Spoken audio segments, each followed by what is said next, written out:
Good morning, everyone. Welcome to the Trade Ideas Pre-Market Show for Leap Day. And by the way, we have a promo on now. It's a flash sale. It is a classic flash sale. I'm going to put the code in right now. 29% off. We only do this once every 4 years. Haha. Okay, so there is the code you can use to get 29% off. This will be good for obviously just today. Okay, Leap Day sale, 29% off. So I put the link in there. And I guess before oops, sorry about that, guys. So I know you guys could hear me in YouTube, so forgot to put the mic on in the main room. So welcome everybody. This is for the Leap Day. I put the Leap Day sale. We have a flash sale for Leap Day and 29% off, and it'll only be good for the day. And welcome to the pre-market show. My name is Barry Anderson, moderator of the trading room, and a couple of yeses will let me know you can hear me and see my screen. That will help. And I'm not seeing any yeses. Okay, good. Okay, thank you, guys. So lots happening. As always, we still got a lot of earnings plays. And I have to admit, I'm really happy to see Duolingo, they just got slammed about maybe a couple of months ago by Goldman and others saying, AI was going to destroy their business. Well, guess what? Look at this. So Duolingo earnings after hours yesterday. And look at this, almost an all-time high. Look at this jump, $43, 22%. It's not a big float, 31 million in the float, but this is almost an all-time high for Duolingo, and I still use it.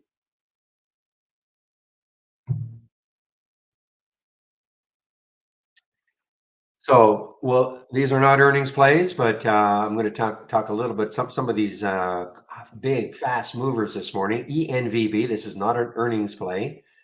Signs of non-binding term sheets to pursue the exclusive licensing of 3 classes of compounds. Okay, so there's your news for ENVB. Okay, big pop up. Look at that, 138%. And guess what? 2 million in the float. 2 million in the float.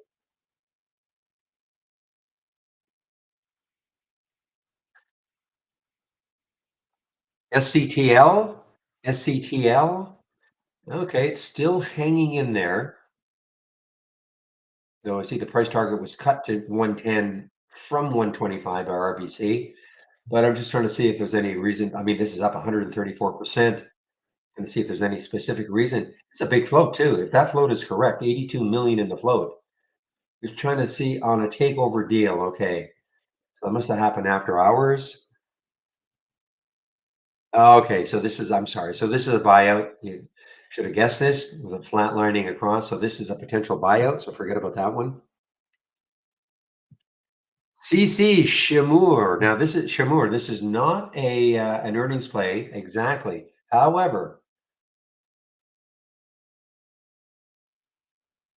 after the results were postponed for the second time, postpones reporting Q4 results originally due on February 14th for the second time. Okay, so there's something going on. Obviously, market doesn't like to see that. Down 32% right now, and this is not quite a lifetime low. It's not a lifetime low.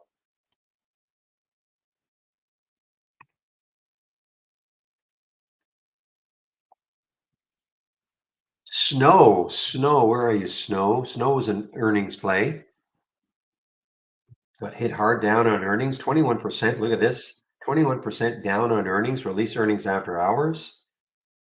I think somebody's leaving there too. Maybe an executive is leaving.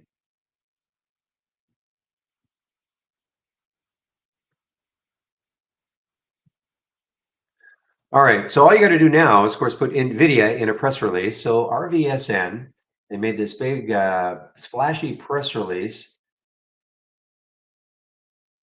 saying they're going to be using. This looks like old news. Sorry, this is old news. This is old news. This is what got it rolling in the first place.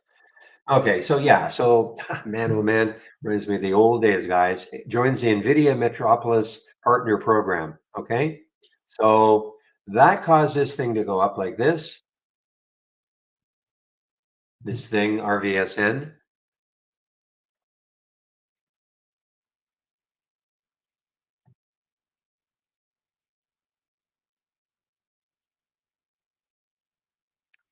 XMTR, I think XMTR is an earnings play. Yes, this is an earnings play, down 20% on earnings. Got a bit of a pop. Low of the day, low in the pre-market was 20, back up to 24.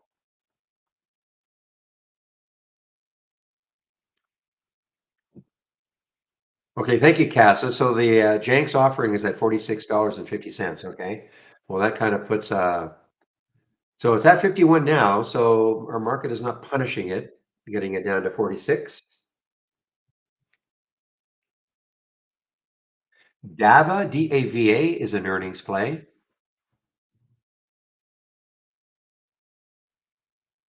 down still down 23%. Earnings play, DAVA.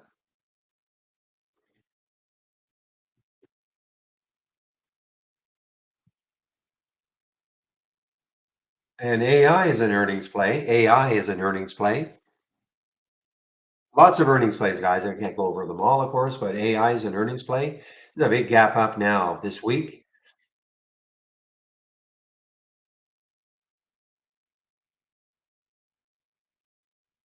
RNA, I don't think this was an earnings play. RNA, I don't believe is an earnings play. Yes, it is an earnings play. Sorry. February 28th, post market. So this is an earnings play. Nice gap up for RNA, 23%. Again, we're just pointing out all these pre-market actives once the market opens. It was actually yesterday. Okay. Was it yesterday morning? I don't recall. Remember we asked, but I must have missed that. I don't recall that the financing price came out at 46.50. All right. Well, then Janks is actually looking pretty good then. JANX. Again, they've raised what 150, 296 million. So I don't think it was that much, was it? At the beginning, I don't think it was that much. I thought it was a lot less. Not a lot less, but less. So almost $300 million they've raised. So these guys did a heck of a job, really, when you think about it. This was a $9 stock a couple of days or 2 weeks ago. They were able to raise a whack of money, $300 million at $46. So that's good.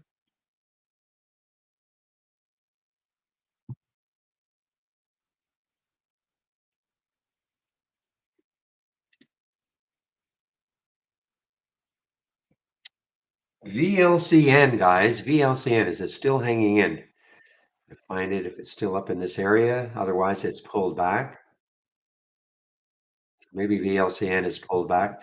Sure like this. Oh, it's right, right here, guys. It's right here, 63%. So it is still up there, VLCN. Now it did pull back from $3. It got all the way back down to 158. And by the way, guys, yeah, we're in for a nice SPY open. It's the numbers at job numbers. Got to figure out how this is our HTML charts. Somehow I'm not able to do it the same way I was able to the other charts. Just type in the symbol. Anyway, there's a SPY. So we have the numbers at 8:30. Market liked it. Okay, I guess slightly more people unemployed.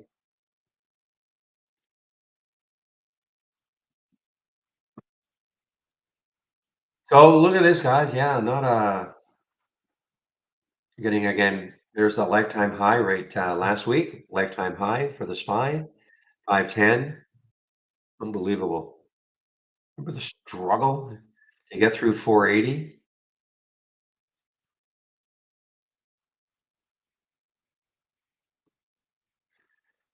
Let's see, Ironwood. Let's see what Ironwood is doing. IRWD, IRWD.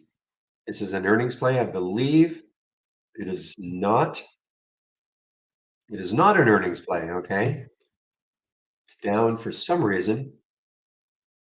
Well, okay, they're trying to put a good picture on it. It says that their treatment meets the main goal in late stage trial But the mark, oh, however, everyone want to see words like but, however, but the treatment did not meet the two secondary trial goals.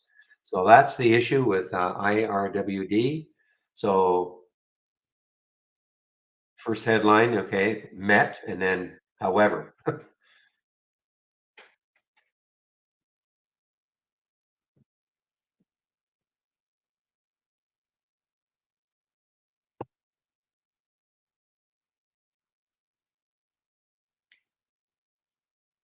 PSNY guys, this is that Polestar raised some money. I think almost $1 billion yesterday.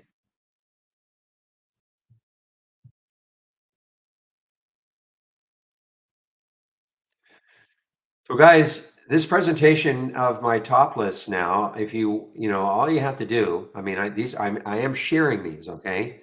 You just have to, now let me show you what I'm talking about. So the pre-market actives up and down, those are two that I'm, of course, sharing on my home page.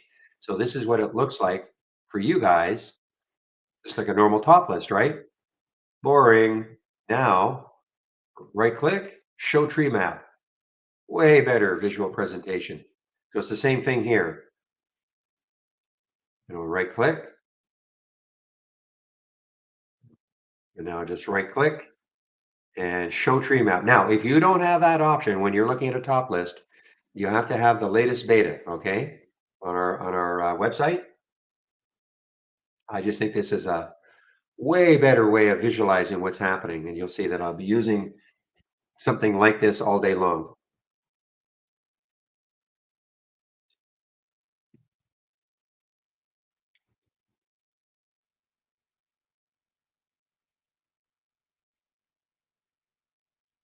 And let's take a look at the leaderboard right now, guys. So, Backside Bob, he surged ahead. I'm not sure what he did exactly, but he's leading at 316 now. Lazar, he's always been around. El Pappy coming out of nowhere. This is wow, yeah, out of nowhere. Possible this person took a big RVSN short. And here's our CEO. Dan is doing well. I know he's in one stock. And there's Michael Noss right down here. So we got a couple of the guys from Trade Ideas. Nikki is still hanging in there. I think he's in our room a lot. Or Nick, sorry, Nick.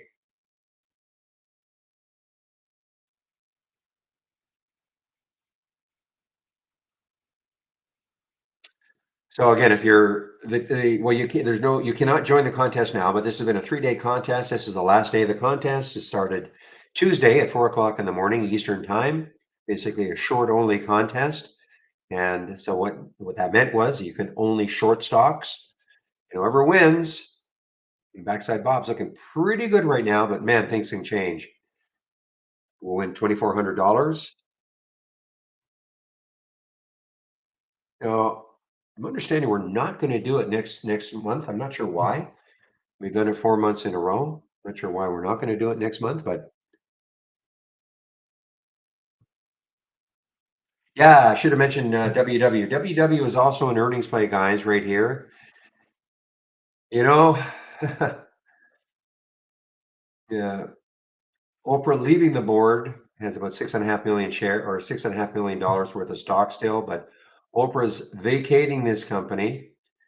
And I guess it makes sense, with these Weight Watcher, any other type of company like this.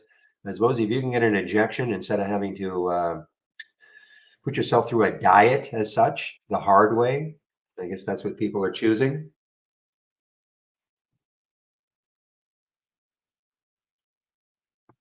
Christopher Brown in our YouTube room. Welcome.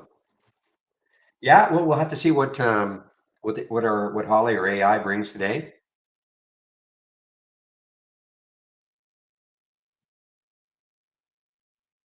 Oh yeah. Oh, no kidding, Grumpy. It went crazy when she got on board.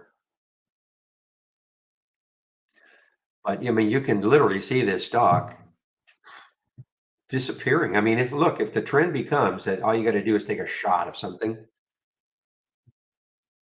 you get into the Trade Ideas room, okay?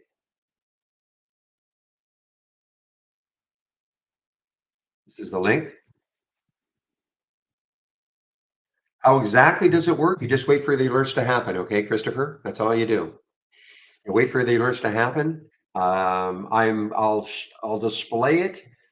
I'm going to be changing this layout. I'll get my this is my pre-market layout. Once I in about 5 minutes, I'll be putting on my main layout, and you just wait for the alerts to happen. If you, what you should do is click on New, and then Premium AI Strategy Trades window. Okay, if you can see my screen, and when you do that, this is the window that you're going to see. It'll be blank, and you just wait for the alerts to happen. That's how it works. How you trade them will be up to you. Okay, there's no auto trading or anything like that. The earliest alert that'll happen will be at 9:40. Okay,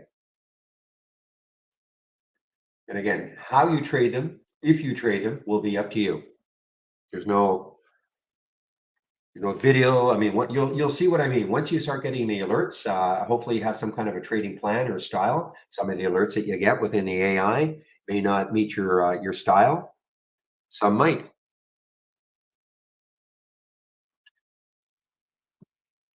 And then what you do is you basically incorporate this window as part of your layout. So when you load trade ideas every morning before the market opens, it'll be blank and you just wait for the alerts to happen. There's nothing more for you to do.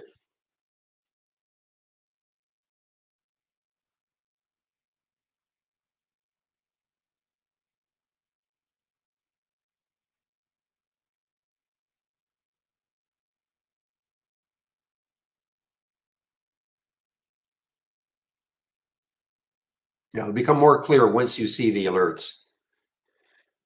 Alt guys, alt. This is a no, it's not an earnings play. It has earnings next week.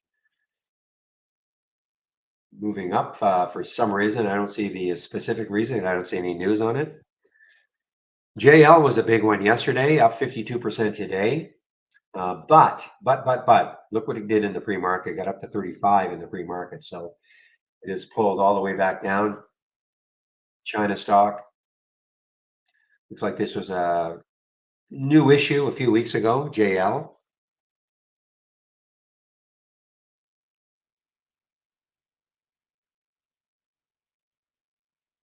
Okay, well, okay. So the question is, can I help you set up? So this is the key. These two screens here, Christopher. Okay, that you see.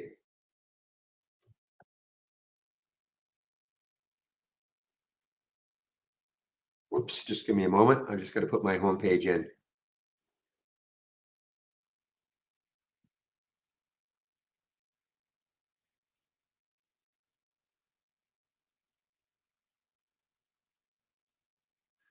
Okay, so there is my homepage link. And for anybody else who wants, come on, anybody else who wants, you have them. You just don't know you have them. Okay, I'll explain what I mean. So if you click on my homepage link and you scroll down until you see the scan section, click here.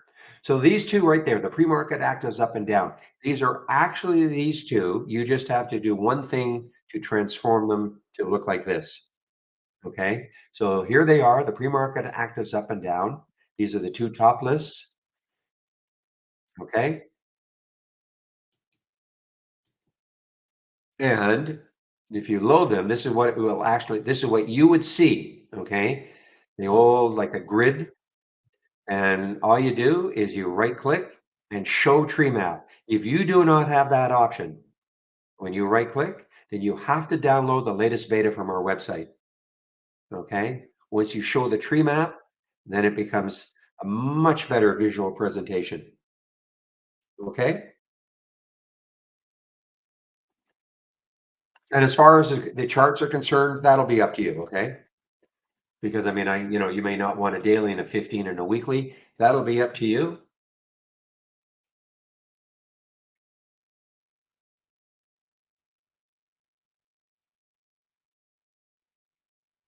But you'll also, Christopher, and anybody else who looked at my own page link, you see, I am sharing a lot of other scans.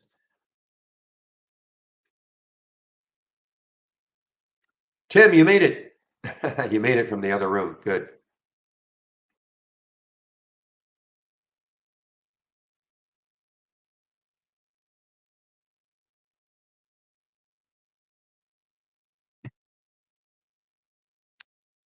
Let's see, Misty, MIST. This is also that down 24%. It's pretty cheap. So these are still the top three movers in the pre-market. Top three movers, VLCN.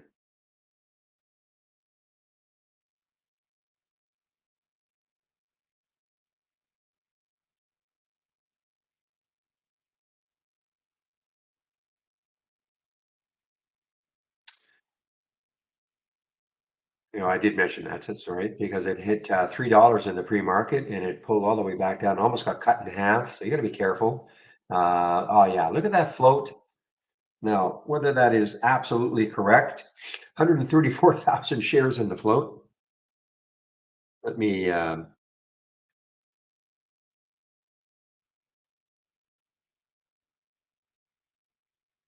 Yeah, so I'm going to show that right now, actually, Brian. Okay, so what I'd like to do now is take a look at the major sectors just before the market opens. So I'm going to click on from our toolbar. I'll click on New, and then Docked Channel Bar. Docked Channel Bar. Say it a couple of times. Not Channel Bar. Docked Channel Bar. Click on the Dock Channel Bar, and this popped up on my other monitor. I click on the Show More. These are all the theme-based channels that we have. And I'm going to scroll down until I see sector status. So this is what you're talking about. So again, we're in for a positive open. So what you're seeing here, these are the major sectors, some of the major sectors anyway. XLE, the major ETF for energy. So when you see 81% in green, what does that mean? That means that 81% of the stocks that make up XLE are up from yesterday's close. That's what it means.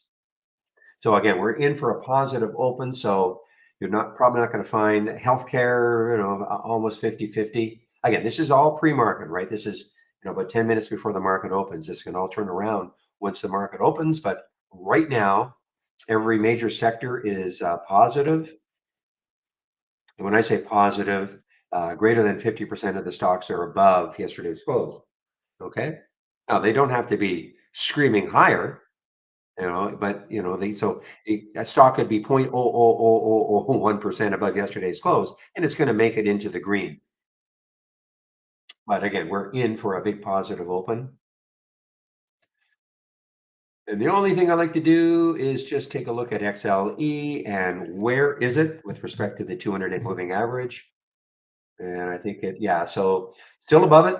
That was the last kind of holdout. XLU was still below, but those are those utility stocks, which are kind of the boring stocks, the dividend bearing stocks. And when the market's ripping, it is, people want to get into things that are a little more exciting, I guess, because every other major sector is above the 200-day moving average.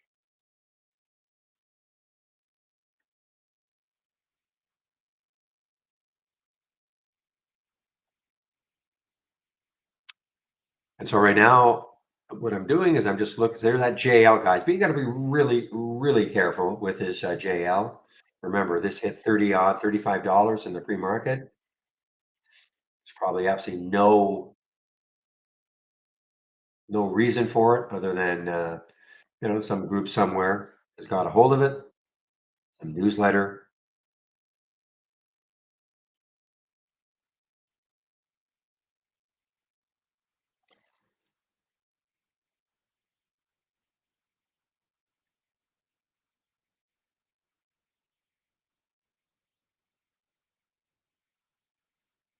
Okay, so it is low still, draw.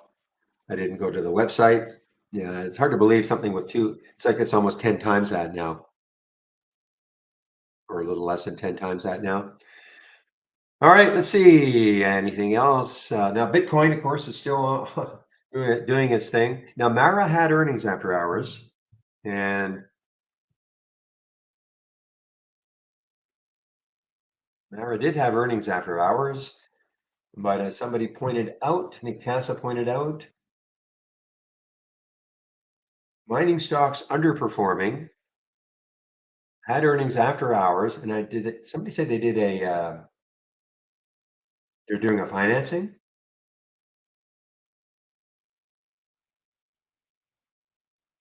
So I mean, I don't think anybody expected them to make money.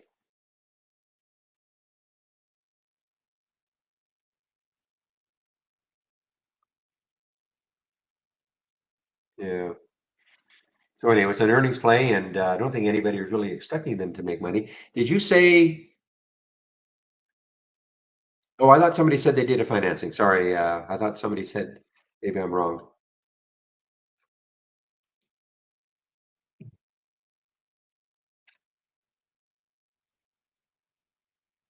Okay, guys, this one yesterday.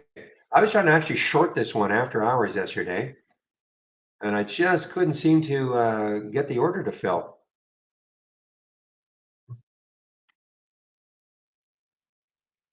I was trying to do it in the it just in my simulation account. I just could not seem to get the order to fill. And I was going in limit orders. Anyway,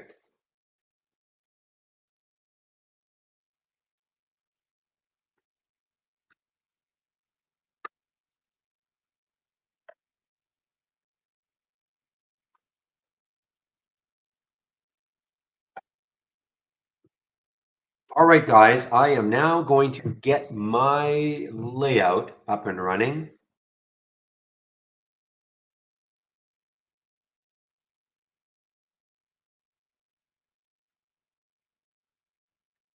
I'll give it a DV is on the way down here. I'm hearing DV, guys. DV on the way. There it is. Is it earnings play?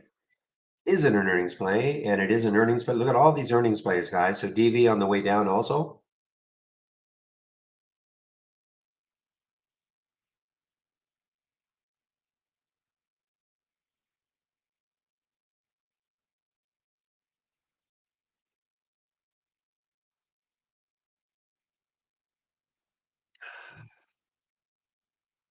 Sorry, Eagle. I don't know. I don't know how to help you.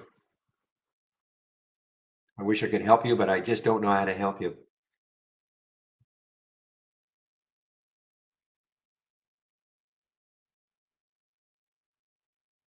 Okay, guys. Well, I'm going to get rid of this. I'm going to get rid of this, and I'm going to get my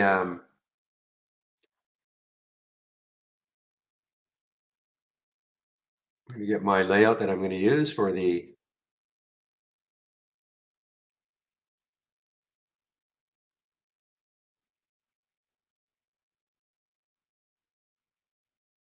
Actually,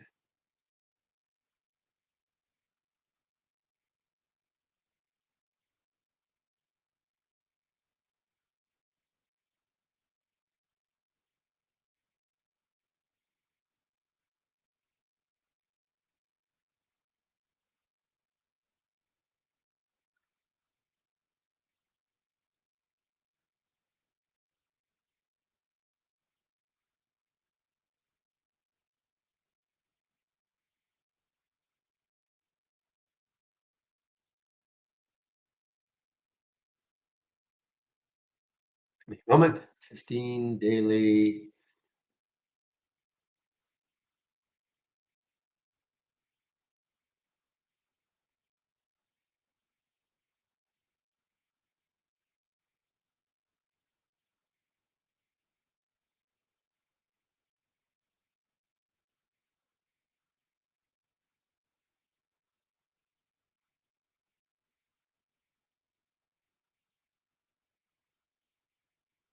A minute. Thank you, William. Thank you.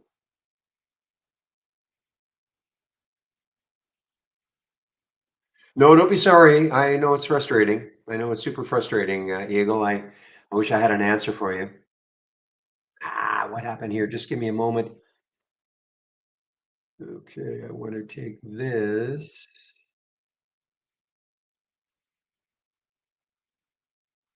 There we go.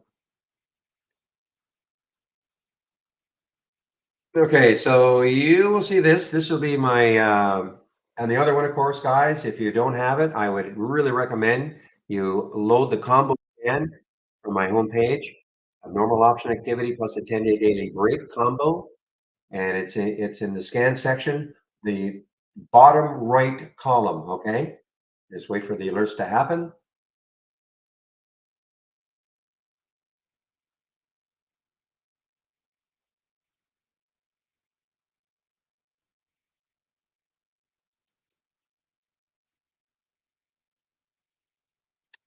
All right, guys, here we go. We are now open. Now, this kind of gets jumpy in the first. There's AMC. I know AMC had earnings.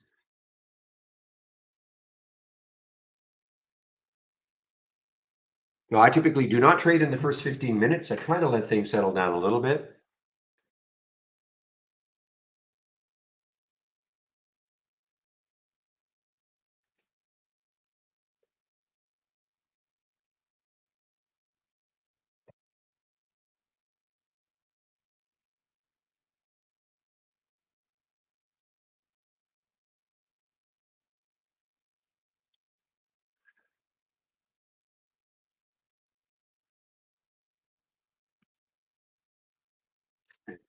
COCH, pulling back somewhat.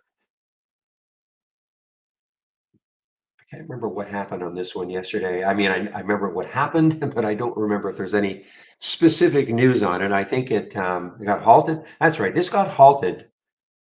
Don't know if it started trading. I don't think it got unhalted before 4 o'clock. I don't think it did, but I may be wrong.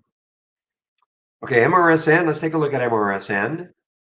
MRSN. Versana Therapeutics. So $9 price target put on them by Truist. Okay, now if you're looking at this and thinking, wow, it's only $6, I guess I should just sink everything I own into it because it's going to 9. No.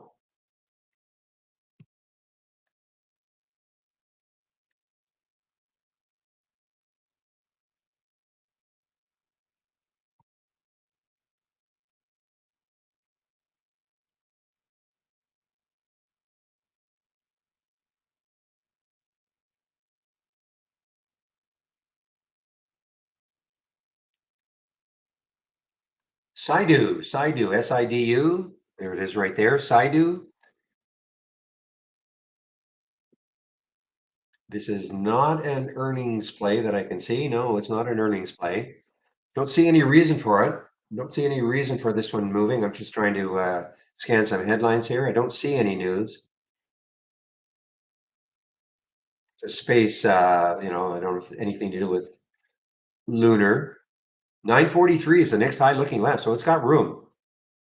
It's got room.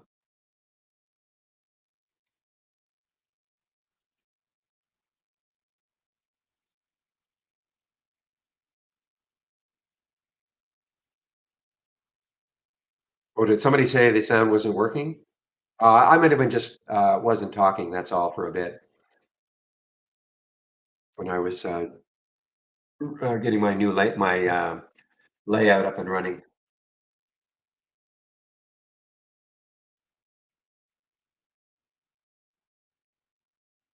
All right, guys. Well, it's sort of a quiet open for me.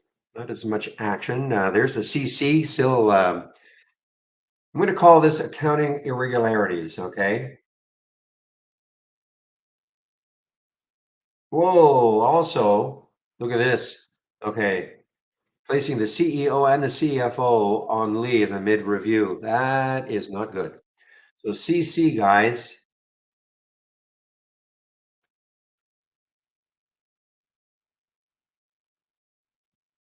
down 34%. CC. WW, Weight Watchers actually having a pop here, guys. WW.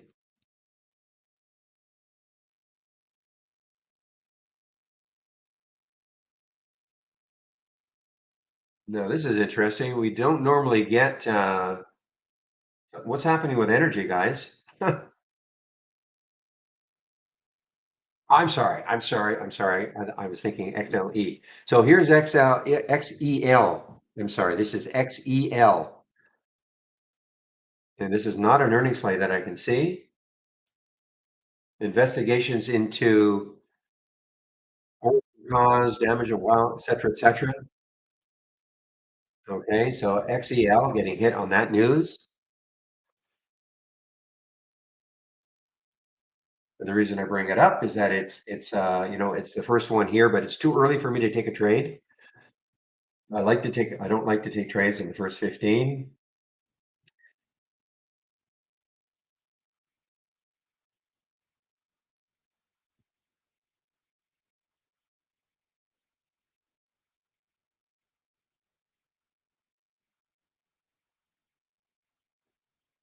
Bets, of course, is crypto play, guys. Big yesterday. Here's some of the okay, there's the I see what you're talking about. So the CELH. Wow. So it got halted. CELH got halted. Company reported Q4 financial results. That is not the reason for a halt, though. I'm going to put the code in here, guys. We've got a flash sale on today. Okay. We're going to do this every 4 years. I don't think we did it 4 years ago, but so we have a leap day sale. Okay. 29% off only for today. Okay. Leap day.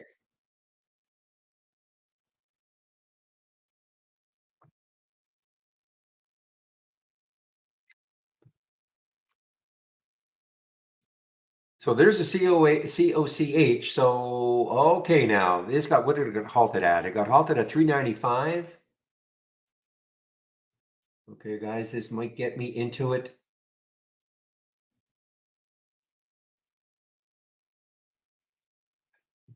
Got to be careful though with that float. And the spread is not awesome.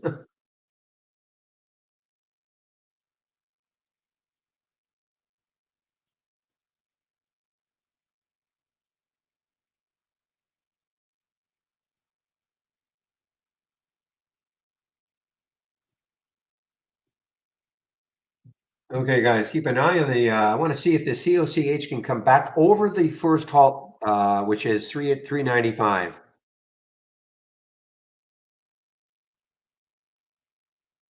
Looks like it's going to get halted on the way down, though.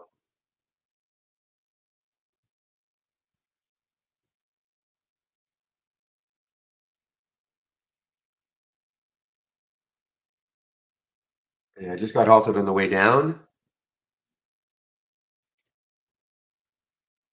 Hmm. All right, guys. So somebody's saying choppy audio. Let me. I was afraid of this, but is this for everybody or just Trader Mo? YouTube should be fine, but what I'm going to do. Okay, well, it looks like it could just. Okay, it's okay now. All right.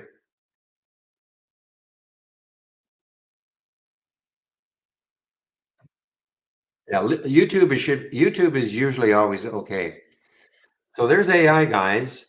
AI is on the move.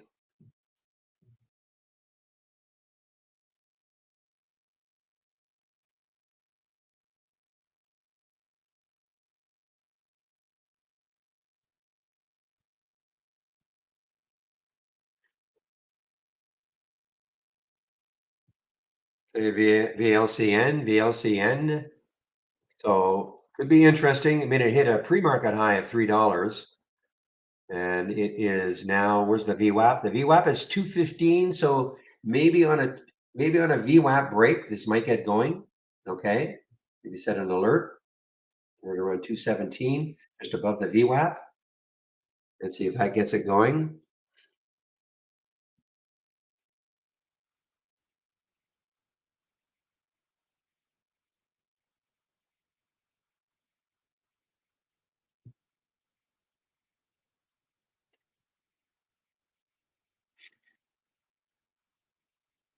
Well, a big move on the SPY now, guys. Big move on the SPY.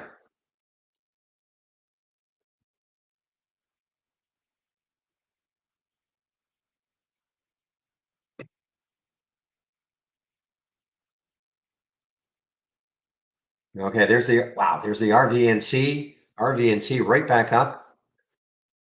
Right. I'm sorry, I'm thinking of the railway stock. RVNC now. RVNC. Is this an earnings play? It is an earnings play. RVNC is an earnings play. If you're unfamiliar with what I'm talking about, any stock that releases earnings after hours yesterday or pre-market this morning, that is what I consider an earnings play. And you hear me say that over and over again. And we're getting definitely towards the end of earnings season. Next week we have I think about 250 companies releasing earnings.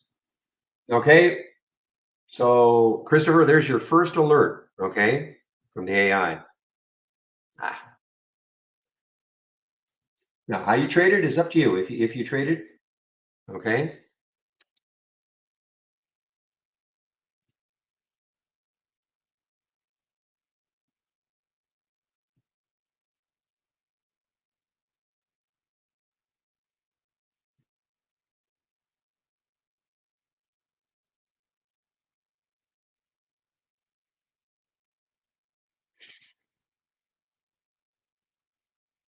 Okay, guys, HRL. Is this an earnings play? HRL? Is it an earnings play? HRL? It is an earnings play. Through the 200-day moving average now.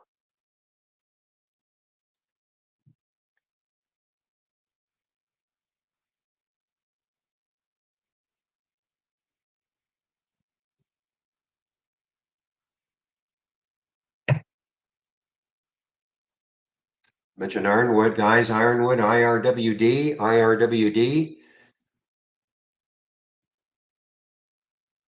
Yeah, so they missed as well. You can see what the headline says. Misses secondary goals in late stage trial. So that is the reason for this one dropping IRWD.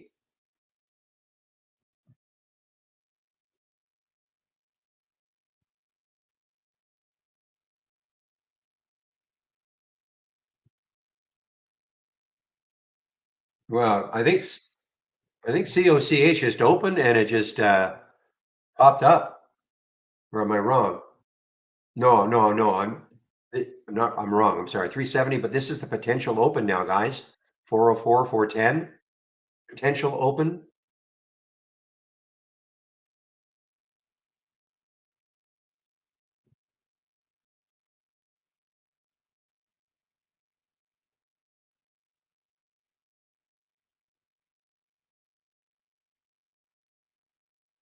Okay, very quickly, why they disappear is because you've got this filter. If you can see my screen, I'll expand it just a little bit if you want. You probably have closed, I don't know, losing trades or something like that. Just uncheck whatever box is there, okay? Whatever box is there, uncheck it.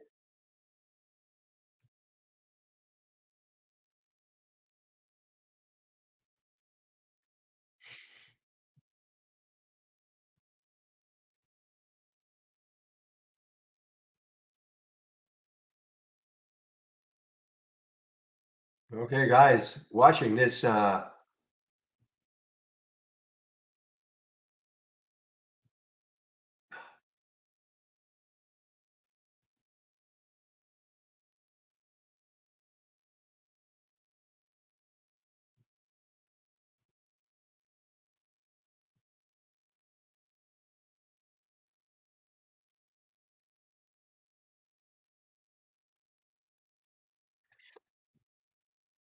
Keep an eye on the COCH, guys. I mean, if it can take this out, this 444 level out, it might get really rolling again. Remember, it got up to 651 in the post market yesterday.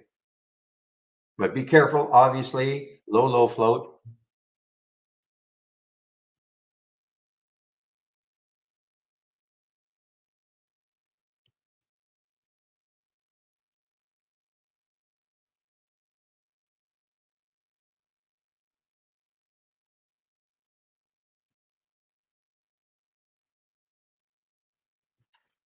This just got halted, right? Is this maybe not yet? This looks like it's going to get halted on the way down. CC, am I right? Am I right? Yes, I am right. CC just got halted.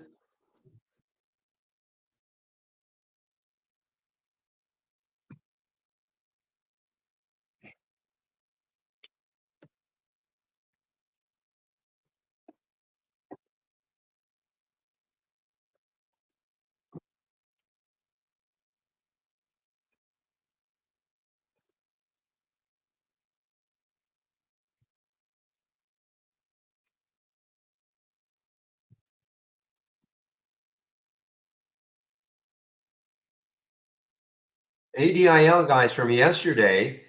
Big pop up now, guys. ADIL from yesterday. This got up to 287. Yeah, and it came closed down here and faded after hours a little bit, but yeah. So this is now moving again. ADIL. There's the COCH guys again. It's low float.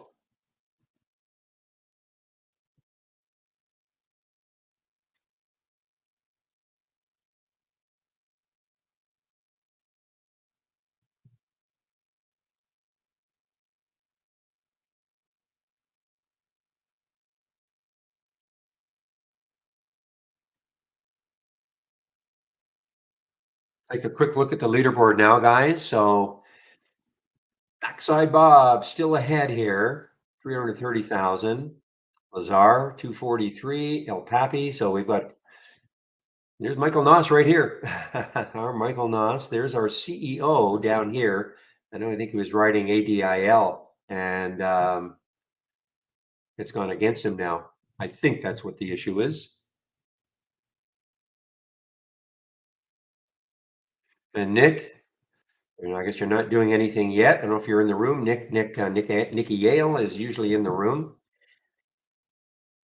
Again, this is this contest that started a couple of days ago.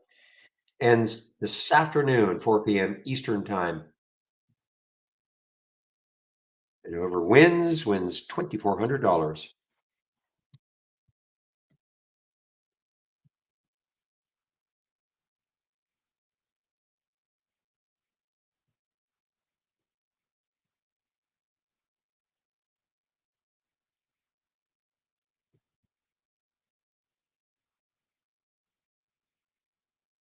Okay, well, there's a nice one from the AI so far. RAI, XMTR. It's an earnings play, I believe. Yeah, another earnings play. Broke down through the 200-day moving average. Suggestion to short at 21.51, 20.25 now.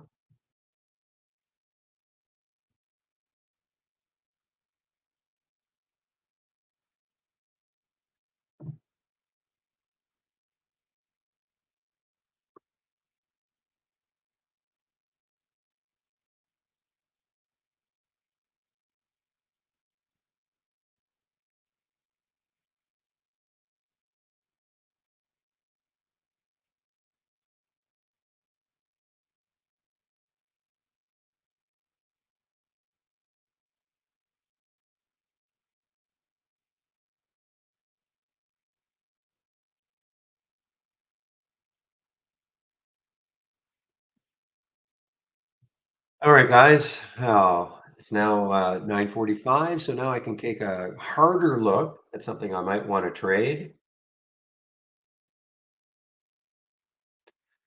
Anyway, look at this SPY action.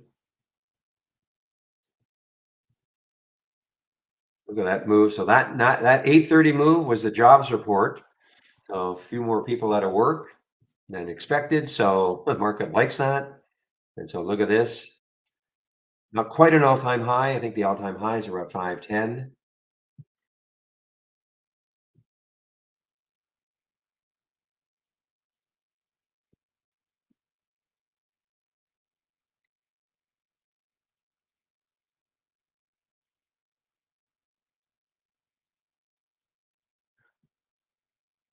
I think Pure Storage an earnings play? It is an earnings play. Yes, PSTG is an earnings play. Big level to try to get through that 50 level, showing up and the combo scan, but it's a pretty big level to get through.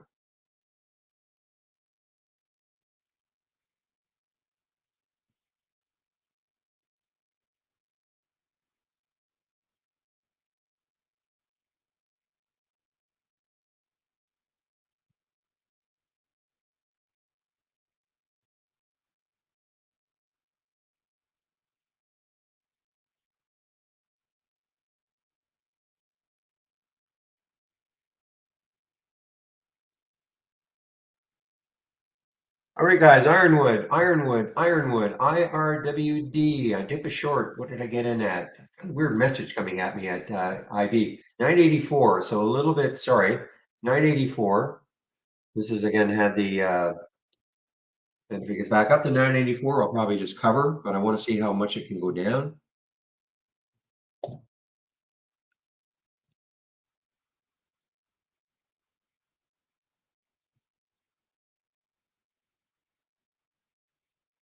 Why is this happening? I'm getting this stupid pop-up.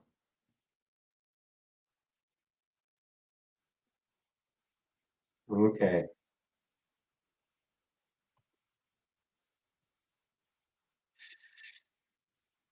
By the way, I did try to download. Well, I did download the latest IV version. Probably won't use it. I first thing I noticed, I couldn't find a way to take a trade easily. I was looking for a anyway.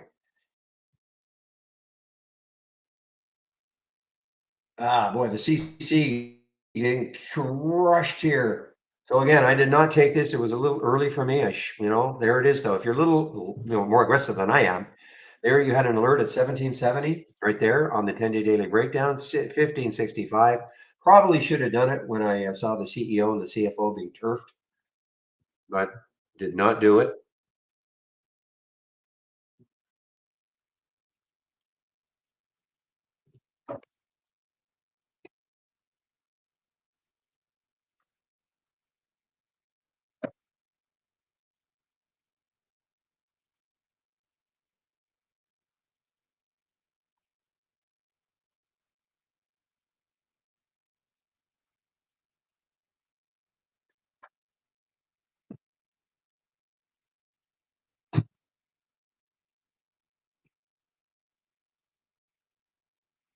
Okay, hardwood working for me here. I'm just taking some off in the mid 50s from 984.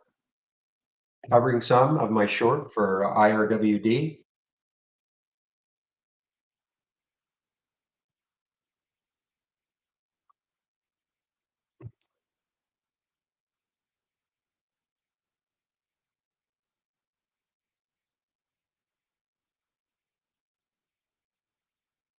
Oh boy, look at right on. Ironwood moving down.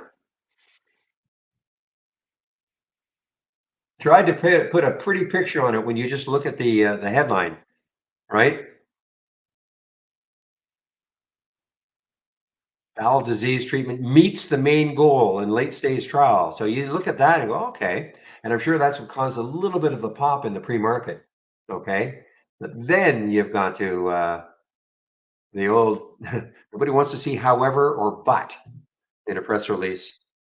And this is what happened. The two secondary did not meet the endpoints in the two secondary trial goals. So,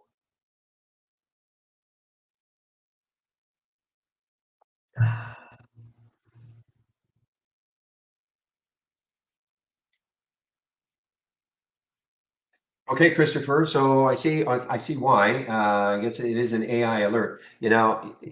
I don't know what sort of experience you have as a trader, but it's a very low float, 6.89 million in the float. So it can be very, very volatile. I'm not trying to talk you out of it. I'm just saying, be careful. Don't wander away from your computer.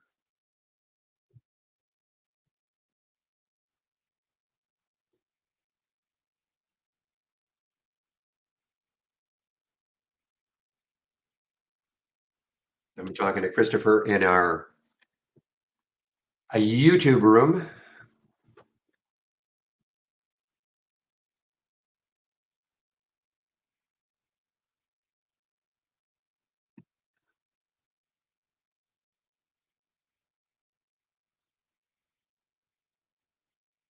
Okay, guys, totally out now of the Ironwood. Nice quick trade for me, pretty quick trade. Watching the COCH, the spread can be a little bit tough. Right now it's 407, 416, not terrible, but for a stock that can move.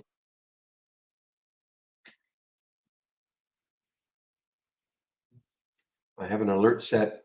Actually, I better put another alert, maybe 429, 430 or so. See if it can really clear this area.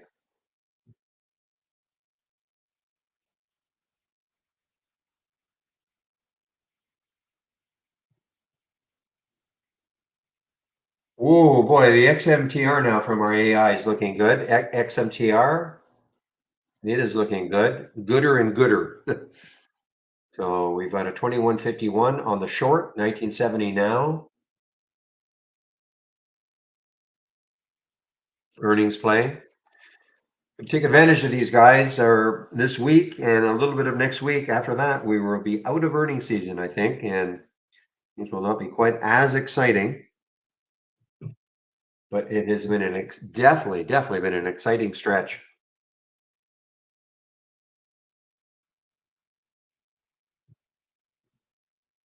Look at all these halts and resumes.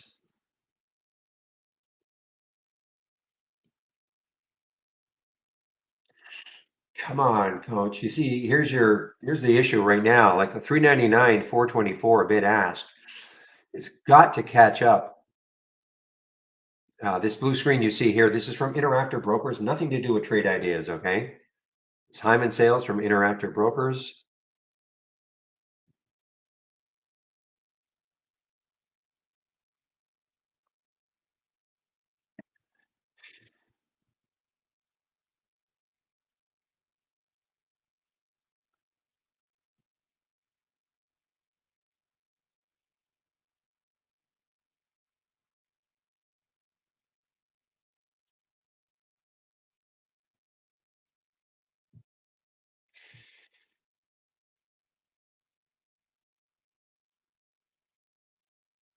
I'm just watching this COCH guys. I just want that bid to catch up and to the ask.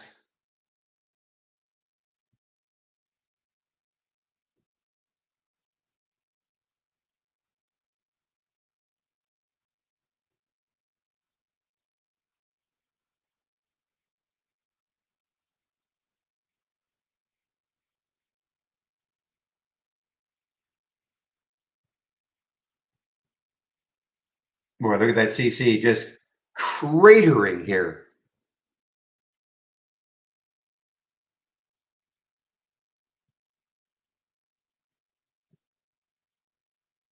Okay, now here's another one maybe to keep an eye on is EVRI. It's too late. Well, maybe not. The alert happened at 10:52.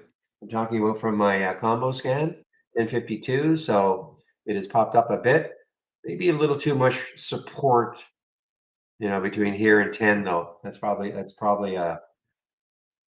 maybe not as good then.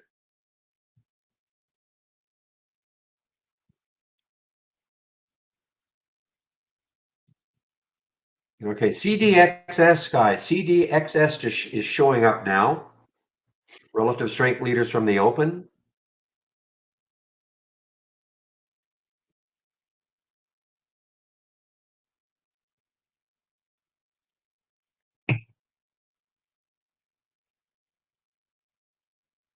Are you talking to me personally? Sure. But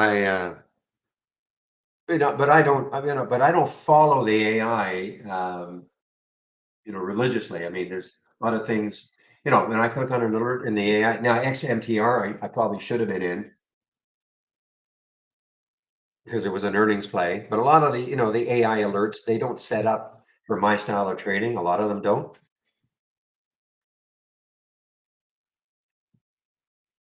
RVNC, certainly a nice one so far.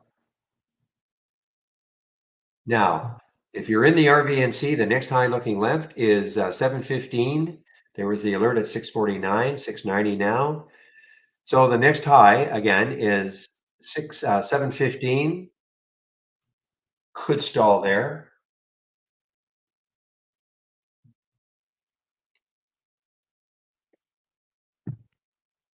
Just use it like a watch list, I mean, if it meets your trading style, you get an AI alert or any alert. And just because it's suggesting to go, a certain direction doesn't mean, it's right. And if you have a trade, wow, look at the ADIL now.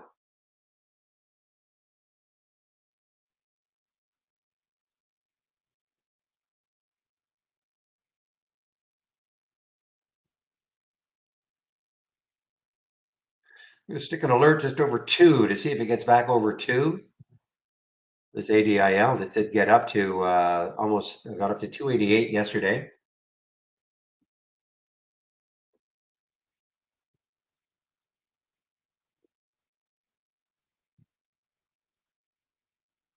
Yeah, I think, PJ, I think he was talking about our AI. Okay, I think.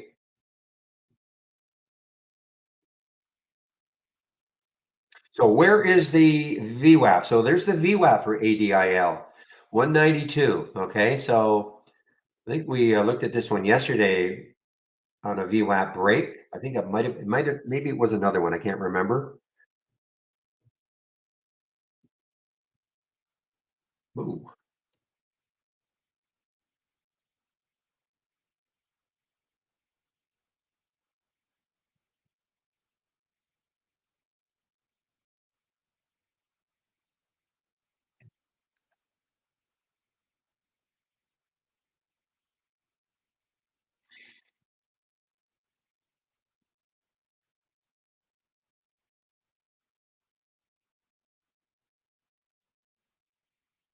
Okay, guys, I'm just now the iHeart I've seen. Been seeing it here. iHeart, IHRT. This is another earnings play. Very choppy on the daily, so I don't like it.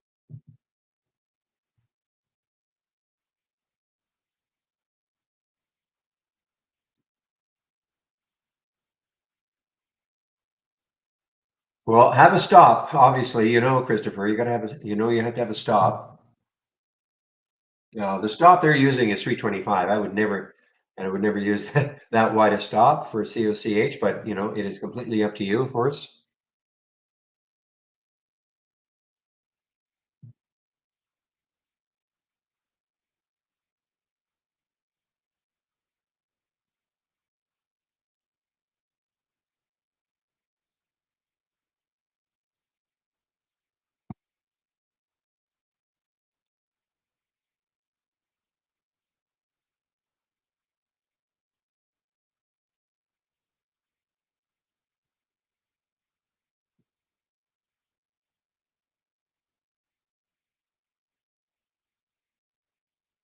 Hey guys, I'm just looking at some of the GDRX. What did this one do? 797 was the alert.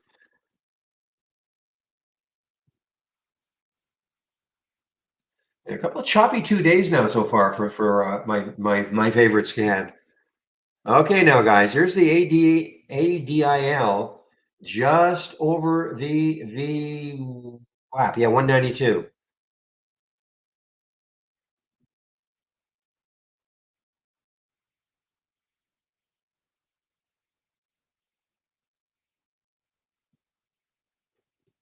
It's struggling. There it goes. Okay, starting to go. ADIL.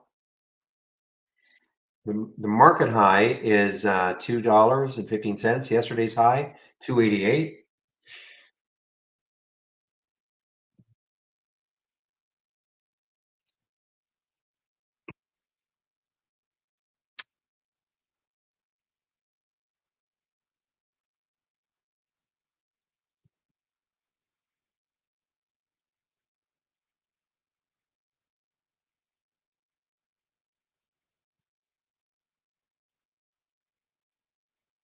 And where could this one keep going?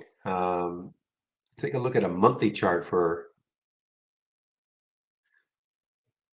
So the next low on the monthly chart, I'm not saying nobody's saying it's getting there, but 1420 on the monthly chart.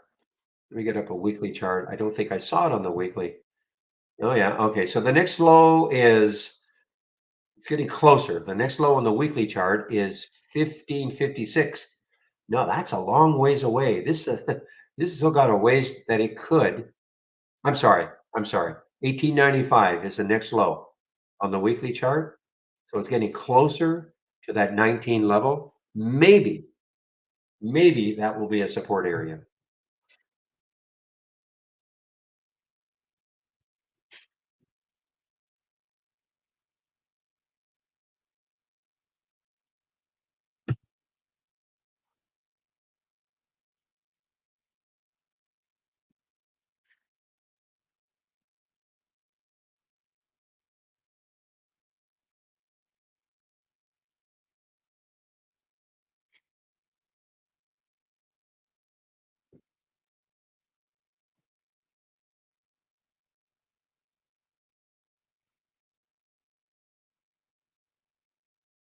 Well, guys, okay, so RVNC, another AI play from us. The next high again is 759 on the weekly chart. So there is some room on a weekly chart for this to keep moving. It is an earnings play. Not high float, certainly not low, 67 million in the float.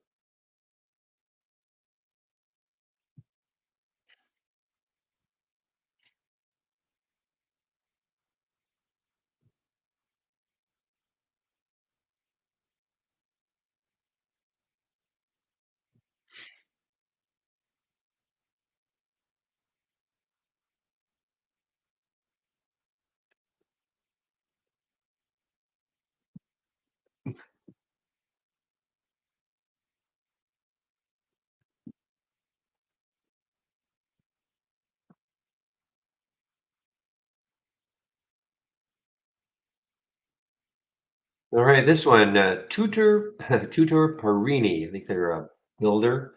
Used to see this one a lot years ago. Seen it recently. Earnings play. This is an earnings play.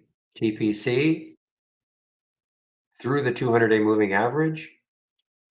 So if you're looking maybe to play a pullback, the VWAP, well, VWAP is way down here, 1135. So remember, most of the things you're going to see from me, these are stocks that are near the high of the day. And you can always say, okay, I'm glad we see this one, but maybe I'd like to take it on a pullback to maybe the VWAP, or maybe you have a moving average that you like. Okay.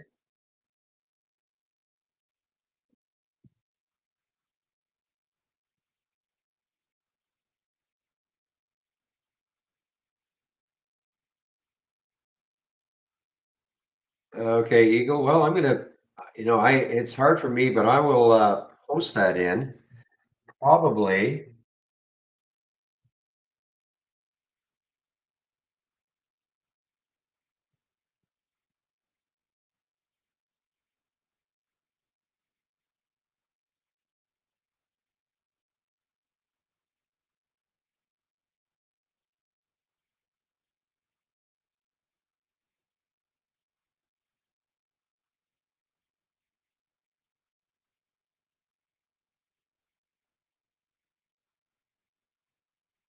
Look at Marigai. So I posted your comment,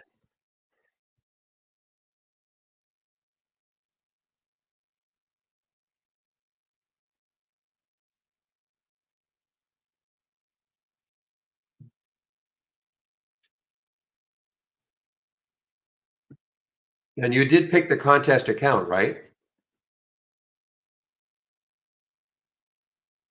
But I don't know how to help you. I can't really help you. I'm sorry.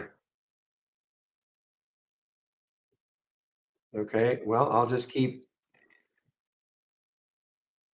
out of. I don't want to. I'm not trying to pass the buck, but I have no control over something like that. Like because they have to look at your account, and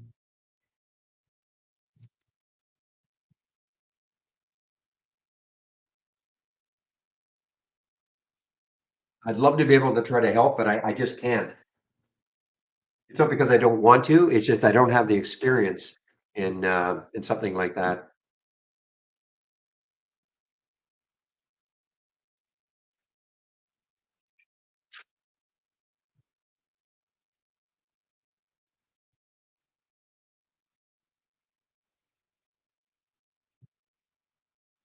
Oh shoot, I missed this one. Well, I was talking about this one, guys, on that VWAP break, ADIL, and it did pretty nicely.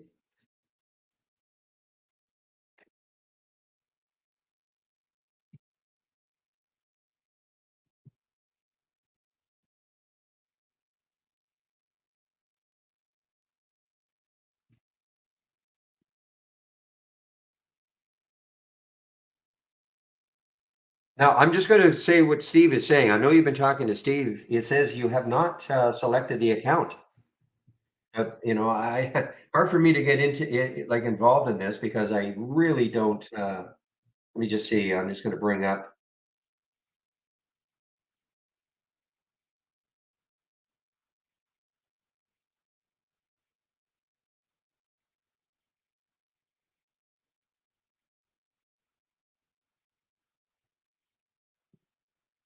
You know what? This is bugging me here. It's pinning it, and it should. I'm getting the same problem. Just give me a moment. This is not anything to do with you, Eagle, but just give me a moment.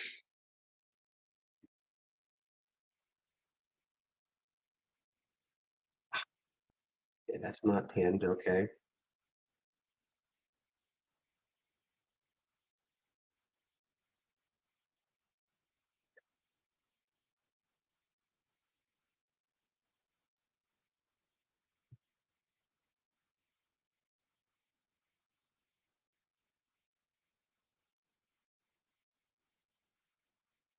Okay. So you have definitely 100. This is the most I can do in the account section. I'm not in the simulator. You have definitely picked this.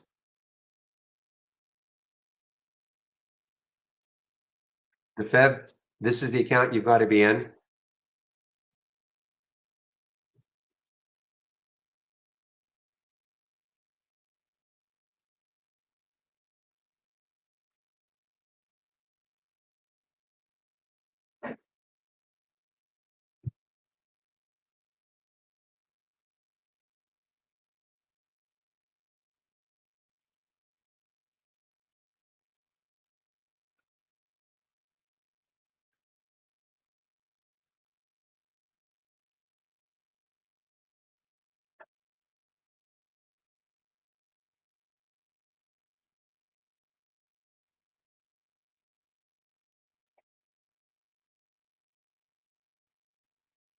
Okay, guys. Here's another one from our AI TBLT. Another cheap one.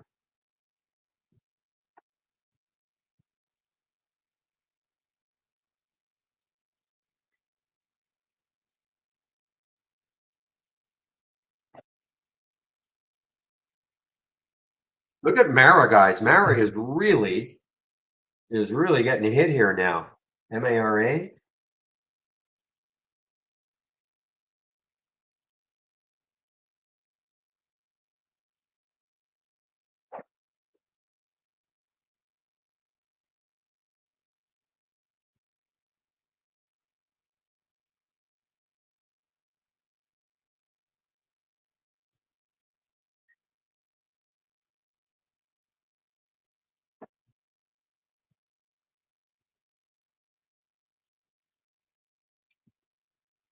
There you go. I do apologize. I just can't help you. I really do apologize. I don't know what's happening in that account. I just can't help you. Sorry.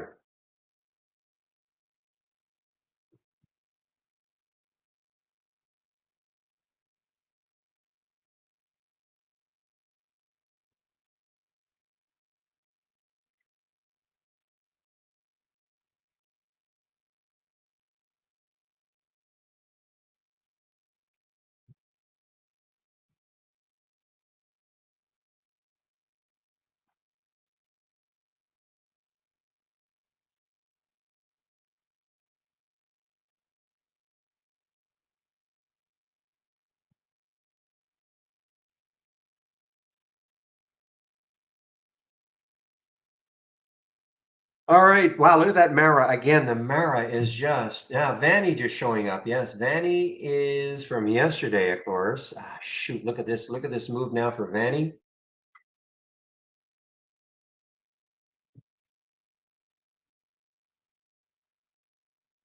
And yesterday it got up to 782, and we have 26 million in the float.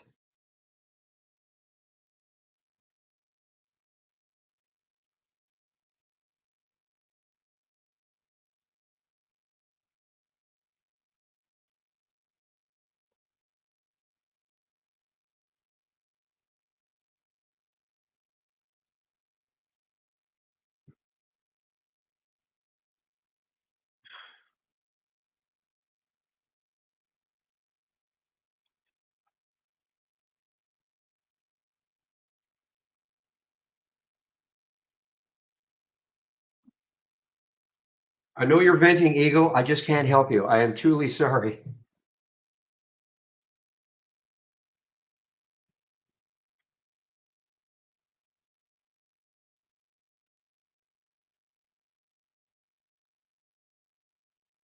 All right, guys. Vanny, Vanny, Vanny.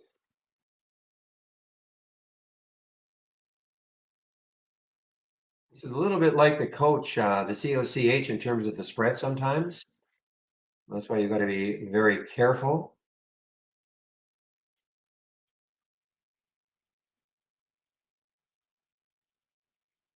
Mhm. I haven't been to Best Buy for a while now, so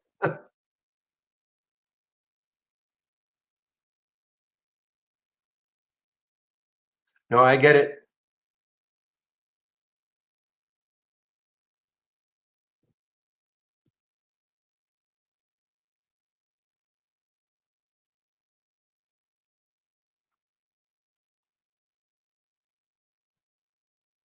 I'm watching this Vanny now. It looks like like it just takes out this 422 and it might just rock it for a bit.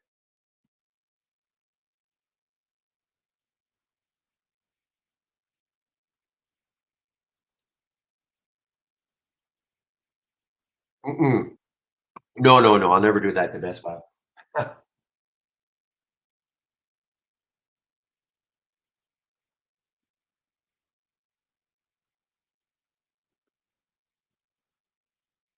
Meanwhile, look at Ironwood. I'm not in it. Okay, just give me a moment. I'm not in Ironwood anymore. Boy, look at that.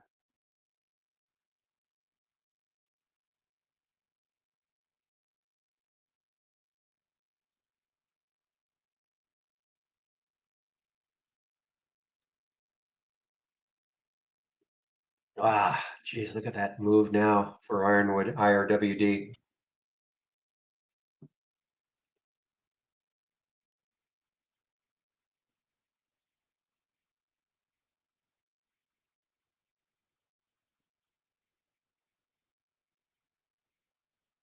Tell you guys, this Vanny is just teasing me here.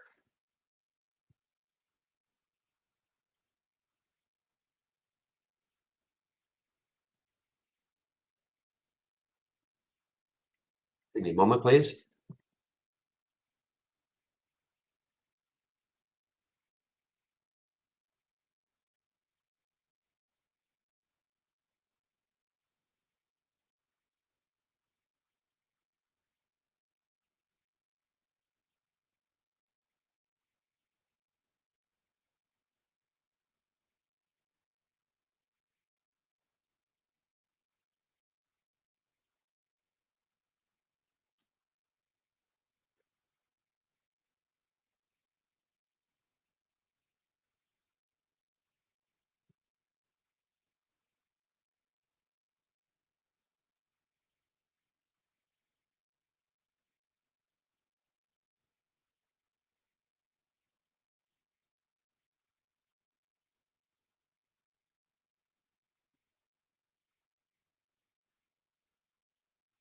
Give me a moment, guys.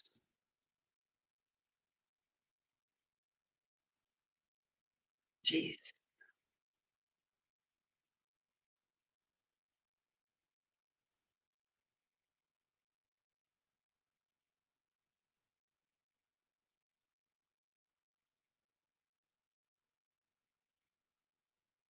Nice try, Cozy Manuki, whatever, whoever the heck you are.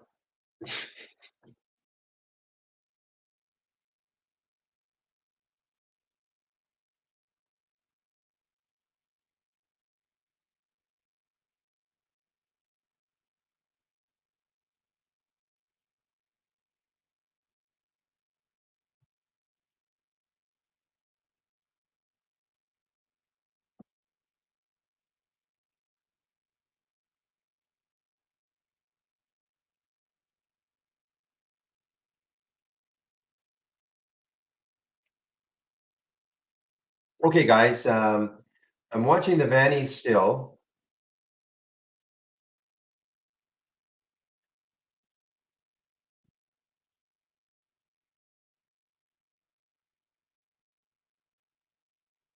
Yeah.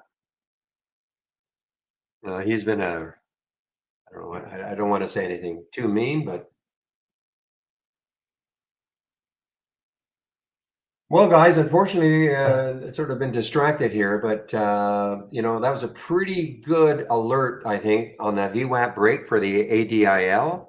Okay, in the ADIL.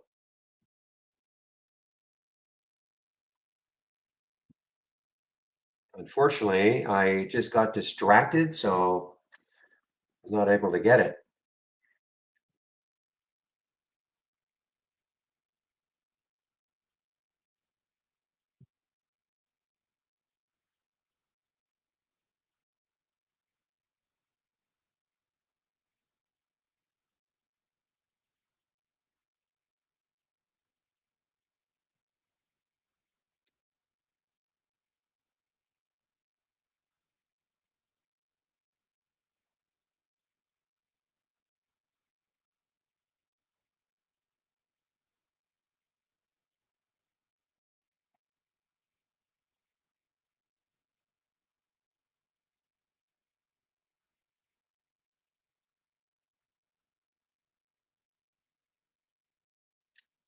Okay, guys. Oh, just a minute. Just a minute.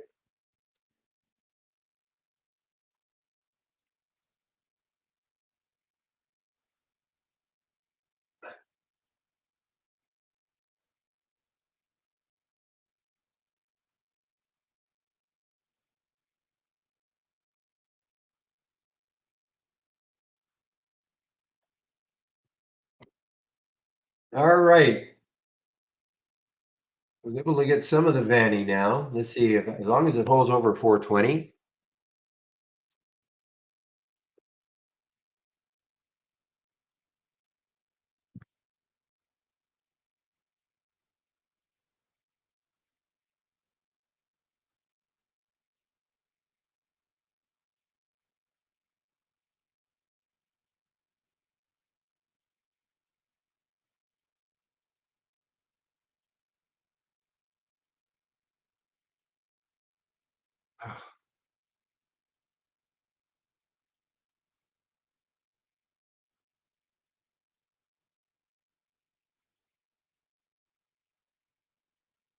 Come on, Vanny.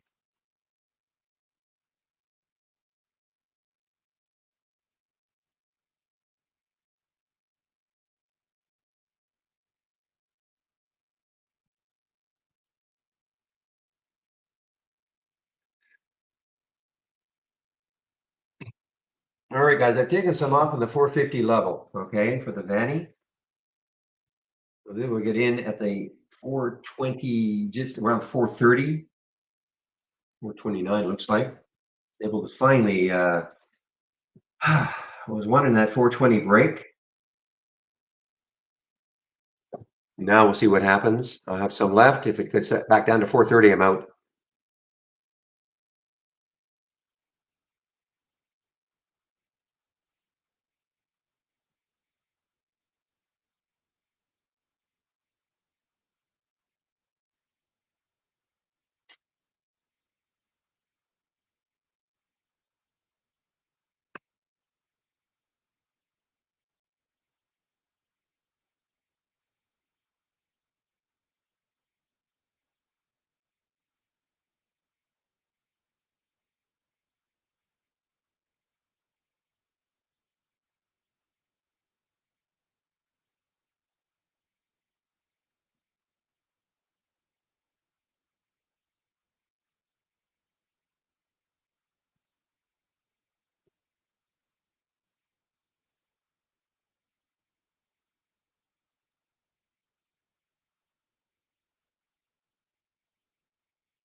Okay, guys, sorry about that. There's just stuff happening in the background that I'm trying to take care of.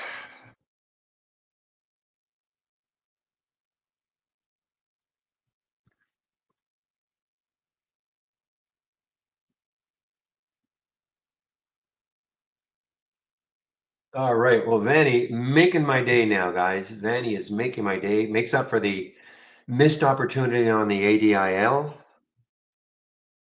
Well, really making my day. Now, and remember, I don't tell anybody what to buy or sell, right? You understand? I'm just pointing out the opportunities that I see that I'm interested in. But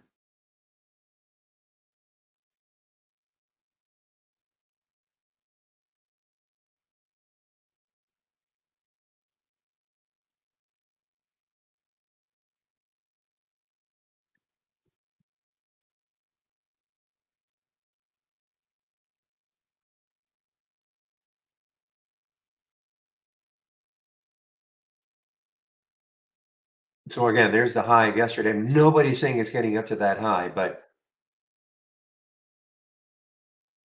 yeah, MRSN just showed up on the combo scanner.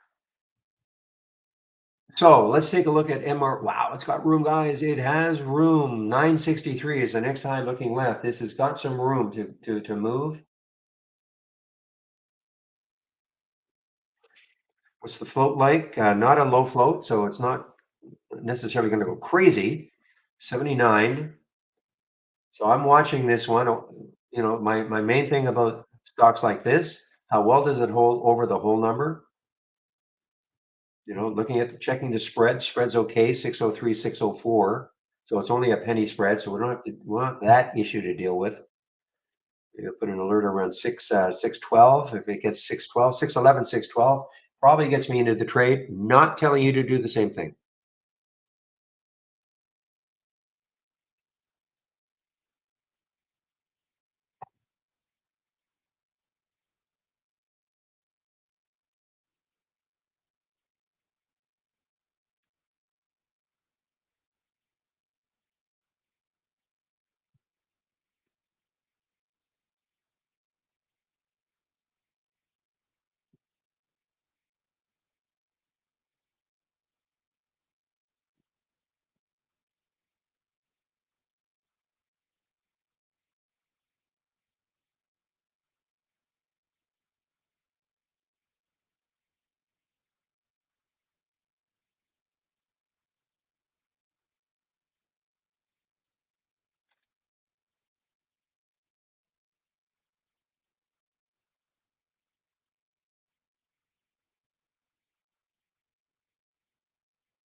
Okay, guys. So yeah, the MRSN. So see what happened? It broke down through 5 or 6. Now I don't know why I had an alert set underneath it, so I don't understand that at all. I don't care about that. I thought I had an alert. Maybe I misput the alert. I want the alert above the current price around 607 and see if it gets up there.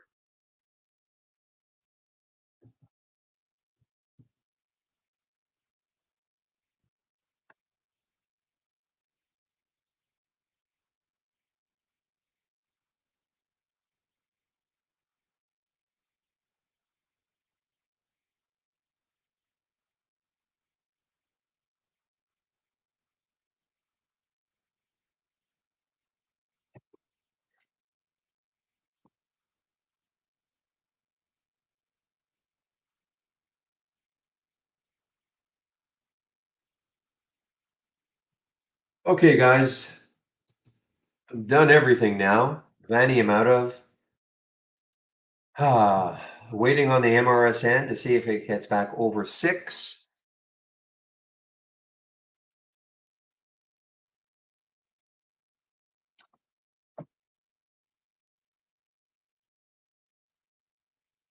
Okay, so I want to put in a link here. We do have a flash sale for today only. Any leap year babies in the room today?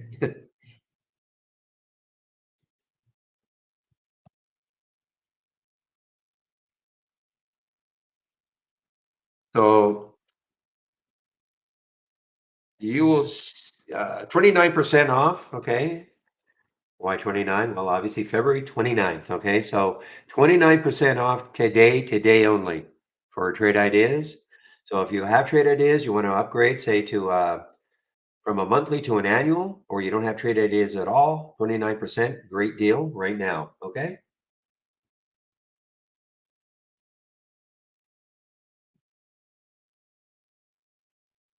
It depends on the day, Christopher. Yesterday went a little bit crazy. If you can take a look at the history. If you right click, history, well, history all, okay, history. Yesterday, last week, you can check. It's still fairly active because we're in earning season. A lot of these plays are earnings plays. Some days you might only get three alerts. Some days you might get 10. I really don't know. Don't really look at it that way in terms of the average.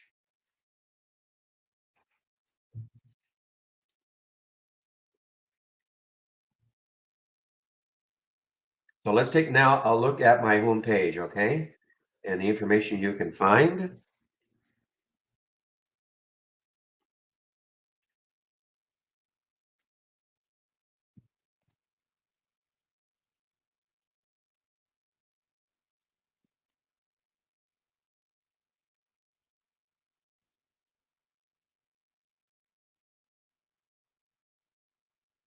And I'll actually put this in here so you don't have to actually click on the other link, but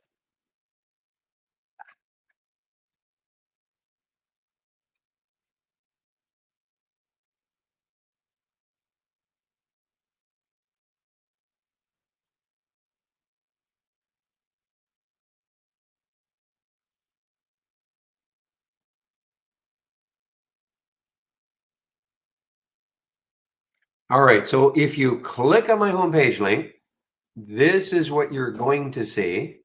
You'll be at the top here. Obviously, do not use this promo code, okay? Use LEAP29 today. You'll get 29% off the first month only or the entire year. Okay. And if you're sitting there with a monthly subscription and you thought about taking on an annual, you can apply that promo code. Okay. If you do take out a subscription, you must do the get started. It'll run you 10 short videos. It'll run you through your download and install, your first startup and login, introduction to scans, top list windows, and alert windows. I'm going to make a big recommendation that they start putting something in here about the tree map. If you're new to Trading 101, this is a free series of videos that we have for you. Michael Noss at Trade Ideas put this together, and it is free. Again, about 38 videos. I do a stock of the day video that you can sign up for. Trade of the week. I think it's done pretty nicely. Trade of the week this week is Toast, Tost. Let me see what it's done.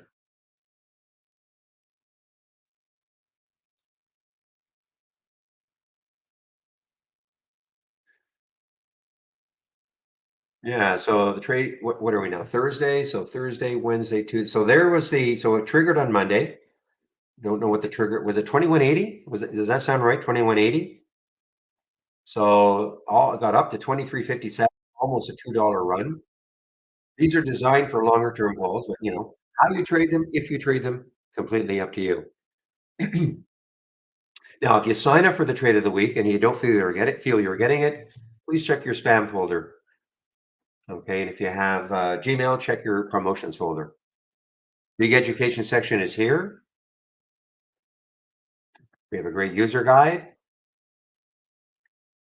There's the getting started section again. More detail about what an alert window is, what a top list window is. You want to find out about stock racing that you see up here, and price alerts. Price alerts. Okay, you see me using price alerts all the time. Simple to do. Lots in the guide. Don't worry, you don't have to learn everything like any other software program. Lots of stuff that you probably don't care about, but again, it's like any other software program. A big guide. But more than likely, most people just care about what is an alert window? What is a top list window? Maybe something about stock racing and price alerts. You can look at the other stuff later if you want.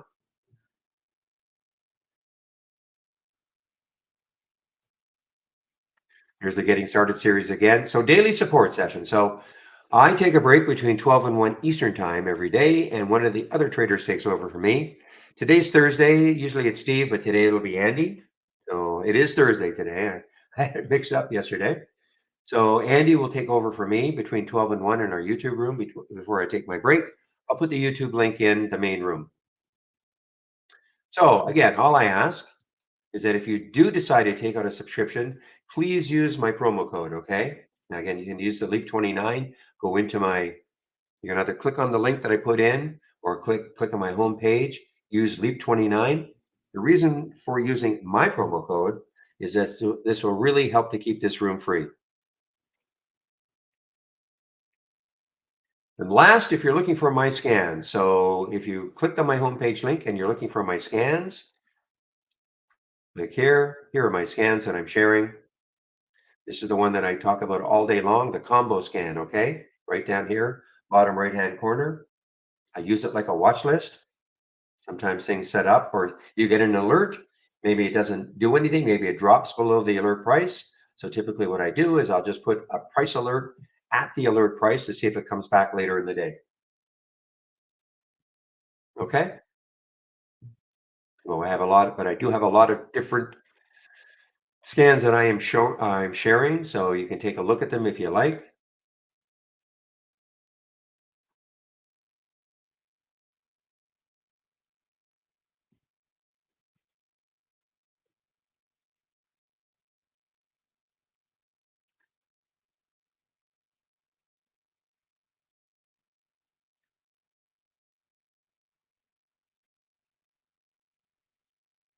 Okay, in our YouTube room, if you're using a Mac or an iPad, what would be the difference from what I would see on my screen versus yours because you're using Windows? Um, what you see on my screen now, excuse me, the only thing I can think of, you can certainly have, these are just scans that I'm sharing. The single stock window is available. The only thing I'm not sure of, Travis, can you go to, well, okay, let me do it myself.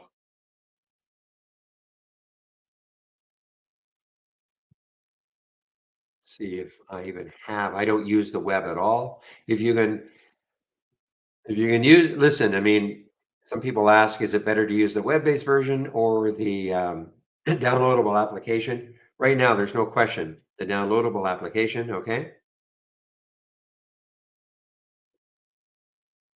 I'm gonna check right now. Yeah, so big difference right now that I can see is you cannot have a tree map like this. Now, if you go to our web page, you can see it, but I'm looking at, this is a typical of the web-based version, or sorry, yeah, the web-based version. So when I click on a top list window, I don't have that option of creating the tree map. So you would not be able to see something like this. I like the presentation like this. So that is to me, that's a big difference. Okay. The other difference is if you do want to, what you see on my screen, you can't see my Brokerage Plus window.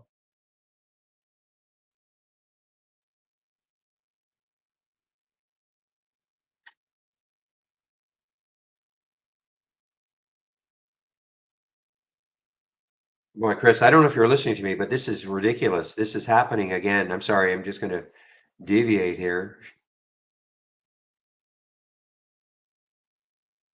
I mean, I'm getting again multiple versions of my price alerts window. That is so strange.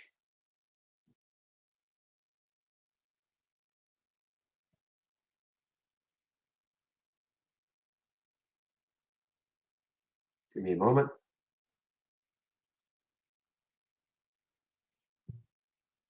And this, yeah, I don't know if anybody else is having that issue, but this just started this week. And the reason why it's a problem is because, yesterday I had to delete about 30 versions of the price alerts window.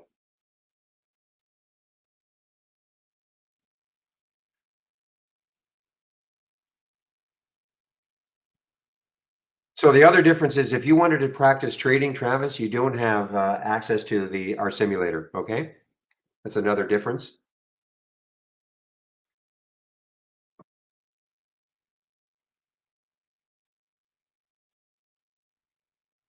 You also can only have 5 charts instead of at least 10.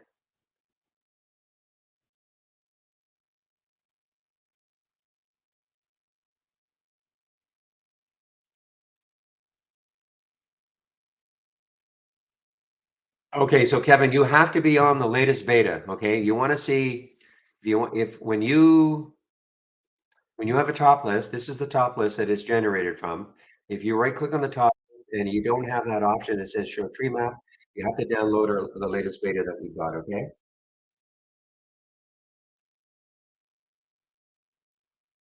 and you can do it from my home page. Just click on download and right there. I'm hoping that, in the latest beta or whatever the production version, it's finally makes it to it. I was told it's not there could be some other issues. So, but anyway, if you download the beta, you'll have access to the tree map. Okay.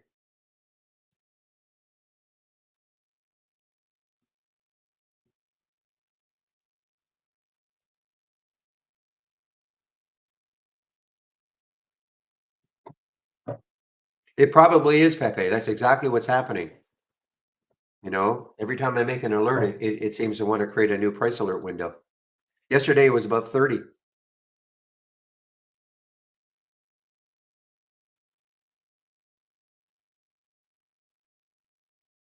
And what was happening was when I was getting my sound alert on my price alert window, that is booyah, it was sounding like boo yeah. Like it was trying to, create that alert on every single window, and it was really distorted. Well, yeah, well, maybe just the build, excuse me, the dev build. I'm on the dev build again.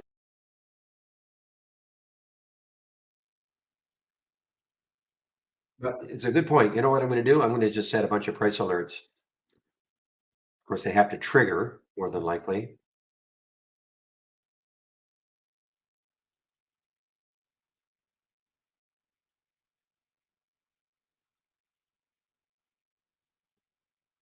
Guys, keep an eye on the MRSN. MRSN. So right now, I've just got one price alert window. That's it. Turn on my other monitor so I don't disrupt things too much.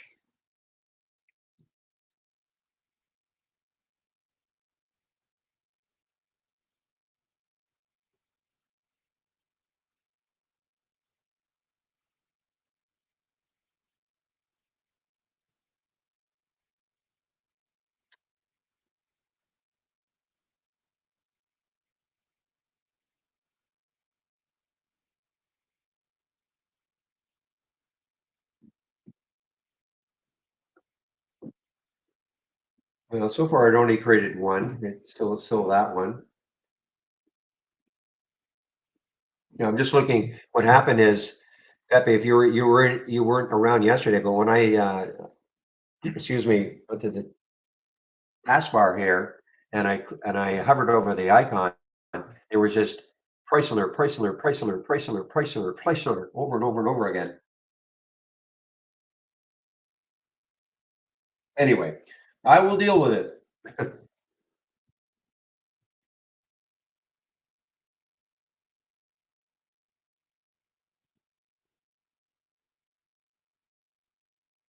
Another nice one from our so we have three nice ones. Another earnings play. Here's the theme, guys. Earnings play, SDGR. The alert was at 27.57, 25.36 now, over a $2 move. XMTR, another earnings play. And I'm not sure that if the RVNC was an earnings play.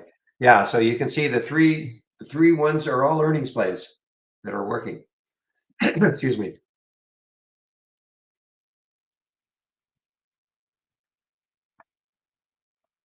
And that's because companies that have earnings typically can be a little bit volatile on the day, especially companies that, you don't hear too much about. Most people in this room probably don't know a thing about it. NC, but the day they have their earnings, 20%. Could have been 20% down, could have been 30% down.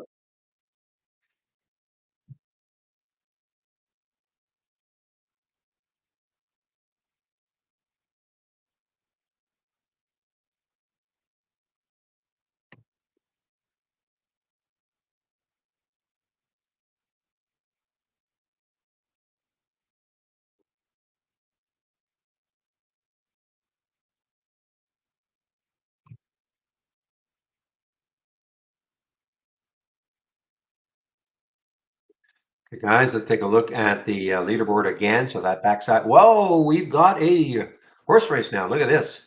So this El Papi came out of nowhere. I mean, I saw him in the leaderboard. Not sure I saw him yesterday, maybe really late. But there's Backside Bob still leading, 348,000. Well, then El Papi, 324. So he is closing the gap.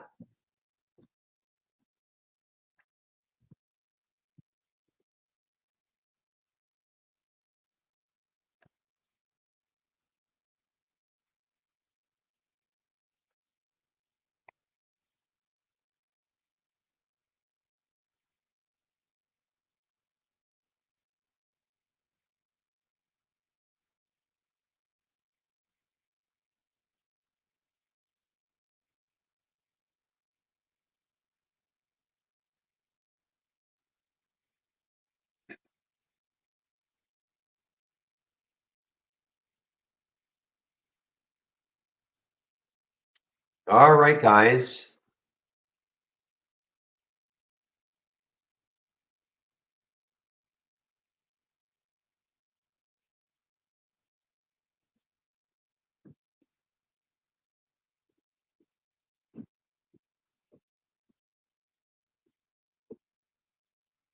But Ben, you know, that's the whole idea of the contest.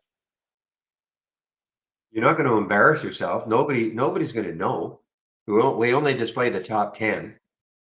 Okay, so nobody's going to know, even if you finish dead last.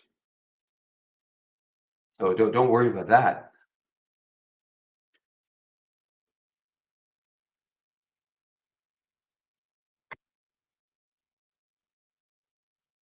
That's the whole purpose of the contest. Well, not the whole, but I mean, it's only in a simulator, so it's not real money. That's when you want to make all your mistakes, okay, and try to correct them down the road by practicing. You know, also in our simulator. Never mind during the contest, practice in our simulator.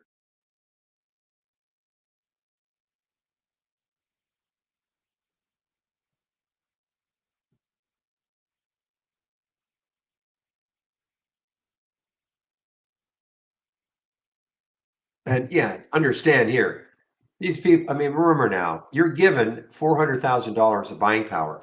Okay. So now this person right there, backside, he's up 336,000 plus his $400,000 buying power, well, minus that. So understand, I mean, this is unrealistic. Most people are not going to pile into some of these crazy ones. Okay. You got to be lucky. Oh, look at Vanny again, guys. VANI.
Okay, Scott in our YouTube room, I'm sorry, can you click on one of the horizontal trend lines you have drawn and show how to change the size of those larger or smaller? So I don't think you can, okay? You're talking about if I right click and markup and horizontal line, then don't tell me on the, you gotta be kidding me.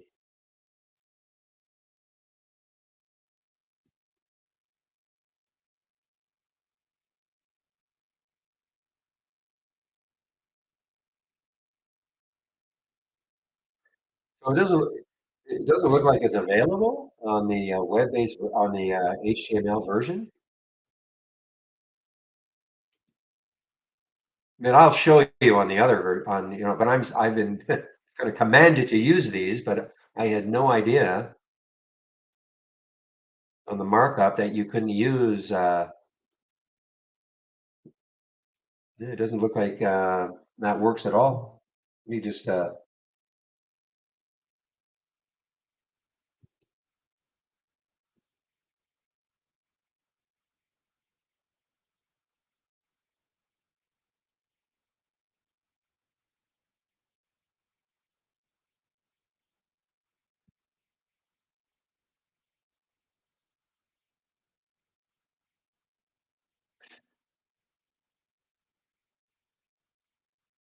Oh.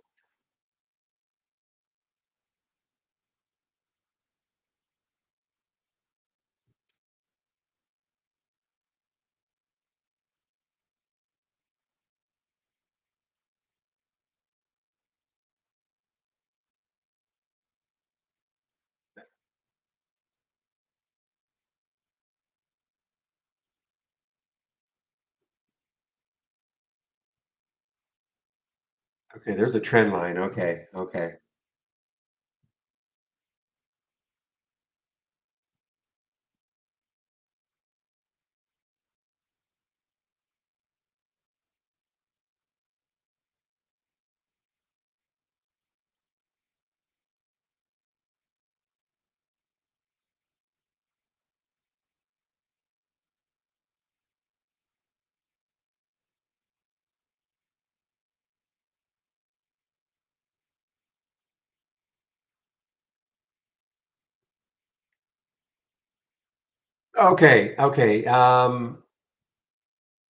But Pepe, can you do a horizontal line?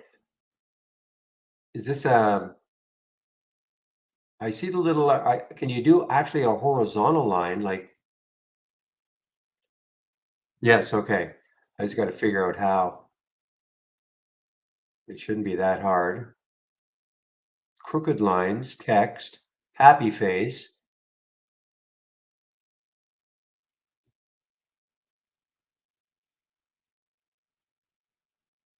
This is a trend line, though. I don't use any of this stuff. You can tell I don't use any of this stuff. Well, Scott, I can show you really easily. I mean, I've been asked to, but let me. I mean, I can show you easily here. You know, in the markup, horizontal line. There it is. Now, but you're asking, well, can you make it bigger or thicker? You can't. I mean that. So I'm sure even if I figured out how to do it on the HTML charts, you won't be able to make it any thicker or bigger.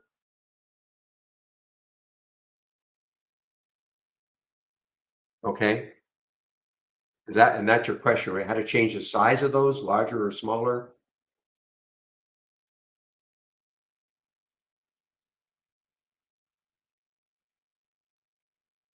Okay, you can't do it. There's no way. The only way I mean, it'd be crazy to do it, I think, this way, but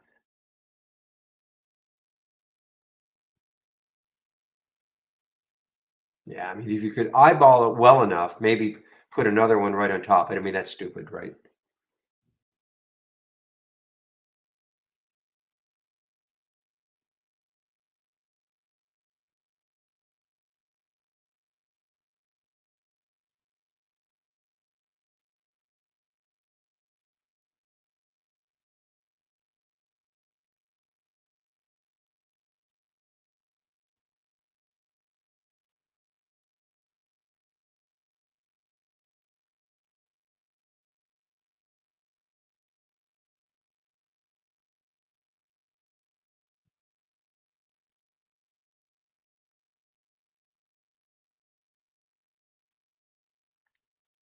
Okay, guys. Sorry, sideline there for a bit. Sidetrack there for a bit.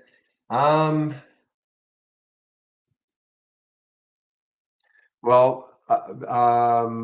Ben, who was doing that one?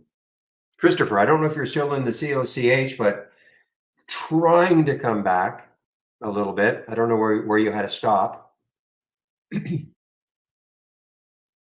Ugh,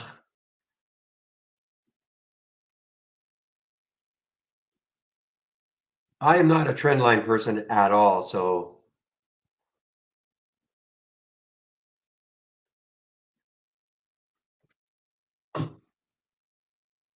that doesn't mean you shouldn't be a person who's listening to me saying, "Well, I like trend lines." Great. If you can find a way to use them to your advantage, great.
Okay, guys, sorry.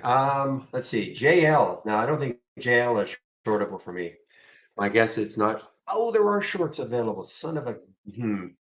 So this showing up on the 10-day daily breakdown at 1280. Again, I've just been, obviously a little distracted today. 1280, and it's now 1051.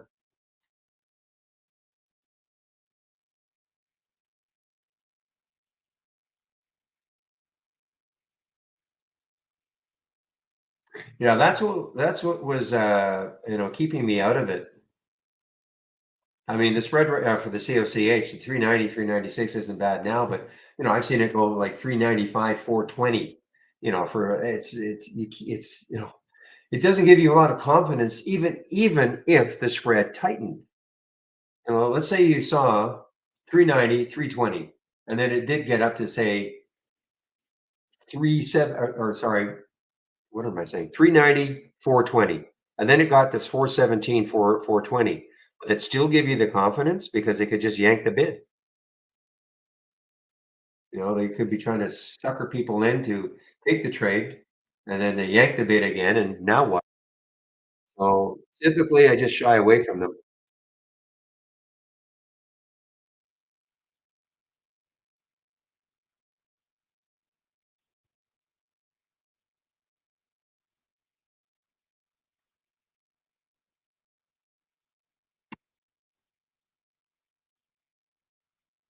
Yeah, Pepe, obviously. I mean, I'm be lost with well, not most days, but many of these things. I mean, you are a star.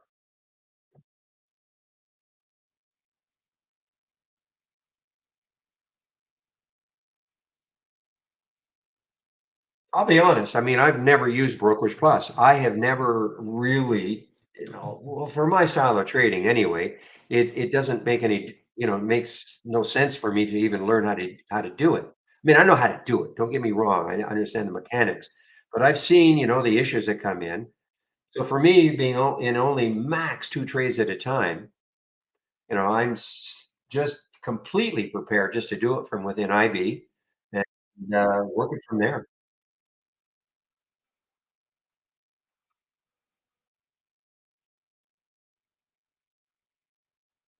I think IB is a simulator or IB, Brokerage Plus as a simulator, so I saw, Eagle was having some issues, is good, but I just use it in a very manual way in the simulator, very manual way. So I don't get into, stops and targets and well, I do have stops, but bracketing orders and things like that. I just don't get into any of that stuff.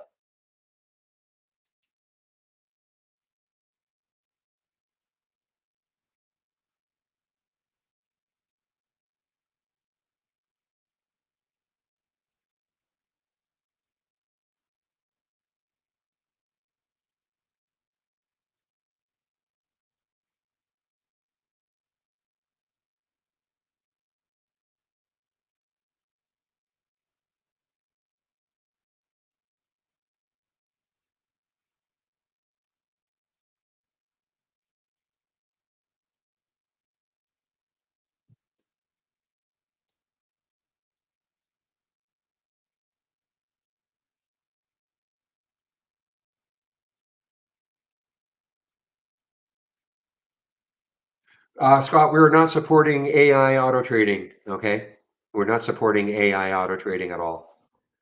You will never see that in any of our messages. Okay, so we're not supporting. If you want to auto trade your own strategy, you can go ahead.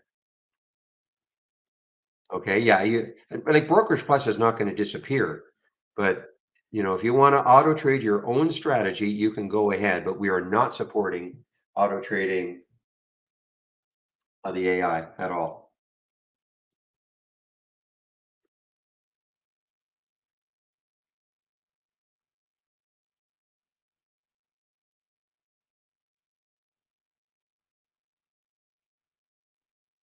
Oh man, that Ironwood was just an awesome short for me if I were still in it. I did okay on it, but look at this move down now.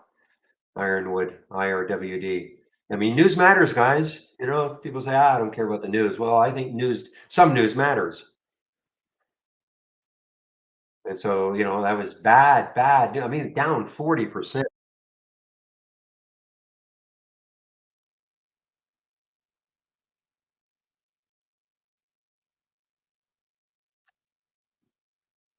Ooh, now the DAVA just showed up on the scan, the combo scan. Now it's spready, but at least it's a $39 stock, okay?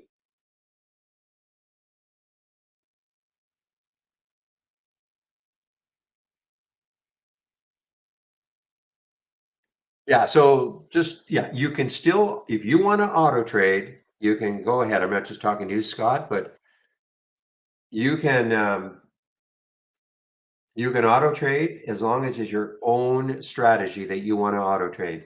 We will not support auto trading the AI.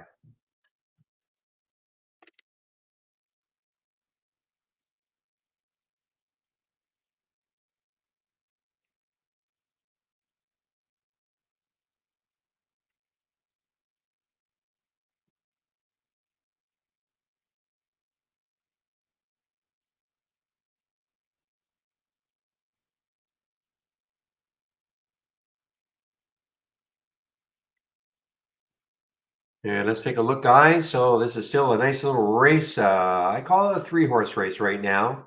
Backside Bob, 359,000. El Papi, 358.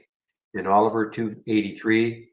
Sort of slipped just right there. I think he was at 300. But anyway, so call it a two-horse race. Now remember, this is over 4 p.m. Eastern time today. Whoever wins will get $2,400 first prize.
Well, you know what? I'm going to do a trade then. I'm just going to, because when I do demonstrate taking a trade in Brokerage Plus, okay, in the simulator,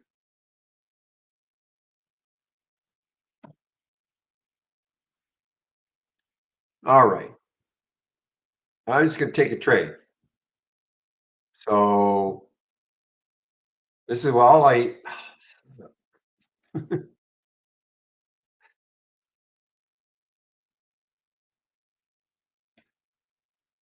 remember sort of do this. Okay, so there's the SMXT. Okay, so let me, well, bid ask. Well, even if I went market, I mean, it should still, I'll just take 500 shares. I'll buy, send, let's see what happens. So I'm in the trade. So that is manually in a trade, just like that. So are you not able to do that? I don't use the charts because the charts you have to assign a strategy to it, and I just find it too cumbersome. Even if I so I don't like to use this buy and sell. But you saw what I did. I'm going to click on an alert. I'll do it off screen, but SWIN. Okay, so SWIN shows up here. Here's a drop down. I can obviously pick how many shares I want. I'll pick 400 shares. But I mean, okay, I'll try to do something a little differently. It's a crazy spread.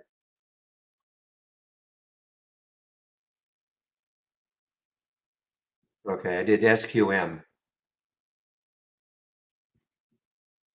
Okay, so 6 cent spread. I'm going to buy 500 shares. I'm going to click buy and send, and then I'm in the trade. So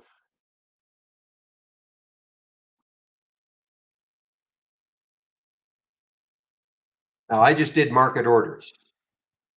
You know, typically when I demonstrate the use of this, I go market order because the spread is not that bad, so I don't bother with a limit.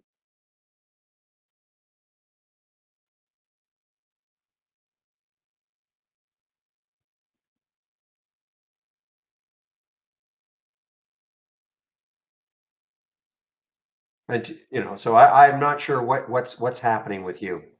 I just don't know.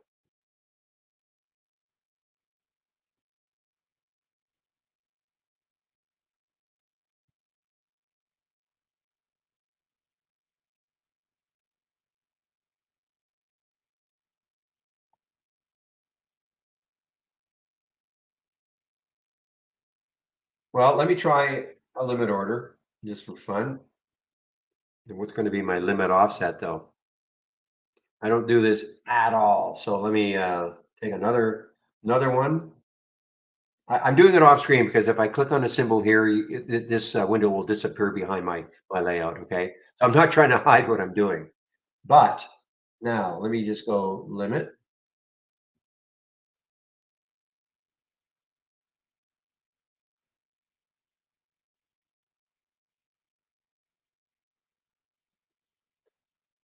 and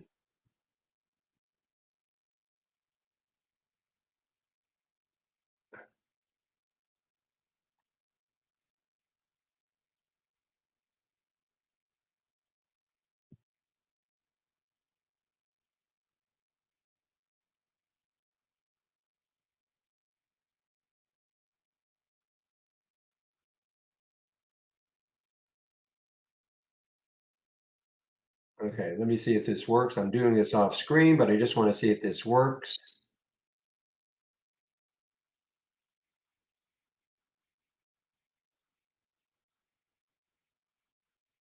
because it's all about the offset too, isn't it?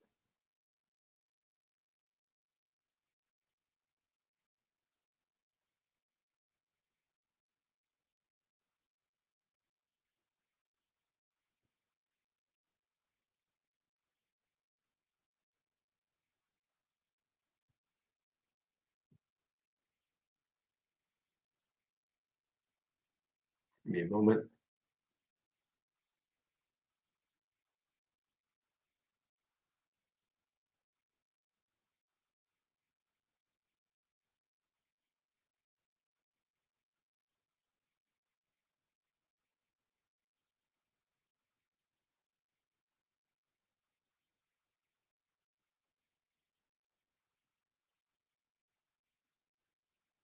Okay, so I did a limit order, with the IGT. It worked, I had to put my limit offset. I think I put 10 cents or something, but it worked. So I don't know what's going on. I mean, that's why I don't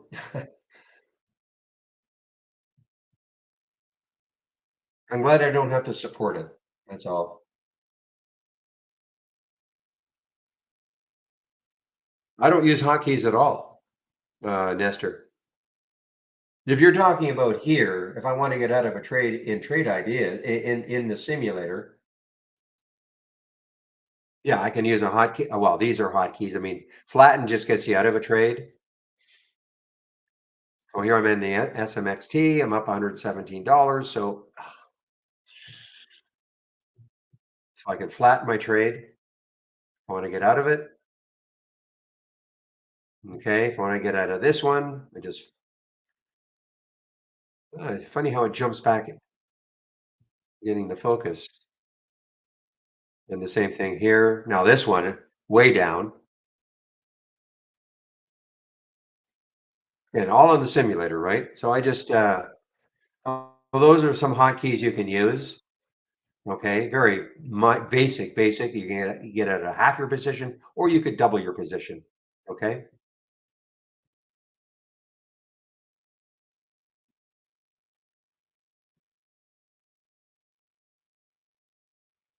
Wow, what an alert, guys!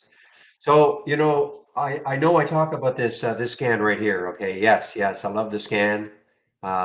Settling down a little bit, not as many alerts, but I also really like the breakdowns. These breakdowns can really, really break down.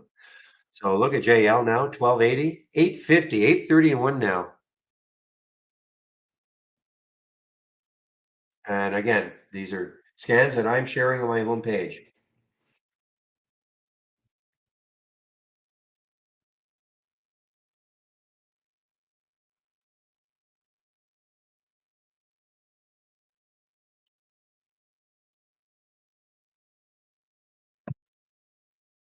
Well, look at this. A huge change in the leaderboard, guys. Look at El Papi now, 486. Leapfrog backside, who was at 3 something before, he's at 417. But look at El Papi, and he's completely out of whatever trade that was. Okay, this is the closed profit. So backside Bob is still in a trade, and he's up $43,000.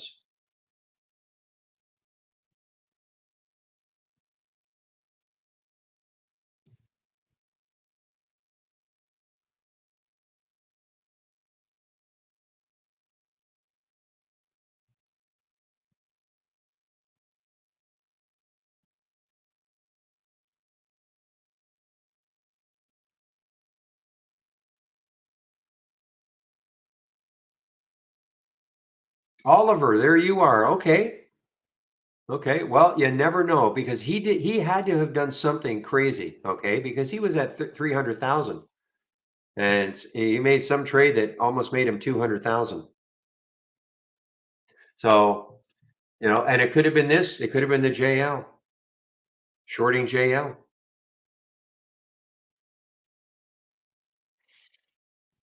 Just out of curiosity, now that he's out of the trade.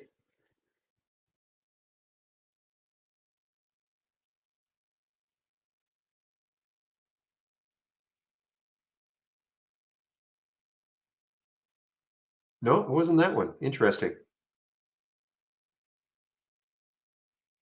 It was not that one. That would have been an excellent one. And I'm not going to say, okay, because it's not fair. Because who knows, maybe he wants to get back in it.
Okay, guys. Now this one is creeping in here. I don't think I saw this one earlier today, and this is what I really like about the way this is displayed. Okay, because you could see, for the most part of the day, you're going to see the ones that are like the ENVB. It's probably going to be at the top all day long.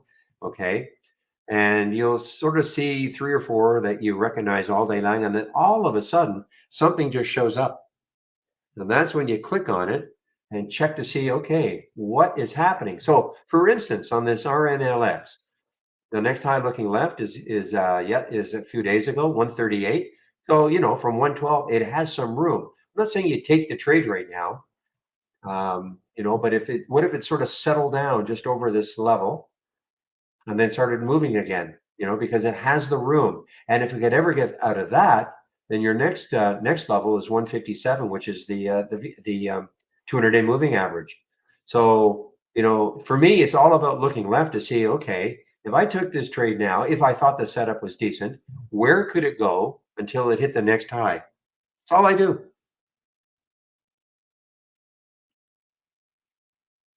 I think I have the world's simplest trading style.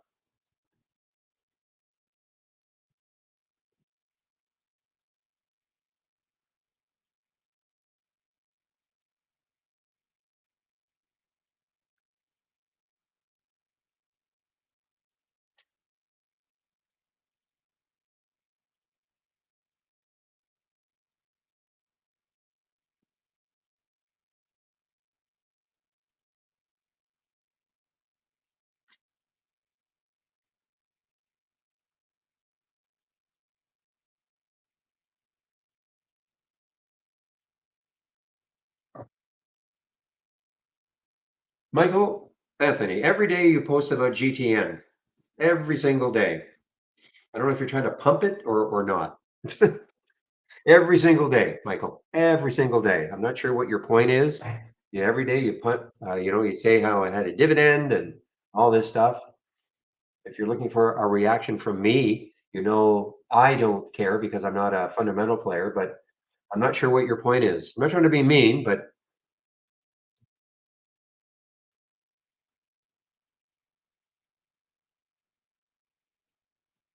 this is in our YouTube room, guys.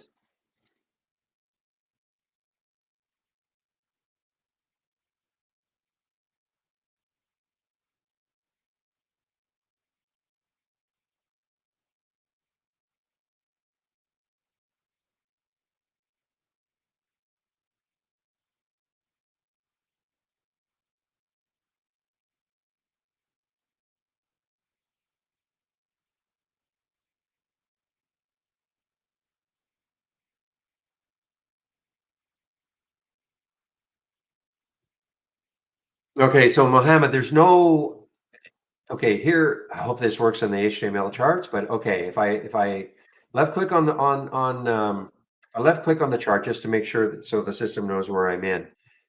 You can zoom in and out. Okay, I'm trying to zoom in and out here just by I'm holding down the control key. Does that not work? I'm sorry, guys. I know I'm not s- I'm not still not used to these newer charts, the HTML charts. Okay, so I am zooming in and out. Or I'm zooming. I've got my control key pressed down on the keyboard, and then I'm using my scroll wheel on the mouse, and so you get this effect. Okay, that's all you can do.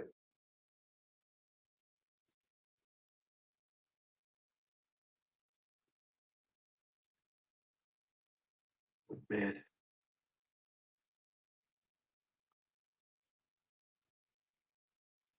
there another way to do this on these charts?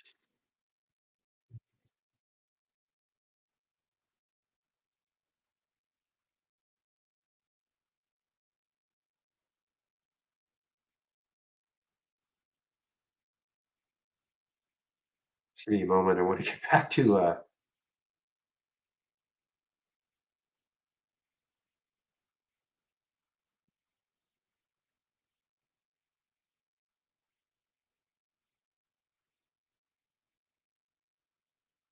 You know what? Whatever I've done, I think is messed up my system here. I might have to shoot. I might have to exit trade ideas and come back. I'm frozen.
I'm just gonna give it one more shot here to see if I can. There we go. Okay, so I'm not frozen anymore. Okay,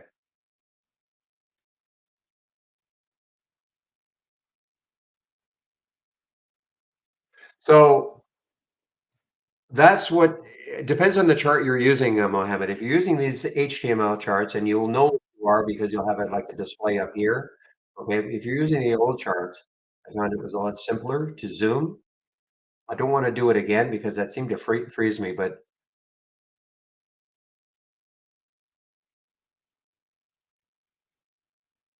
so these are the old charts. So for me to zoom, I just hold the control key, and I use my scroll wheel on my mouse, and I just zoom in and out. Okay, but there's no way to say, okay, on this chart, I want a certain thickness. No.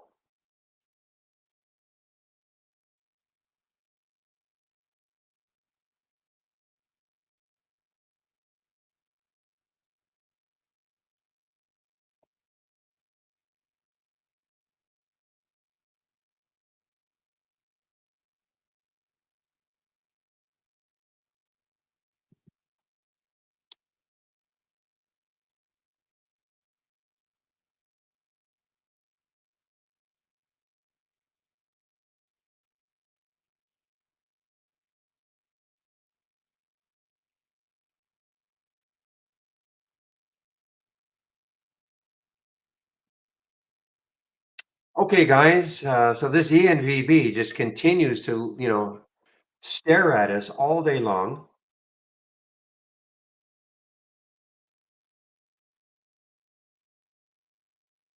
Ah,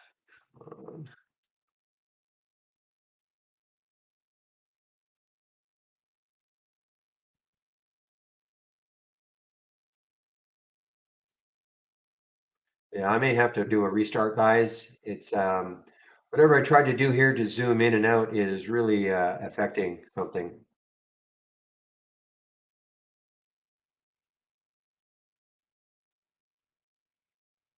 Maybe just okay. Let me click INSG, guys. INSG. I'm just showing. I'm seeing showing up now.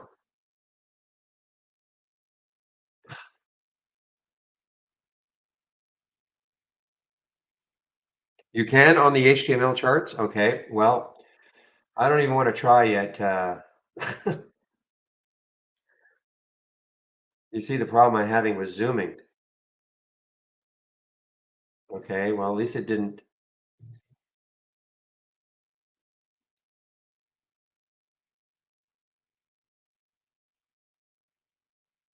Okay. So I see here line width. I guess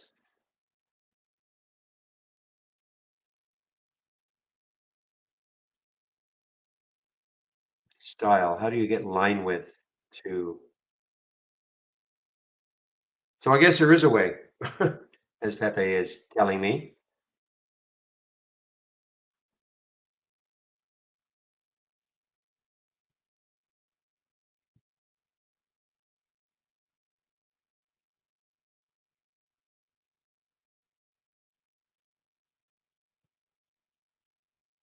I guess I've just never thought about doing it because, whatever I ever display for me is fine, but I understand, of course, others might not like that.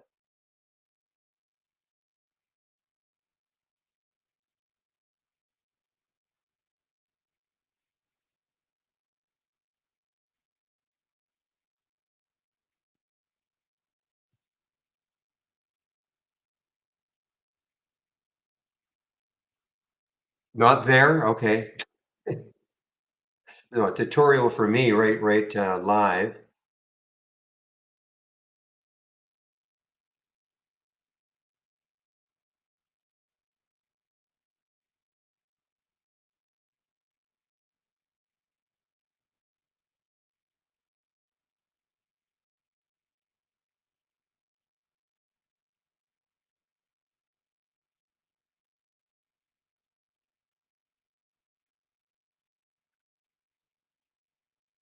Oh, now you're talking about the horizontal lines and stuff. Okay.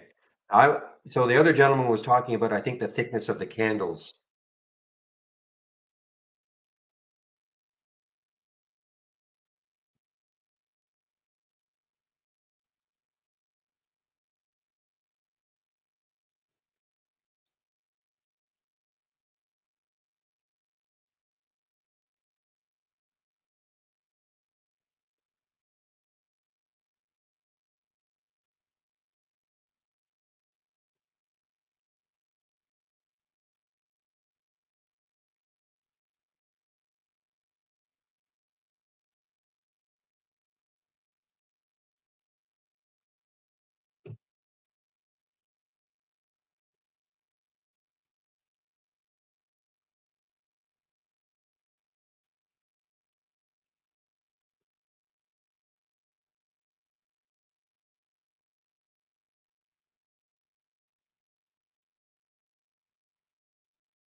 Okay, guys, sorry about that. We're having internal conversations. Okay, so I'm definitely, wow, holy son of where'd this guy come from?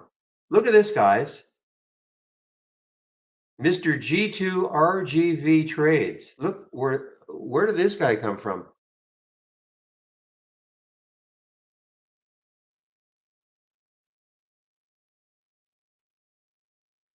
Now, unless he changed his username, because this username is new.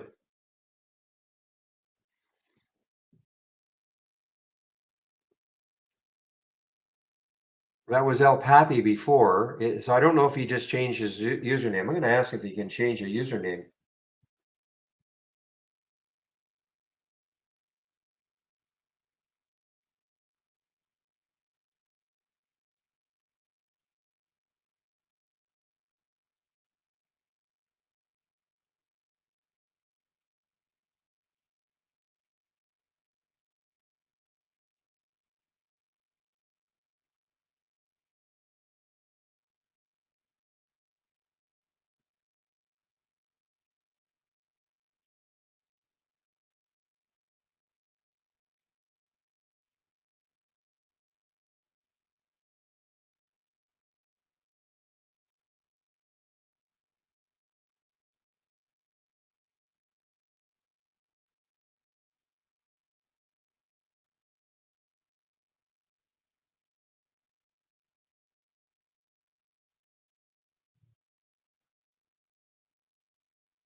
Anyway,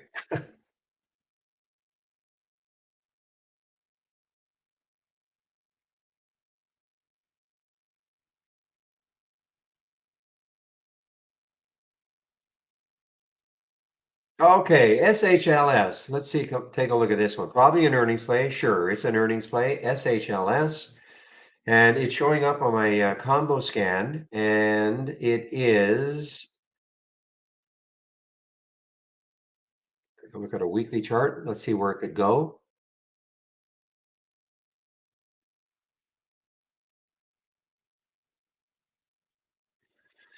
So it looks like the next low is 1213 on the weekly chart. So, I mean, it's got a little bit of room to keep moving down. Wish it had a lot more.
Hey, guy.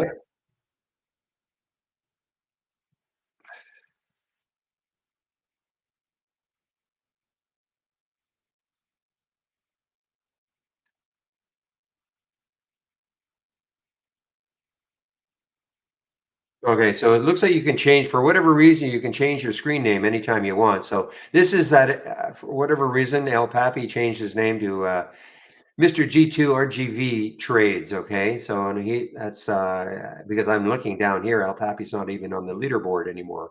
So it had to be. So for whatever reason, change his name.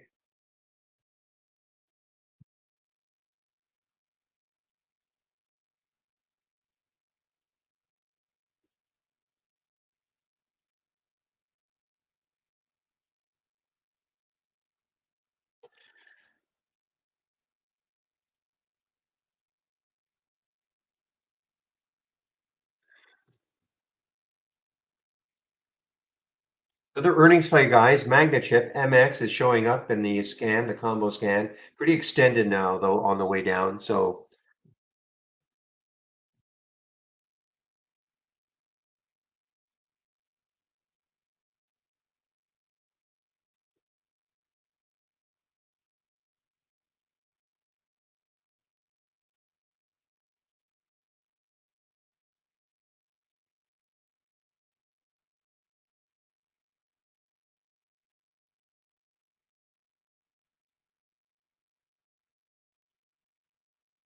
all right, guys. So this OCEA is sort of catching a little bit of life right now. Okay.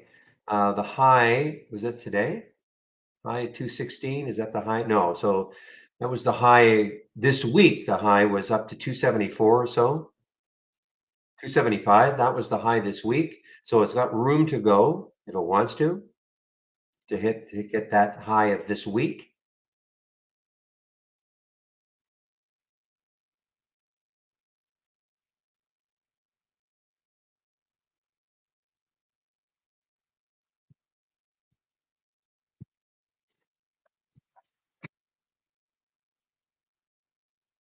Okay.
Okay, guys, I still have my eyes on this RNLX, okay? The RNLX, because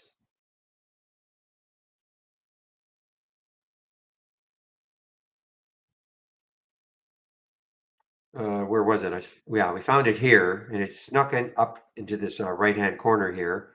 So the RNLX, still have my eye on it, trying to hold over a dollar.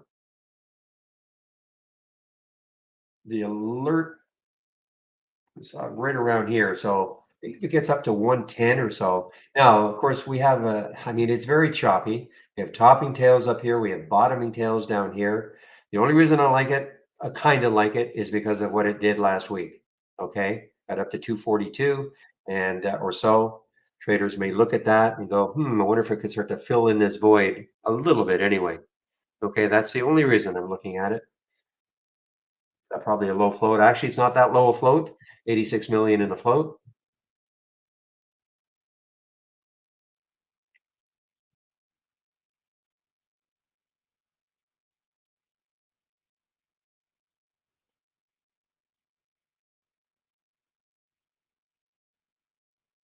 So what's the market doing? So we had a nice pop on the pre-market. I haven't even really looked at the overall market. So Dow's down a little, Nas is down a little, SPY's down a little. So nothing really, not a lot of action though. We're getting a big red candle here, but we had a big positive SPY candle on the jobs report at 8:30, and that seemed to propel us right to the top here, right at 10 o'clock. But then at 10 o'clock, we started to have that giant red candle. Now we're getting another one. So a little bit of a choppy day now.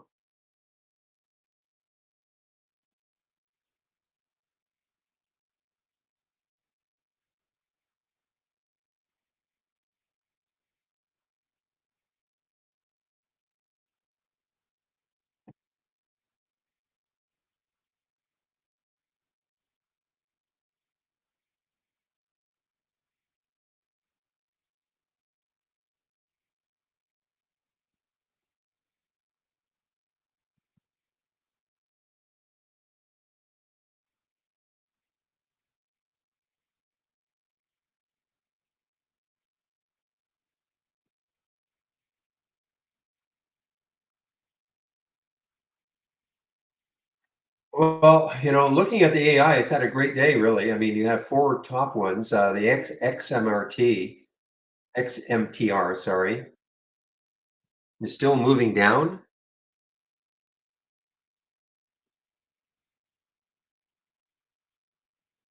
Now, even the COCH is trying to come back here, guys. Trying to come back. But again, look at the spread. It's not a great spread. 401, 410. But this is one of those stocks that I talk about all the time that later on in the day, maybe, I don't know, 1:30, 2 o'clock, maybe the enthusiasm comes back, get some volume, and it could just pop it. So that's why I've got these price alerts, different areas, in case that's what happens later on in the day.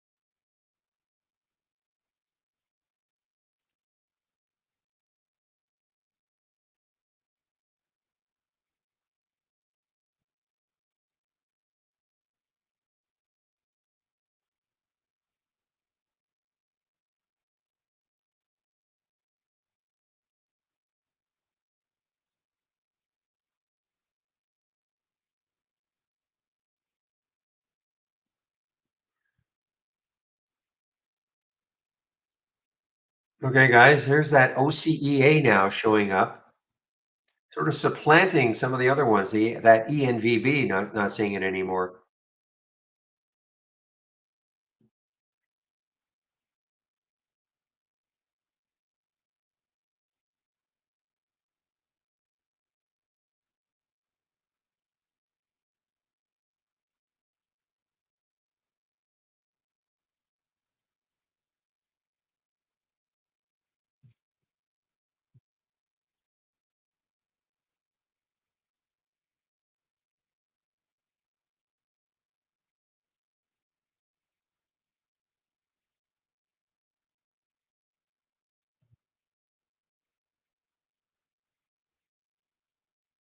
You know what? Forgot to check the when these guys are speaking. Whoops. And I'll post this every morning now. So 11 o'clock. Yeah, that looks 11 o'clock. And yeah, Goolsby. So he's one of those Fed guys. We also have at 1:15, we've got another Fed guy talking. Okay.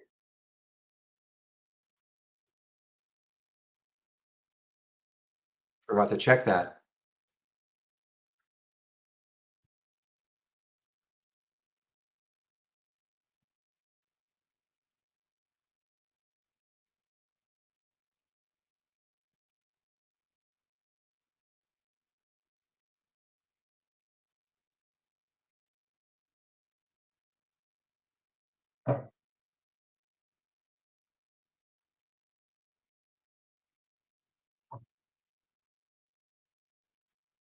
All right, guys. And in about 15, I'll be taking my break. So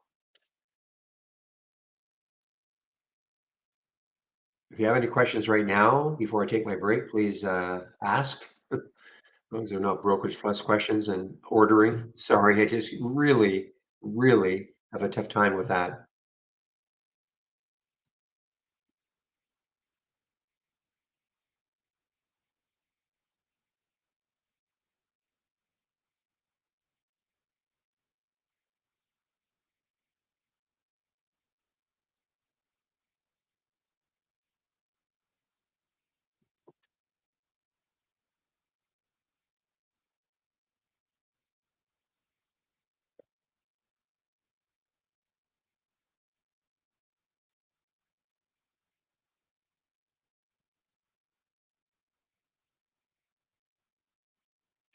All right, so here is another one on the short side. Okay, not an earnings play.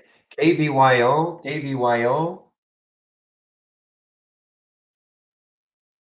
26, 20.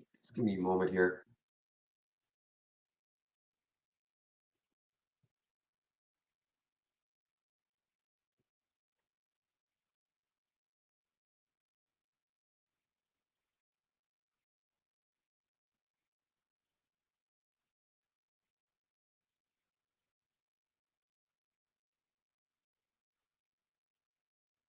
Oh no, Eagle, I'm not specifically talking to you. Believe me. I know you came to the right place. I mean, there was a chance I might have been able to help, and luckily Pepe was able to give you a big hand.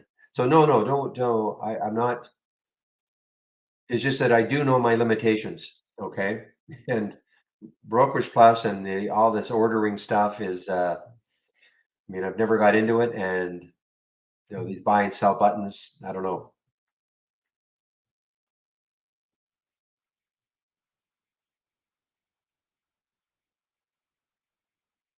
Just give me a moment. What is happening?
Okay, guys, I'm sorry. I'm wanting to watch this one now. This KVYO, KVYO.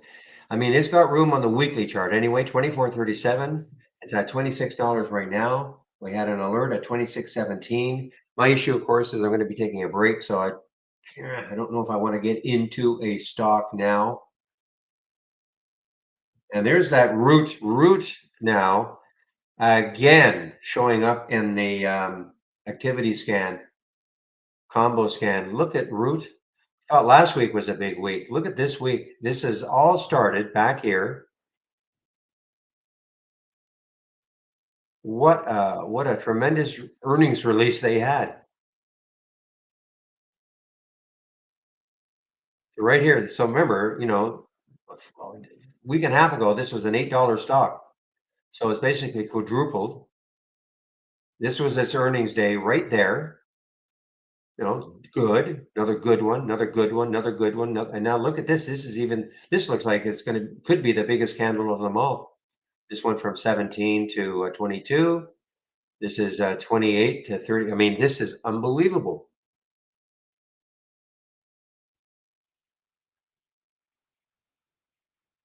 Well, I hope it works for you. Oh, it destroyed you. Oh, you were short. I see.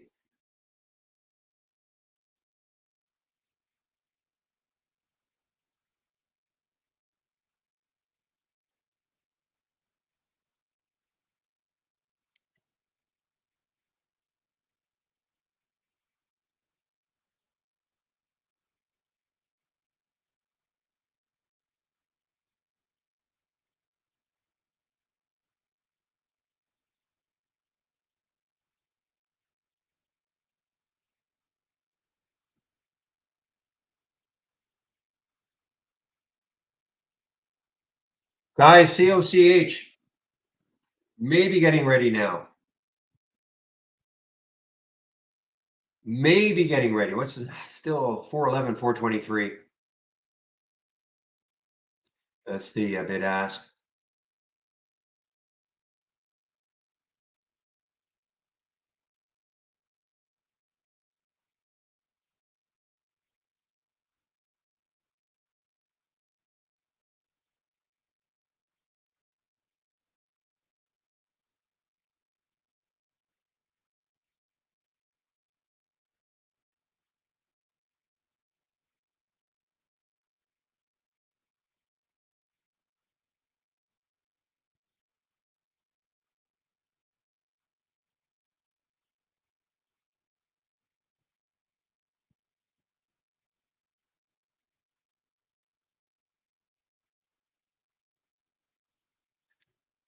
It's still very choppy. I mean, look, there's no, easy way to say this. I mean, this is a very choppy looking stock. COCH, big topping tails, bottoming tails. The trend is up, but the high yesterday, or high today, actually, the high today is 464. Okay, guys, what I'm going to do now, 11:52, I'm going to put the announcement in. I'm still here. I'm going to get rid of a lot of these now. All these. There it is, guys. COCH now on the move.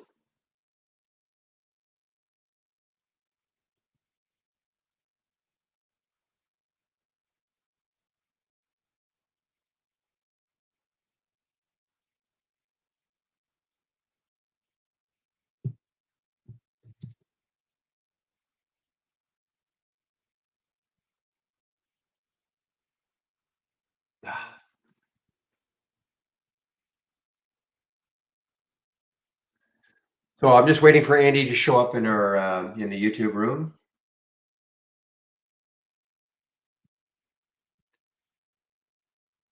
And before I leave, I'll put the YouTube link in the main room.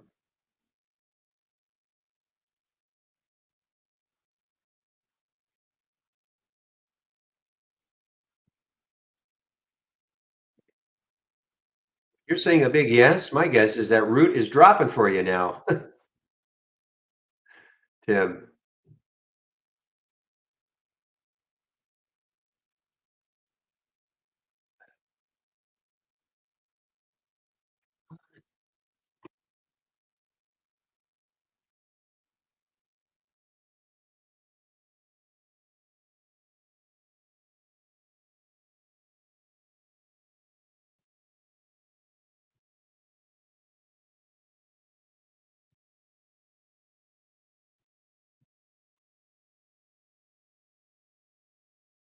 Oliver, you were in the room earlier. I hope you're still in the room. You're still looking good. You know, you saw how quickly whatever happened, whatever trade this guy took, I mean, that just propelled him. But look at you now, 395. So you're within 100. You know, make one great trade, and you could be in the lead. Oh yeah, I mean, and the amount of money you're putting into these trades, Tim. I mean, it's not realistic. We get it. It's just meant to be fun.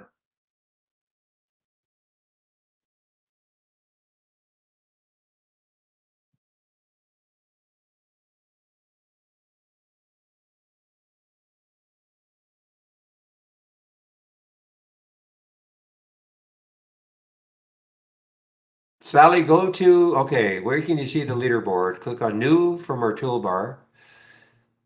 Click on new from the toolbar. Okay, click on docked channel bar, docked channel bar, docked channel bar. Say it over and over because there's another one, and there, the PMC Master Challenge, just click on that. Now, now this popped on my other monitor, the leaderboard popped on my other monitor. There it is. It may be underneath this though, okay? It may be underneath, hidden.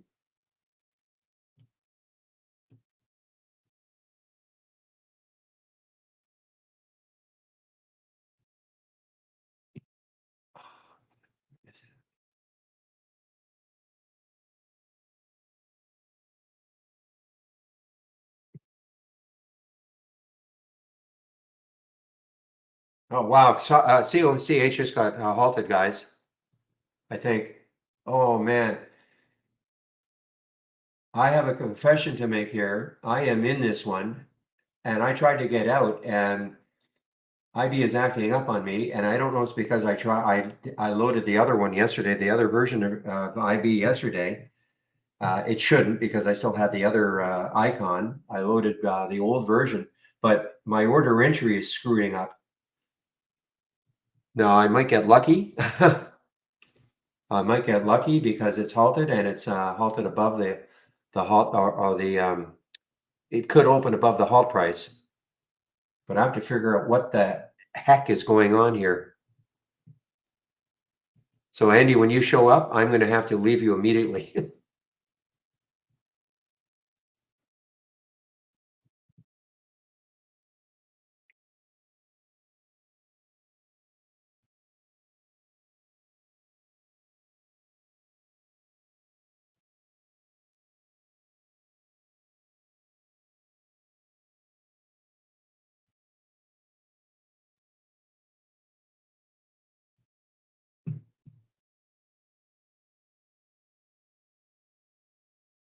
Yeah, exactly. Join the content. Well, you can't now.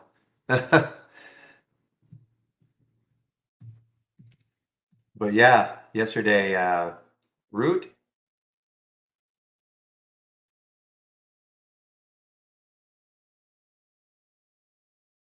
Oh, I thought it would have been, I thought you said you got in at 26, Tim. Yeah, the first halt is usually good. The first halt. I might have got halted earlier today, but I have to, Andy, please show up soon. I have to figure out how the heck I get out of it. I know I can't get out during the halt, but my order entry is messing up.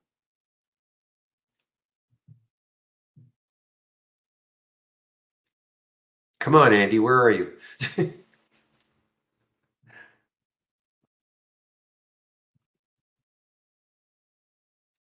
Time did it get halted? It got halted at 11:56, so could open at 12:01 plus 13 seconds.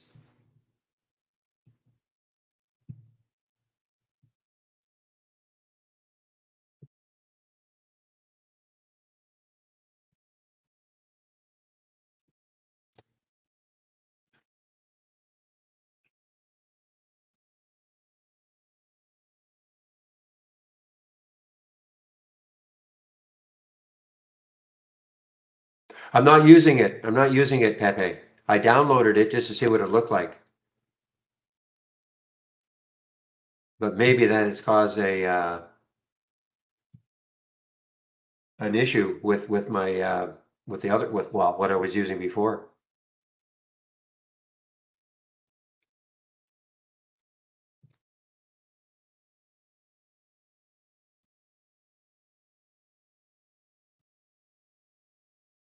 Normally I just go into my order entry. I can pick the price I want to, I'm watching the price and I can pick a price and I can get out. And, but it's not allowing me to, even though and anyway, that's my issue. I just want Andy to show up because this is going to open probably and I want to be able to, I mean, I'm not nicely in it right now. If it opens near 5. Andy, What's up, Barry? I I have to leave you right away. Okay, I've got No a problem. problem, and I'm trying to figure out how to get out of a trade. So Okay, no problem. chit chat. Okay. Enjoy. Okay. Good luck. Well, I don't Bye want to bye. enjoy, but okay. Good luck, man. Okay. Thanks. All right. Bye bye. Okay, guys. Andy is in the YouTube room now, so I'm going to mute myself. We'll see you in about an hour. All right, guys. Hopefully you can see my screen. Let me pull up.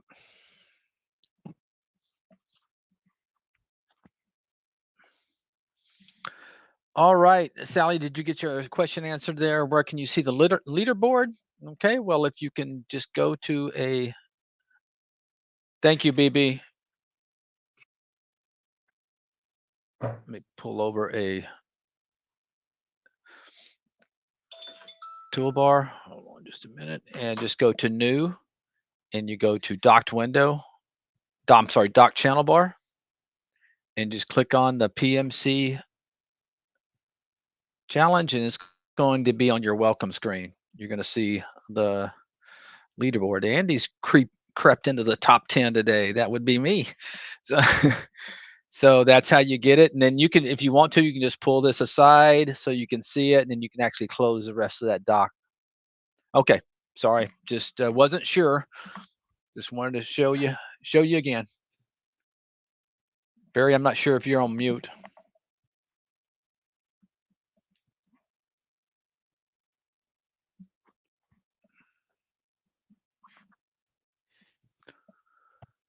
All right, boy, messy day in the market.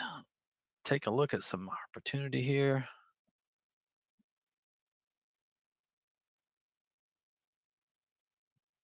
Take a look at the action we're seeing. Yeah, there's no sense in pulling up the spies. It's just a mess right now.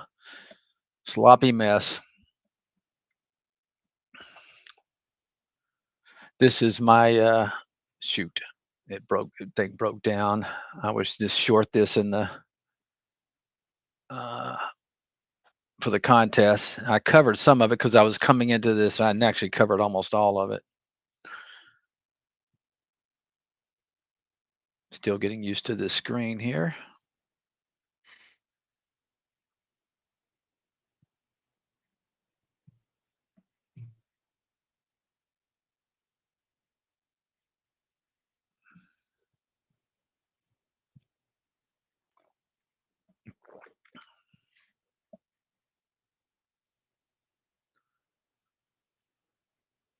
Yeah, that's a new one.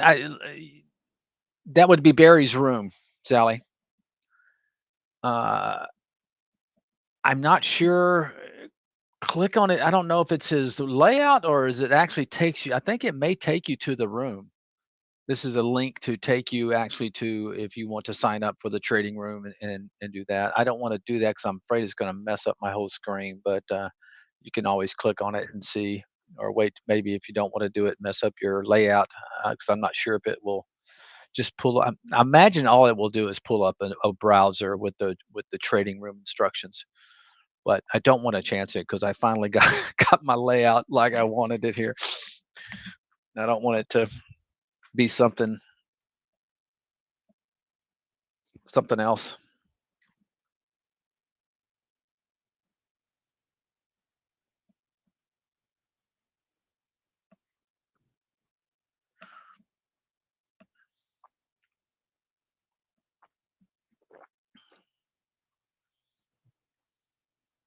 All right, let me look. You're welcome, Sally. Let me look for something that may be, setting up for a. Let me put this on a daily over here. That's what I'll do.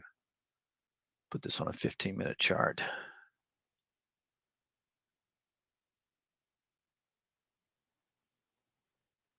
And then I'll swap them and put this one on a daily. There we go. Now we're talking.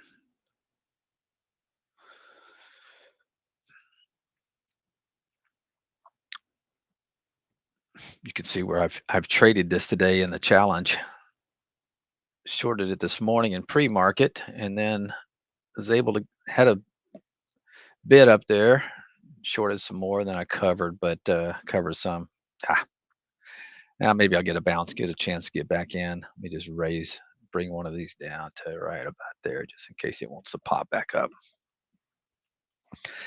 I've been seeing that Sidu a lot coming through. I did have an alert just go off, which means I probably set that for a resistance level. But let's take a look. Here's the 15-minute chart.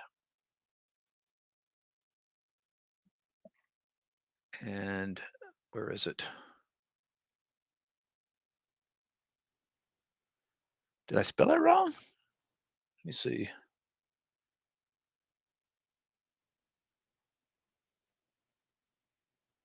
Oh, SIDU, Andy, duh.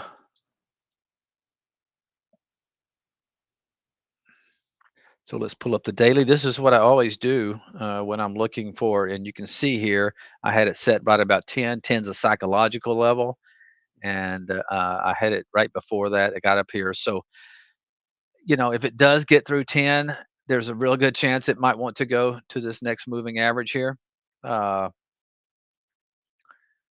which is probably the 200, which is way up there. Let's just call it, let's just say, there's just not a whole lot. You got a few wicks over here, but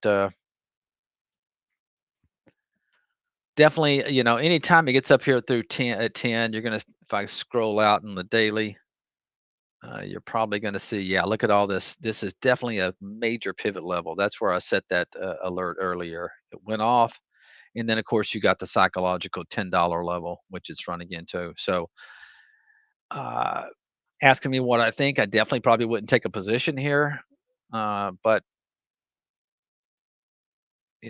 going back to the 15-minute chart, this is one that you know like this $8 level would have been nice earlier today. Pretty messy since the open, but that would probably be your buy list. Especially when it got through the pre-market high. But I saw it got there and then pulled back. It's nasty. This is not one I'd be chasing. After it just moved almost $2.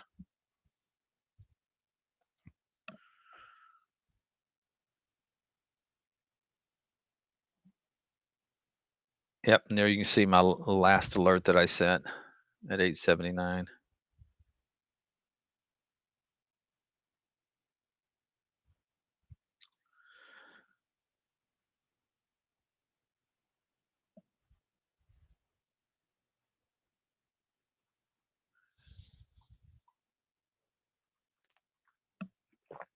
Okay, guys, I got to hop back in here. Luckily, I figured it out. I'm out of most of that COCH. Um, it was a harrowing experience, but I'm out most of it. Did really well on it. Got very lucky, and so there. And unfortunately, Nice. Christopher, I don't know if you got, see, that's how I use the AI. I use the AI. I use anything that generates alerts for me as a watch list. And that's why I was saying, for the COCH, what had to happen is a few things. The spread had to tighten up a lot and had to get over that 420.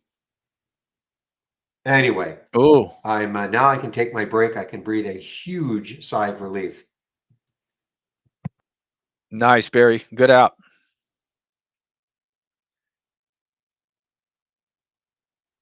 Let's see. Yeah, this is where. Oh, this is kind of a new issue. Yeah, so it did get above this high, going back to, I guess it was what, a few months ago. If it can hold that level, it could really get some juice going.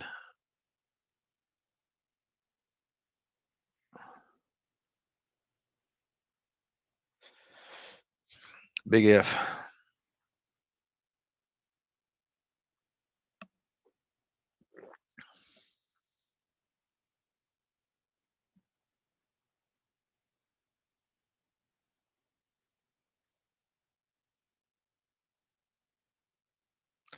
Gosh dang it. I have to build my.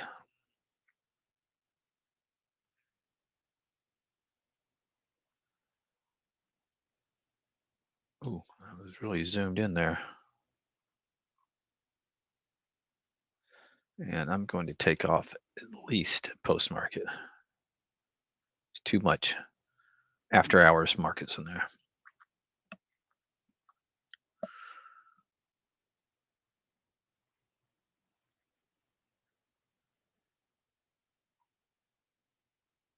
Let's see, this A deal. Ready to short again yet? No. You can see I also made some money shorting that. Not shorting things in a hole, letting it get extended and putting out bids and offers. So I did do well on that today. This is just for the challenge, guys. I'm not doing this in my real account. All right, let me just move my Brokerage Plus over to my other monitor. There we go. That makes it a lot easier.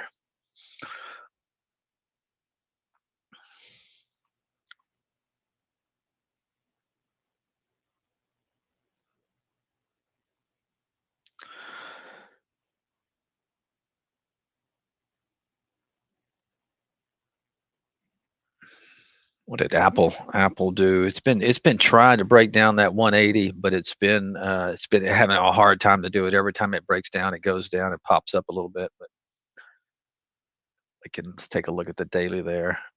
And if Apple does lose that area, it could have a huge effect on the major indices. Obviously, it has a huge um, weighting in all the major industries. So if you're bullish on the overall market and would like to see it go higher, you want Apple to at least probably hold on. I think the market's been able to move higher just because it's really not going anywhere over the last few weeks. But if it does break down, I imagine it's going to have an effect. So let's just put an alert right here so we'll be notified when that happens. Put alert on that range breakdown.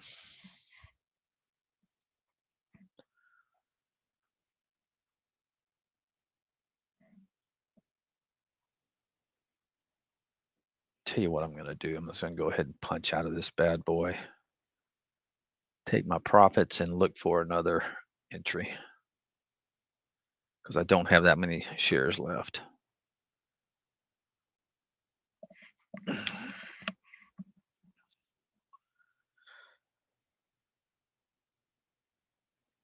You know what? I- there's a lot of bidders in this market. So first of all, I'd be surprised if it breaks down. But I shouldn't say that. But I think it would have to fall pretty good for it to really have a huge impact on the market. But yeah, if it breaks down, and I'm not just talking about one day, I'm talking about if it does it over several days, just pull it back up. Let's take a look at the technicals and where it may go on Apple. Go back to the daily, and you can just see just no buyers in this thing over the last 3 weeks, whole month of May basically. So after earnings, they bought it up, but since then, yeah, it's back to where it opened up on earnings. So let's take a look. Yeah, it's not a whole lot of resistance there if it falls, guys. I mean, just not a whole lot. Somebody could argue maybe this level, 173, that's a pretty good drop. It's breaking its trend. If you did a long term or trend on this thing, or maybe it's right at it. Well, no, it's breaking it. If you go from here to here, let's just take a look. No, wait, that's not what I want. And let's just draw one right there. See, technically it's already broken that trend. So yeah, I mean, not one I'd want to be sitting long in, but it is Apple and one of the most loved stock in the last 25 years. So or maybe 20. So yeah, but there's not a lot of support if it does break. So we'll have to see what happens. So I imagine yes, it could have an impact, especially on big tech.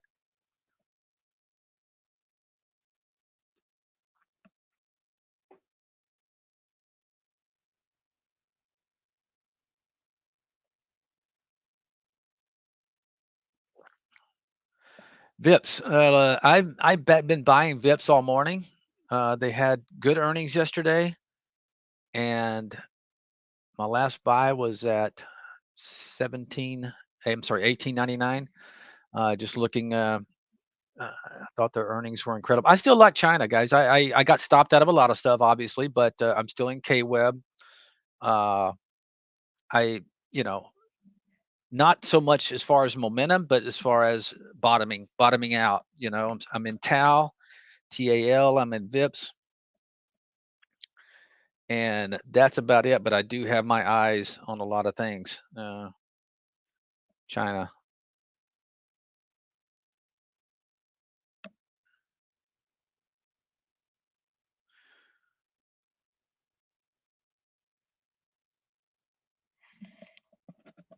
Now I came in. I had this into earnings. Okay, so uh, I I scalped out of probably 75% of it on the day of earnings, and then what I'll do is I'll keep a little 25% of it, and then I'll start buying back into it. I do that a lot. If I have a core position, I'll get size, I'll scalp out, and then I'll uh,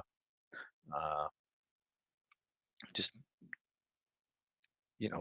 looking at this now. It's saying my entry price is 18.94, but what you have to remember, it's been one of my best trading stocks, that and Tao lately, but uh, mostly because of that earnings.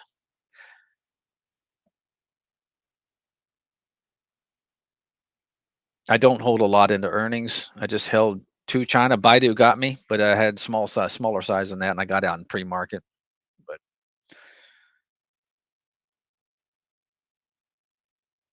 I still believe China has bottomed.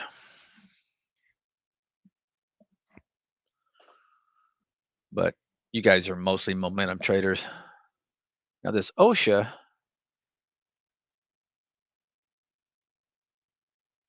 is,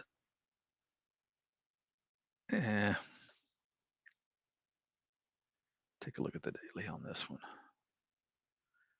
This is the one I'd like to fade if it gets in. Let me just put alert up here if it gets anywhere near it.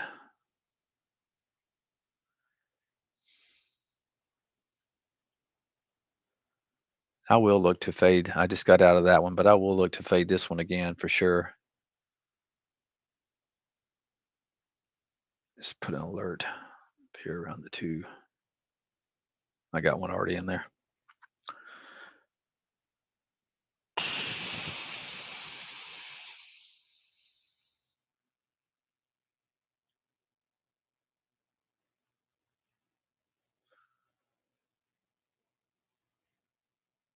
All right, let's take a look at some momentum trades here. PSNL.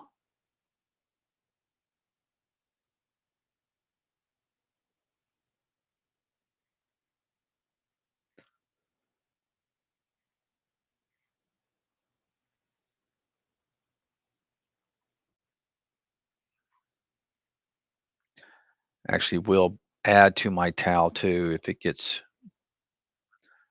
back through these moving averages. Got an alert there. Let's just set it right about there.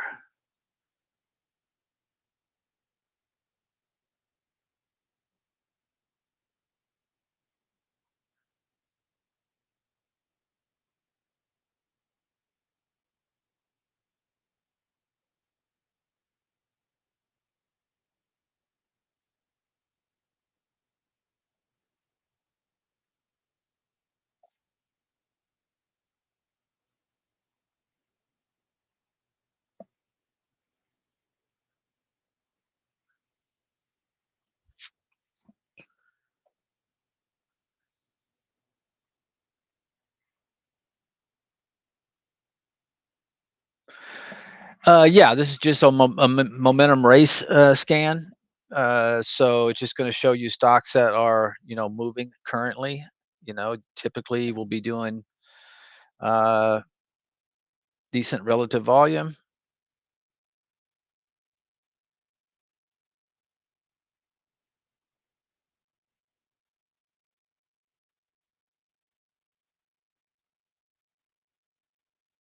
I'd like to see this if it got up to like this 139 level for a fade. INSG, what's it doing?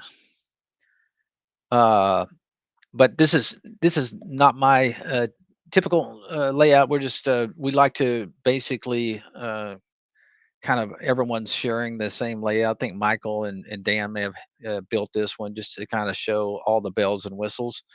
Uh, mine's obviously I do have some of these in my layout, but I have also a lot of swing trading excuse me, scans in there.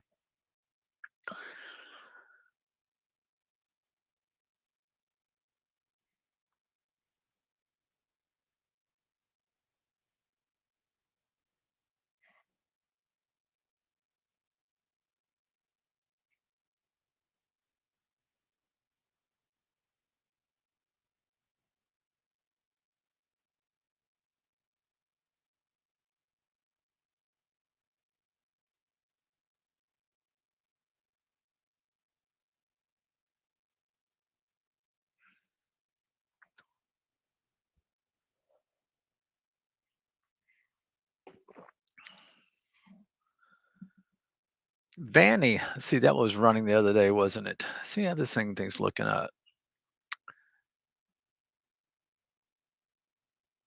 I'm gonna cut off just so I can get a little more to the pre-market right quick. This one doesn't look bad to me. Could be in for another push, especially if it gets above these bodies, maybe the 450 level. Now,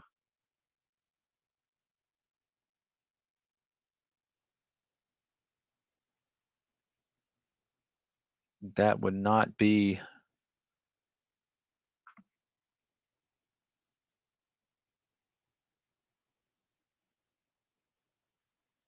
let's see, highs of the day would be 478. But yeah, I'd love to see this if it got through the 450 level. One that make it get going. Still has a good relative volume. Pretty much a low float, not extremely low, but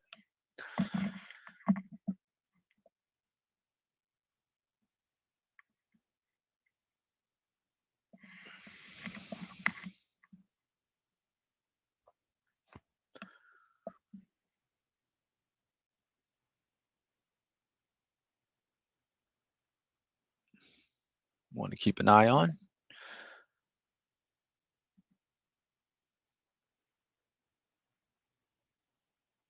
Well, that's messy.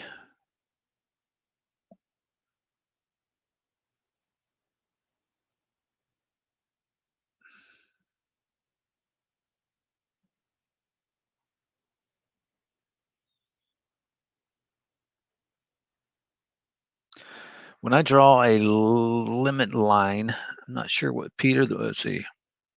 When I draw, I'm not sure what you mean by limit line on 15-minute chart close to it. Daily chart way above. Bought AI this morning, and that was the case. I'm not sure what you mean by limit line, Peter. What do you mean by a limit line?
This thing's going to break down.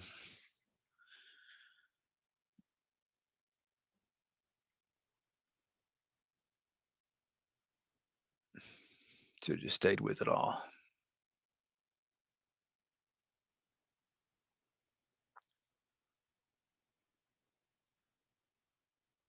Are you talking about trend line?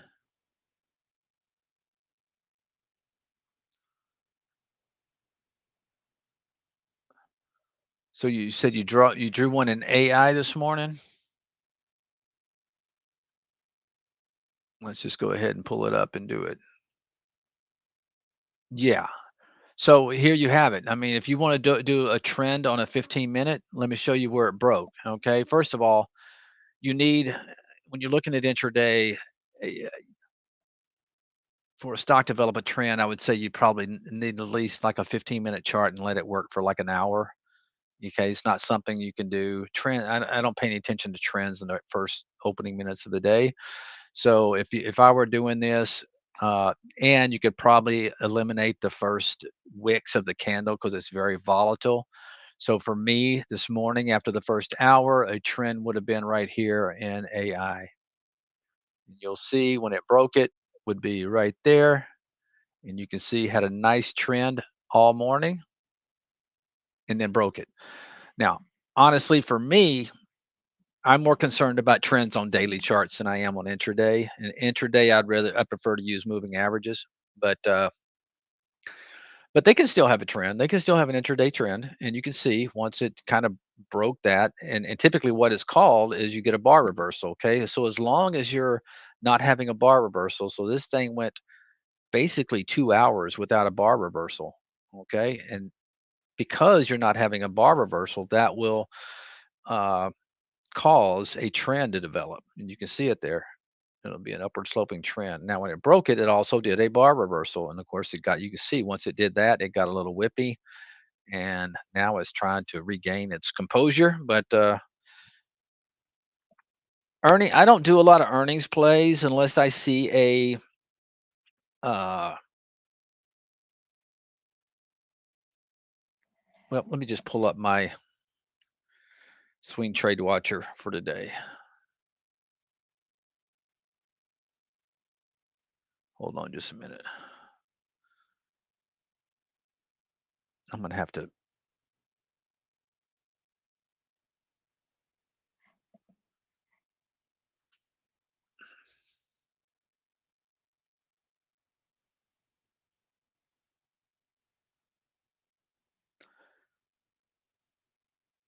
So I think the couple that I pointed out today was this GDRX and the OKTA. Maybe because they were breaking out of a kind of an area. I don't put a whole lot in. I'm mostly looking for setups, um, but if I do drop them in there, they will in my video. They will be breaking out of an area. Now I'm going to pull this over so I don't lose it. But OKTA, and you can see. But this is why I can't stand these earnings plays. I'm seeing so many of them gap up too much, and they're very sloppy. For me, I'd rather trade setups. Uh, GDRX, let's take a look at it. And yeah, it was breaking out of a range, had all its movement in the first candle, and it's just sloppy. You're seeing very, very little follow through. You'll get one or two earnings that'll just keep going, but man, the majority of them, they're really difficult to trade. So I would rather them let them, maybe set up for a day or two. But getting back to your point, okay, let's say it's GDRX. Okay, maybe if you want to draw a trend intraday, you could do that probably now. You could draw one right here and maybe say if it breaks that trend, it's a good chance it's going to fall lower.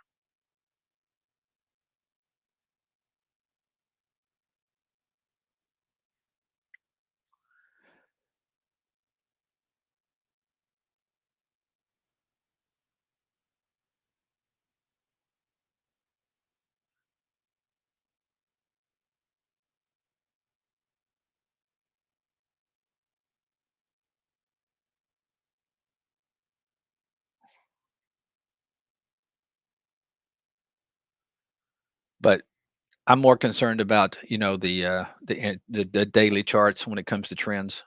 Just to reiterate that. Let's see, that Vandy, I was just looking at that. Yeah, this one is tempting.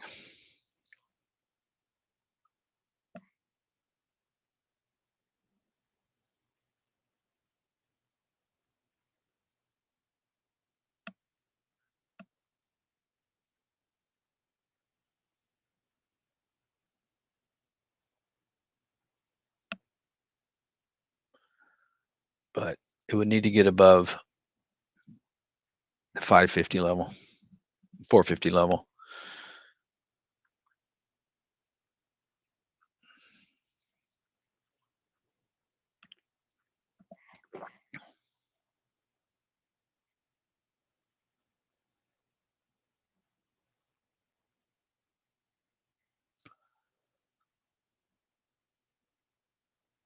Boy, Root has been on a tear lately. Good night.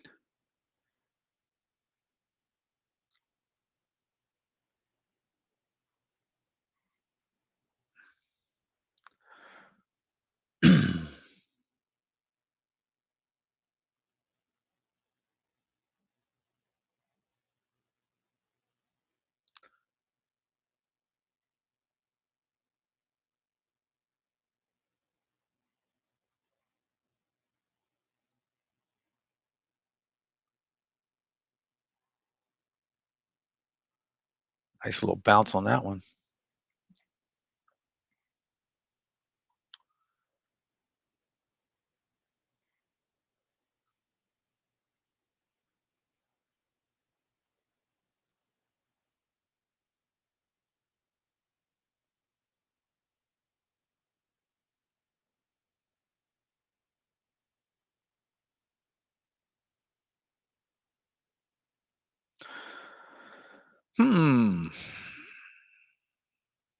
Look at this here.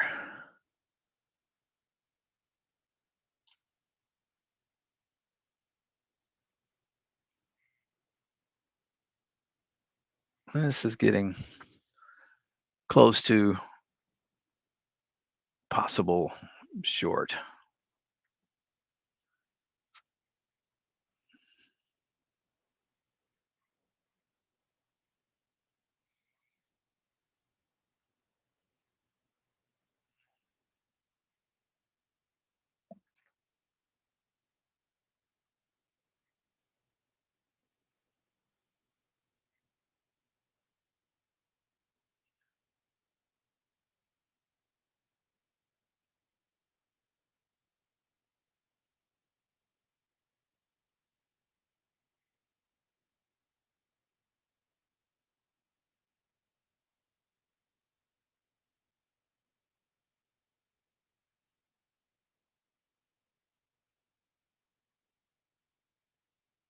Come on, push up there one more time.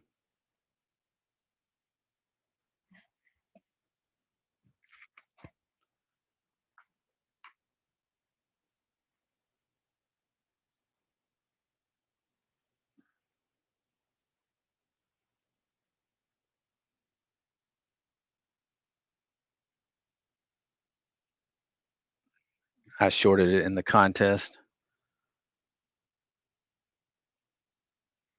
at 186.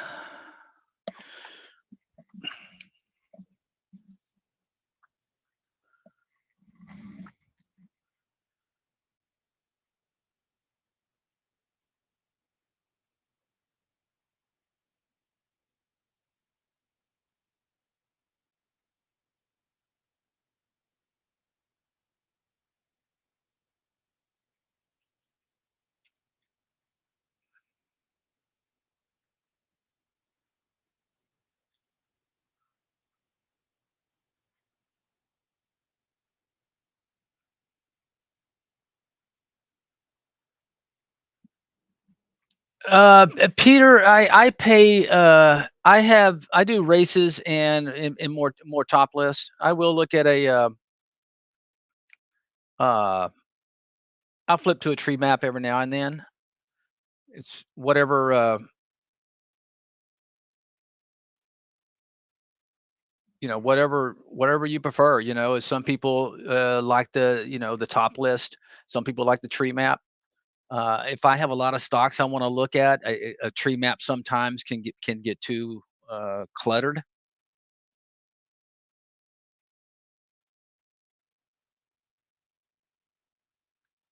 But I'll use a little bit of all.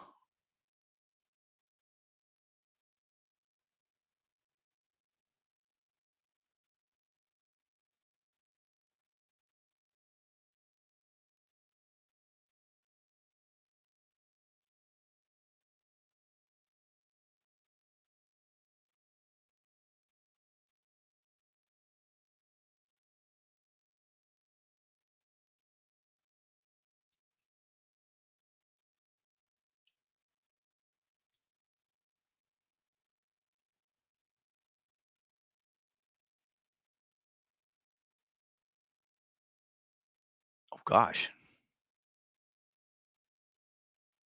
things getting crazy.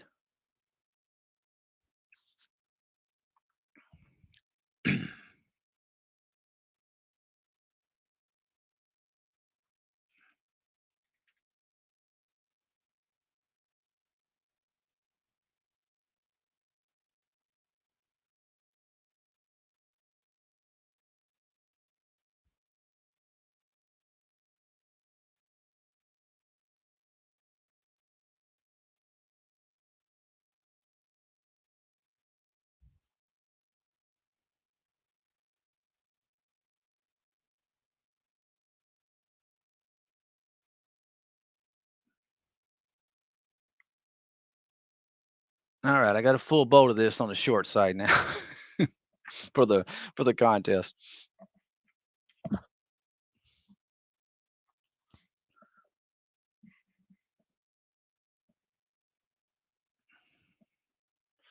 Average price 205.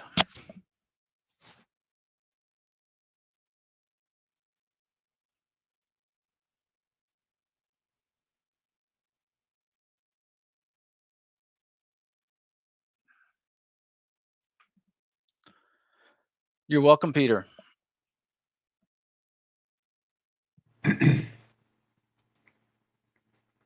Barry. Hello, Barry Anderson from Trade Ideas with another edition of What Makes His Trade Great. Barry. Really nice one here. RVNC, guys. You can see on the daily chart, the little inset I got here, it had a ton of room, getting close to an area where it may stall. This was an earnings play. It came from our AI right up there. You can see 649 was the entry. We're at 738 right now. It's up 13.6% as we speak. And it could keep moving higher. You can see the entry at 649. That's that blue price right there. There was the stop down here, and it never really challenged the stop. Of course, it just pretty steadily, a couple of bottom tails, but pretty steadily moving up. And as always, it's front and center. Whoops, where are you now? There you are, RVNC in the tree map. All right, everybody. There is a leap year, a leap 29. You'll see it in the promo, in the email you're getting to get 29% off today only. Okay, have a great evening, and we'll see you tomorrow. Barry.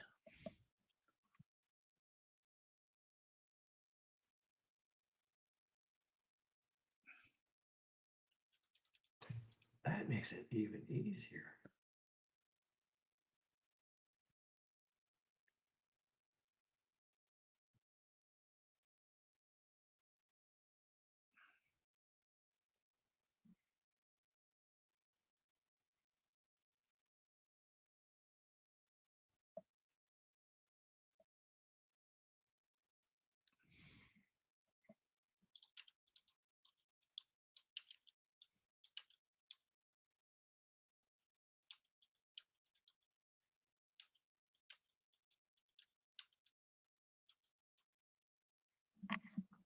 All right, Barry.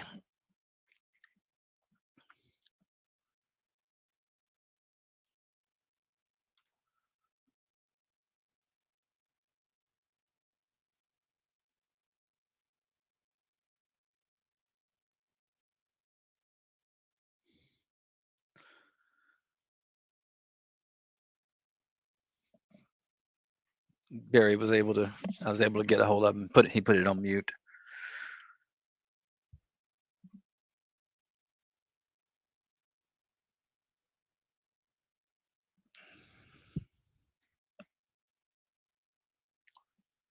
All right, that covered like 3/4 of that trade.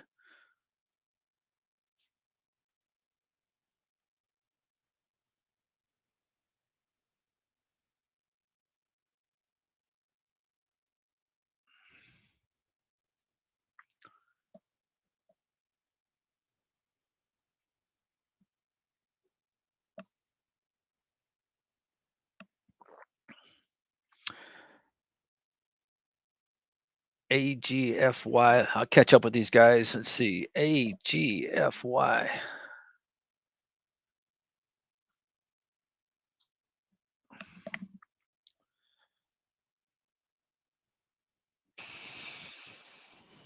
Take a look at the daily.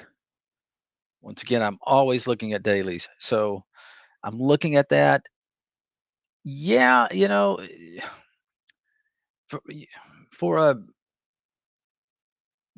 for me personally, I would, would rather get it up here around, this congestion level. Now, if you're looking at momentum and looking for some downside pressure, yeah, I could definitely see that. It's been holding that support. But look right here. This would make me nervous. See how it wicked and popped right up? Is doing some good volume today. So uh, I would definitely be careful there. But yeah, I can see what you're thinking. Even maybe around 60 and a half. But uh, I would be keep it really tight because you can see it keeps popping. These a lot of wicks every time it tries to sell off. So that would definitely be in the back of my mind.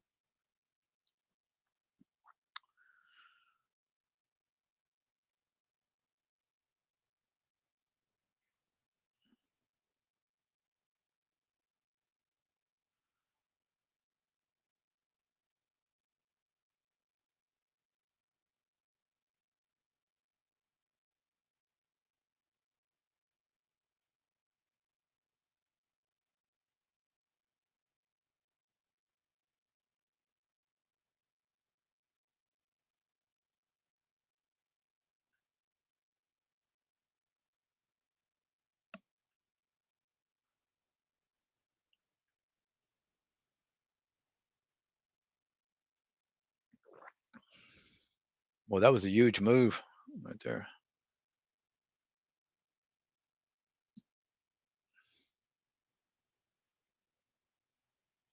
Yeah, what I'm probably going to do is just go ahead and cover and then maybe look to re-enter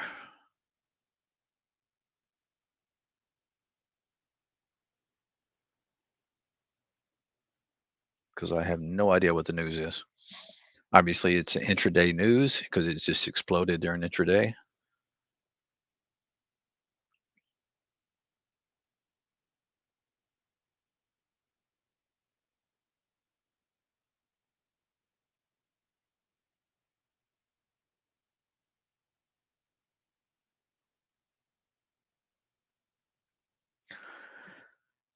And a lot of times they'll have more than one push.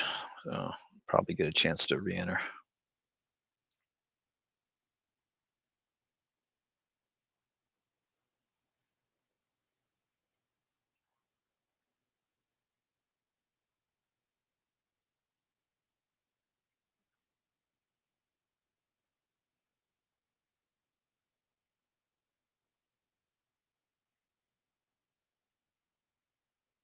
Okay, I covered there 174. This is just in the competition.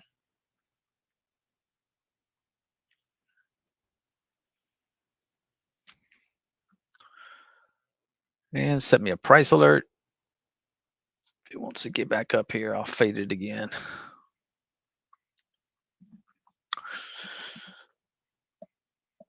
I'm creeping up. I was not in the picture coming into the day. Man, yeah, long ways from the leaders though. I would need a monster trade at the close.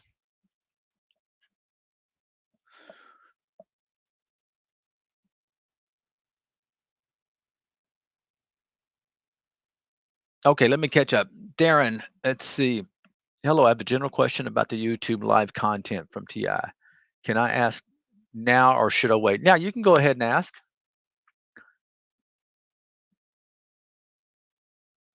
Yeah, that's me on the leaderboard. That's Andy. And I'm juggling work too while I do it. So I'm not like I'm sitting here trading all day.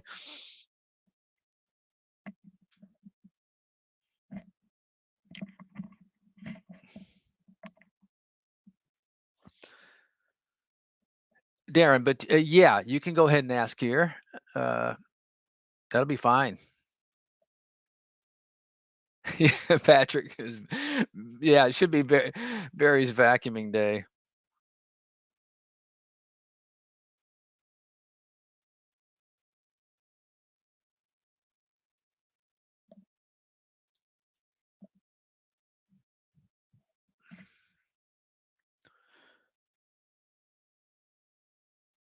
I wanted to ask your opinion about how specific a trader's style should be. I mean, how specific should the movement I'm looking for in the market be?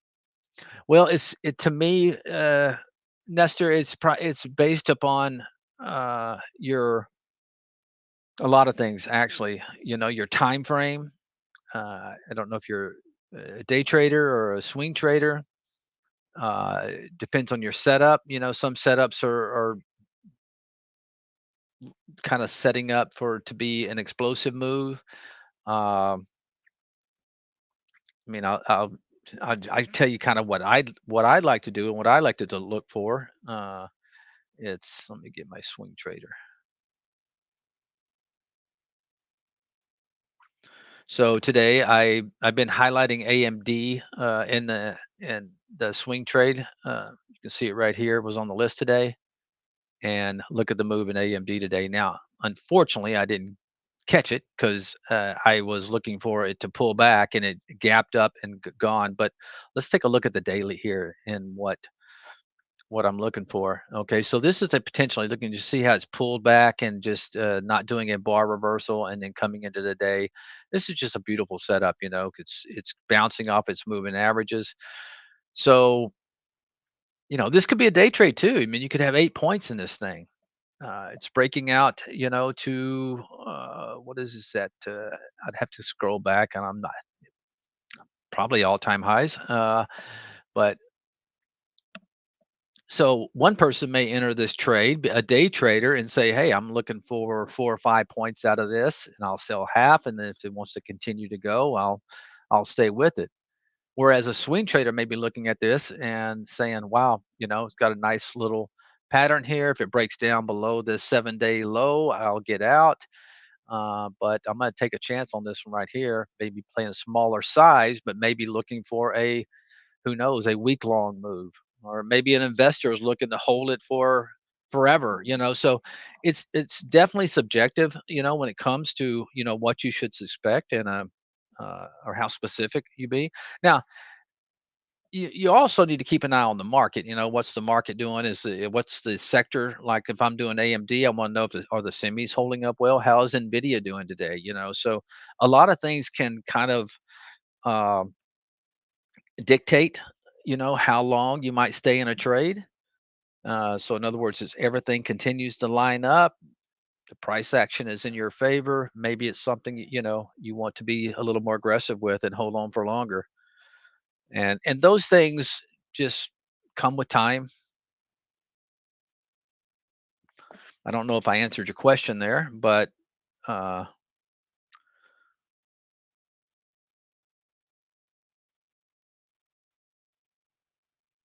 yeah. And at Tal, I'm looking to add on this one for sure. And let me tell you where, yeah, if it gets above this moving average right here, and I'm just going to lower this right there, and I'll probably add to that if it gets above that level.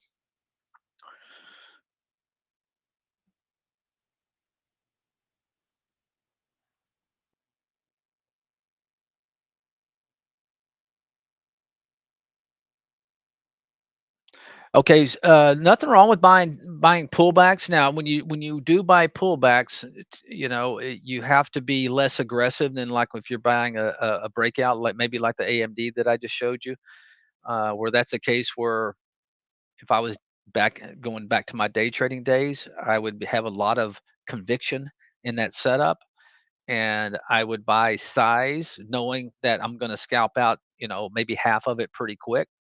Whereas if I'm buying a pullback, in a chart, say, um, I'm trying to think of an example. Maybe just try to take this towel since we were just looking at it.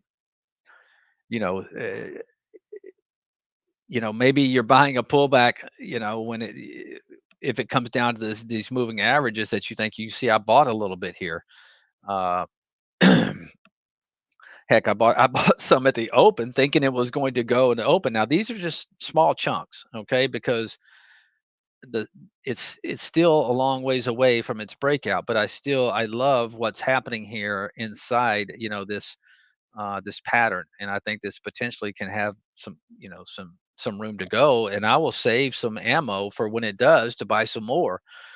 Uh, but just to get back to the point, when I'm buying pullbacks, if I'm swing trading or day trading, it's small size. It may only be a quarter of a size. It may only be a fifth of a size. In this case, this morning it was probably only a tenth of a size because I'm kind of building a position.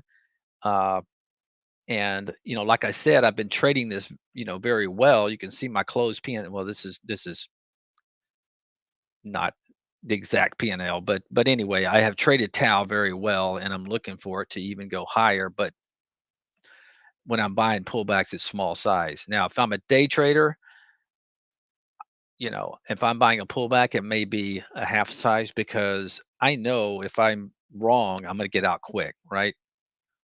And but you don't want to go in full size when you're buying a pullback because you're going against the momentum at the time. Wish I can if you can find an example of a stock that maybe you were looking at today and drop it in the chat, I can take a look at it and because since I don't do much day trading, my stuff is kind of different.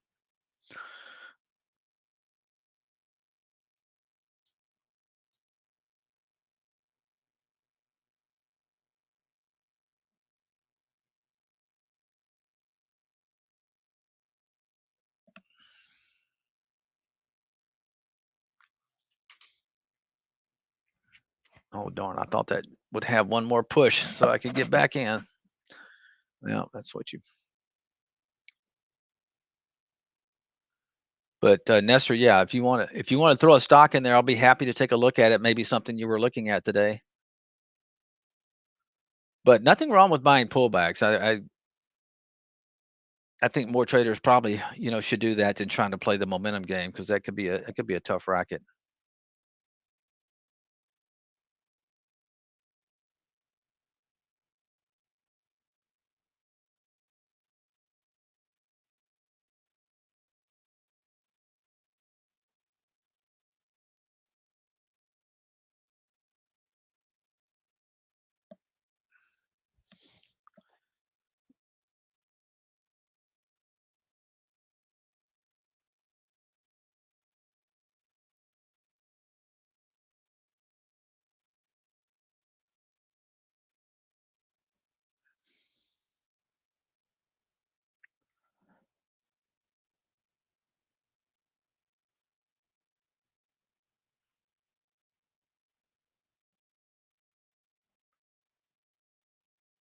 Yeah, yeah, I'm starting to do the one on Saturday. I do a video that shows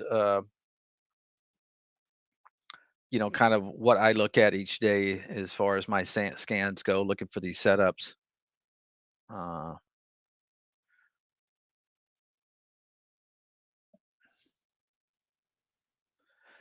and you can definitely use our software. I've built some scans, for finding pullbacks and stocks that are up big on the day but pulling back to maybe the 10 period moving average. So you could definitely use trade ideas to help you find those opportunities for sure.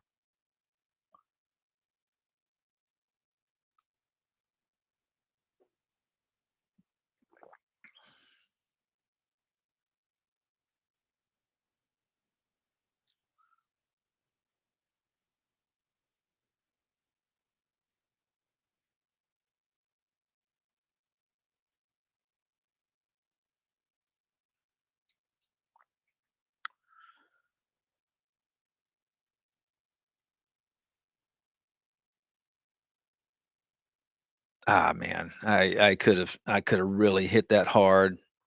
Been shoot. I did typical a lot of times they'll have that kind of volume. Look at that volume. A lot of times they'll have, another push, but should have stayed in some.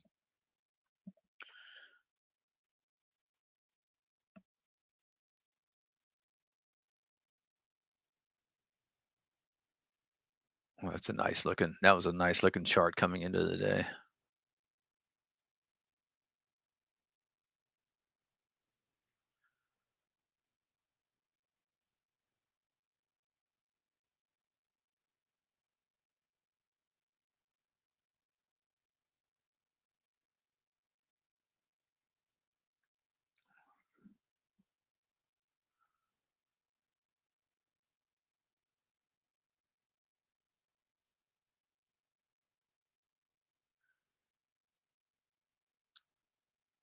Lays.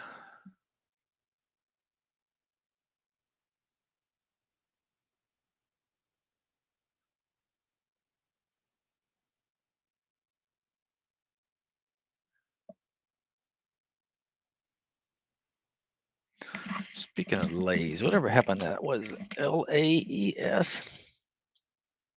That just kind of died, didn't it? Is that what it is?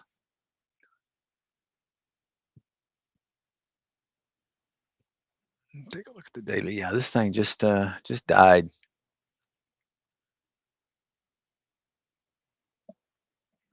Andy. Yo, coming in here Andy, trying to number scare 4 me, on the man. leaderboard. Well, What's I should have gone Andy. Yeah, sorry about not muting myself. Luckily, Oh no.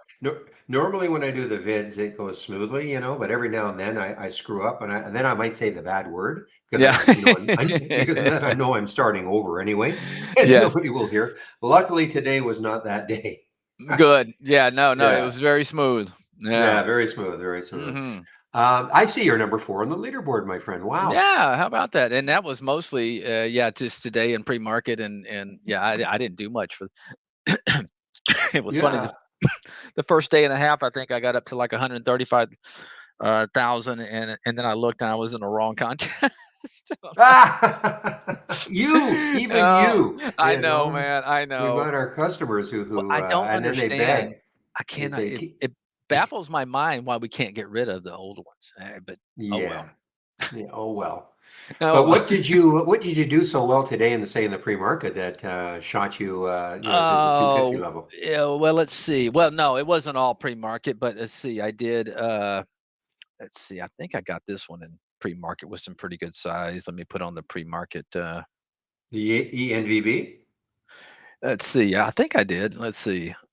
I can see a big topping tail there on the daily. So, Yeah, I should still be in some, but mhm. uh yeah, Looks like I you're. shorted it up here and covered it here but I probably had, 300,000 shares. Oh So yeah, oh yeah, yeah. that's what you got to do, Typical. And I mean, then that was a look at typical this. trade, Then I right? shorted it here and then shorted more here. So this one was a nice. Yeah, I got it all the Yeah. way up there and then shorted like another. Anyway, so yeah, that was a big winner. And then I just hit that TVIC, Barry, but I cannot believe uh I thought it would have another push. Look at this thing. No, I shorted that one No, too. Look where I got that one. But right. That and was then Dan's yesterday. yeah. That's why he made the big move, but he gave it all back. But look at this, Barry. I just shorted this up here and I covered some here. I did cover some at 170, but oh man. Right. I thought, typically with that kind of volume, you get another push. I'm thinking I'll get back in, but oh well, Yeah. it's just collapsing. I'm looking at some of these leaders, and there's Oliver who's in the room, the other room anyway, to congratulate him. He's in second place, but my Yeah, guess is that somebody probably had to short the heck out of JL. Take a look at JL. JL. I wonder why I missed that. It's not on my screen here. Must have missed that. Oh wow, yeah. Oh Oh man, wow, yeah, like 30. yeah. Well, that was a pre-market, but 30 Jeez, down to 322. man, huge. Huge. And it was actually, I was surprised. I wasn't in it, but there were actually legitimately there were shares available at Interactive Brokers because some of these things that people are shorting, My guess is that a lot of them are not available to short. You Right. know, these cheapies and but that one was available. But anyway, well, it's 1 o'clock now, Andy. So thank you for spelling me, Oh, you bet, man. and You bet. and And we'll see you yeah, next I'm off. Friday, I guess, right? Yeah, well, yeah, yeah. I'm off tomorrow, but you Off have a tomorrow. Lucky you. yeah, yeah. So you have a great Oh, weekend, and everybody do the same. okay. Thanks, Andy. All right, buddy. Okay, Take over care. now. Bye bye. Okay. Bye.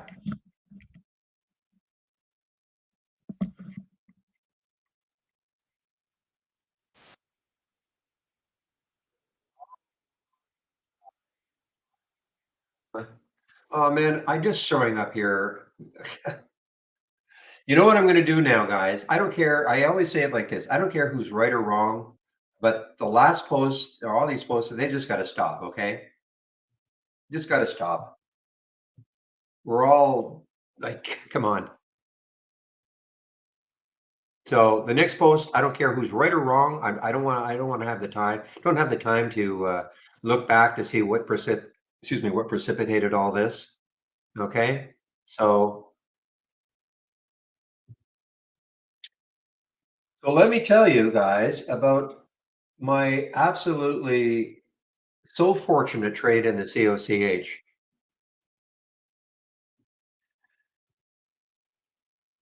So just and this was all about the order entry has really changed for me in my Interactive Brokers platform, and I couldn't figure out a way to get out of the trade.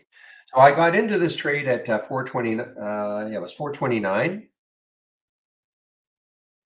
Yeah, about 429. And as it was moving up, remember it got halted at 475. And I was all prepared because I was going to be taking my break soon. I was all prepared to, get most 460, 470. And then it got halted, but I couldn't get out. I couldn't get out of the trade. Something is different in my order entry, which I really have to pay. I don't know what's going on. Something called PX cap is showing up, which I've never seen before, but doesn't.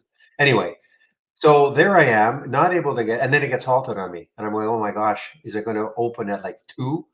But luckily, it opened, and it was a 10-minute halt to boot. If you remember, normally these things are 5-minute halts, and it was a 10-minute halt, so I had to suffer through 10 minutes.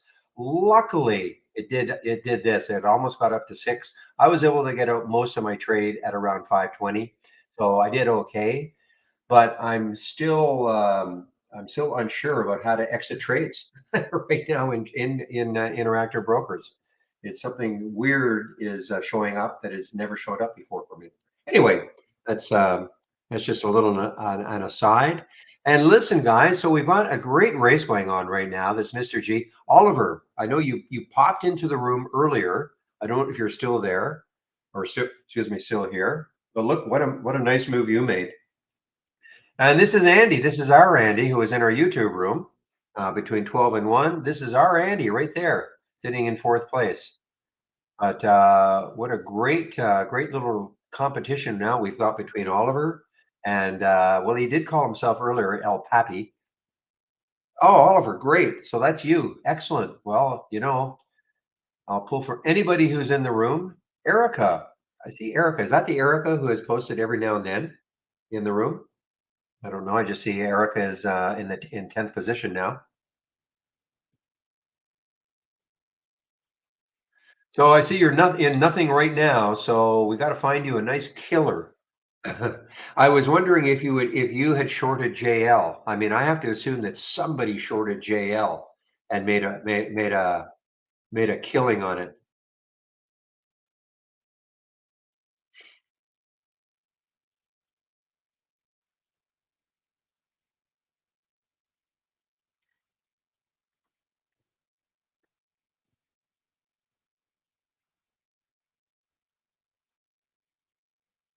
Okay, so now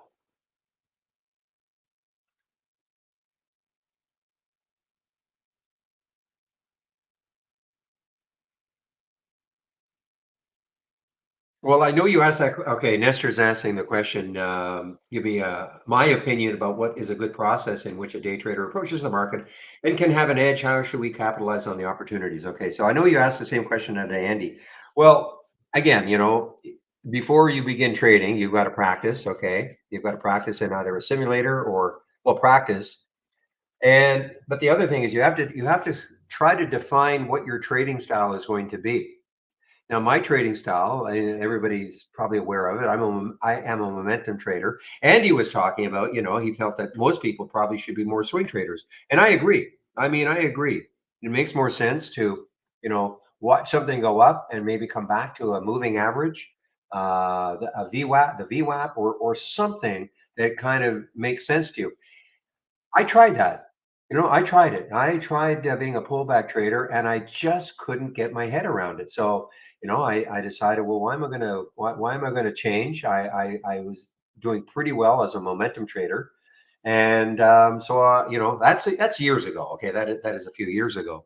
So I said, you know what? I'm not going to try to be a pullback trader, a momentum trader, a bottom fisher, a this and that. I try to just concentrate on one thing. Try to get pretty good at one thing, and I think I've succeeded for my style of trading. So again, for my style of trading, you asked how a day trader approaches the market. As I've said all the time, you've got to find the stocks that are trading abnormally, right? Every single day, that's your goal. Find the stocks that are trading abnormally. So, excuse me, right here, I know I've only started showing this for about 3 or 4 days now, but right here, these are stocks that are definitely trading abnormally. So consequently, these are stocks that I can concentrate on. It doesn't mean that just because I see an alert, I click on, or I can click on the alert, doesn't mean I just hop into the trade. Then I go through a little analysis and think, okay, what do I do if I were to take, this is every single trade I take, first thing I say to myself is, if it doesn't work, if I took the trade right here and it didn't work, where am I getting out? Like, where am I getting out of the trade? Okay. I always have a stop, and that's the first thing I think of. Next thing, of course, I'm looking. Well, of course, what I want to take is it a pattern I want? But then you hear me say all the time, then the absolute. I mean, these are all happening fairly rapidly for me, right? Is looking left to see, okay, if I took this trade right now, where could it stall on the daily chart? And where is that next high? And if I can't see the next high in the daily chart, then I'll look on the weekly chart. So I'm kind of doing all that fairly quickly. And that's my whole, and it's simple. I mean, it doesn't involve, I don't put trend lines on, and everything I say that I don't do doesn't mean a person shouldn't do it. It's just what I've become used to. Okay. I don't load up. I do know, of course, where the 200-day moving average is. I'm aware of where the VWAP is. But other than that, I really don't care that much about all the other indicators. That is not to say that if you're sitting there thinking, well, that's crazy because I use indicators all the time, and trend lines, and stochastics and MACD, and it works for me. And I would never say, well, you shouldn't do it. Anything that works for you, keep doing it, right? Anything that keeps working. Just because I don't do something doesn't mean that's what a person should do or shouldn't do. Okay. So with all that, said, I mean, I'm able every single day, I'm only going to see stocks that are trading abnormally. Now, when I had this displayed, I mean, this, I have to admit, I'm kind of hoping next week that this settles down a bit. Getting probably a few too many alerts, the last 2 or 3 days. I'd much rather, So here's another one, Nary. Let's take a look at Nary. It just showed up here, right? Nary. Now this is usually they don't show up this late. So would this be of interest to me as a short? Now you can see it's an earnings play, so it's not probably going to be active all day. First thing I do, well, I'm going to get rid of this. I want to see. I can't see anything left. Okay, on the daily chart, so I'm going to check the weekly chart.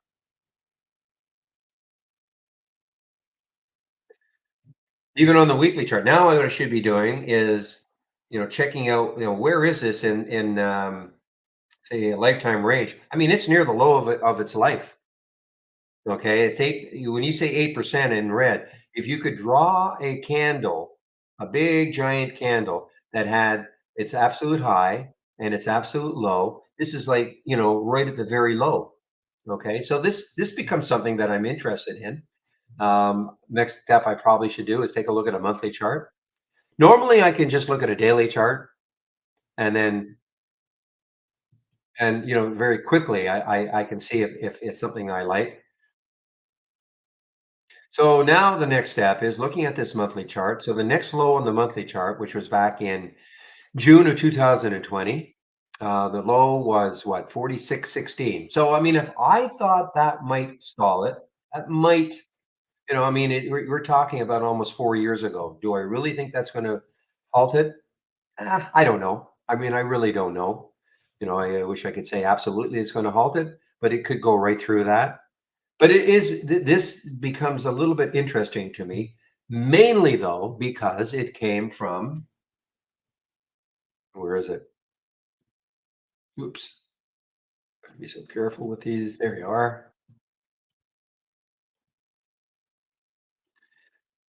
Mainly because, I will take some trades out of this scan, even if it, in theory, doesn't set up perfectly for me. Perfectly meaning and maybe in another scan. If I saw this in another scan, I might say, I don't like it. But because it's coming from the combination of a stock that has high relative volume, 16.66, okay, and its options, it's traded 1,292 contracts a day. In itself, that doesn't make any difference, right? But is that abnormal? Yes, it is. 423% of normal. So 4.2 times normal. So when you get, for me, over the last few months, having this scan that combines stocks that have a high relative volume, breaking a 10-day high or low, and abnormal option volume, I will pay a lot of attention to a scan like this. But again, that is my style. Doesn't have to be your style. But as a day trader, even if you're a pullback trader, you, in my opinion anyway, you should be looking for stocks that are trading abnormally. Okay, because what's the point of getting into something that's just going to sit there, right? You want something that has some reason for moving today. Now, a lot of times, what we're seeing right now, of course, is most of these are earnings plays still. But then you'll get some bios that have specific news to it, or a company, a non-bio could have some very specific news to it. But right now, we're still in earnings season. We have 500 companies this week releasing earnings. We have about 250 next week. My guess is that after next week, we'll start to get down to weeks of 30 and 40, and we just won't see so many plays. So I don't know if that helps you or hinders you. Okay. But number one, you have to be, if you're a day trader, you have to be trying to find stocks that are trading abnormally. And we've got two great filters. Well, we've got the great filter. The relative volume filter is the primo filter, because that's telling me right now this is trading 16 and a half times normal up to this time of day. Okay, because it is time of day sensitive. So that's your first, and for instance, in this scan here, the relative volume has to be at least 8. I mean, you don't get that. I mean, we're finding a lot of stocks in here because, again, we're in earnings season. And when a company sort of rests for 3 months and then, like this company, I don't know this company at all, Nari. I'm not saying I've never seen it before, but you can see what happens when it has earnings, good or bad, right? Now, they don't all react this way. I mean, sometimes, a company releases earnings and, it doesn't do too much. But we have enough companies. When you have enough companies releasing earnings, like 500 in a week, you're going to get some big moves from some of these companies you've never heard of. Okay.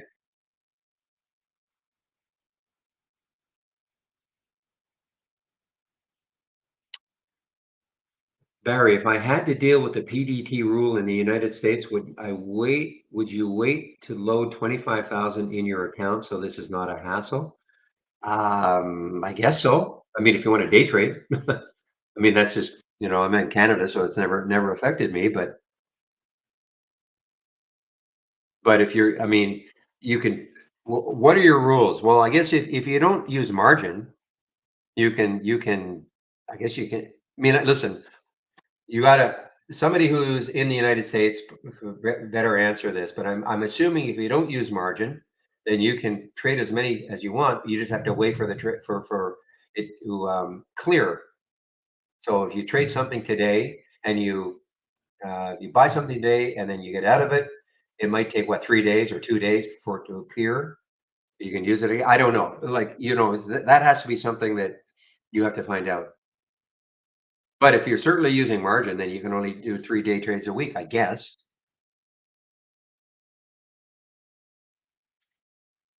Well, my problem with it with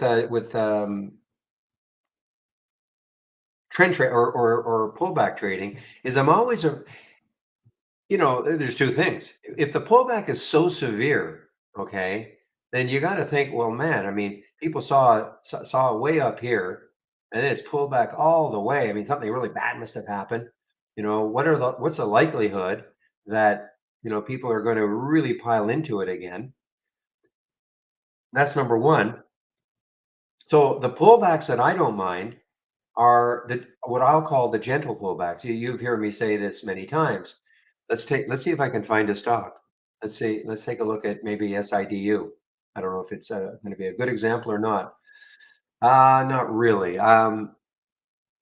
If this one, COCH, for as an example, if COCH, okay, I mean, it's not a great example, but you see what it was doing here. Okay, I wish pull back a bit here, but at this point, this is 930. This is the 930 candle. So it got up to what, 461. If this had pulled back and kind of sat around this area, for hours, between say 430, 420, 430, wasn't really doing too much. The volume had tapered off and all. And then later on in the afternoon, all of a sudden the volume comes back in and it pops through that high of the day. Even as it's moving, that's something that I will take.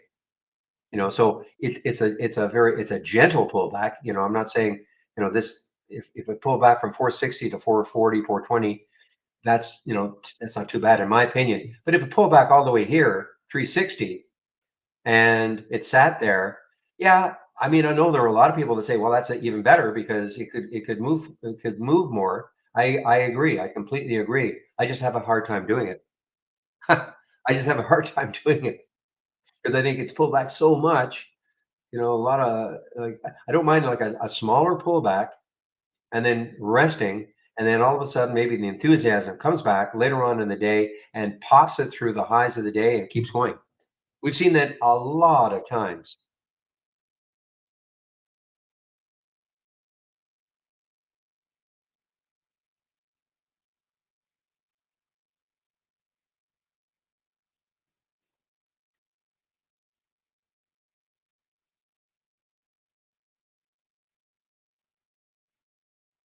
Okay, I guess it is, Darren. I mean, the other videos that are done I know Andy does one. I don't know if he does it every day, but he does something called the Trader's Eye.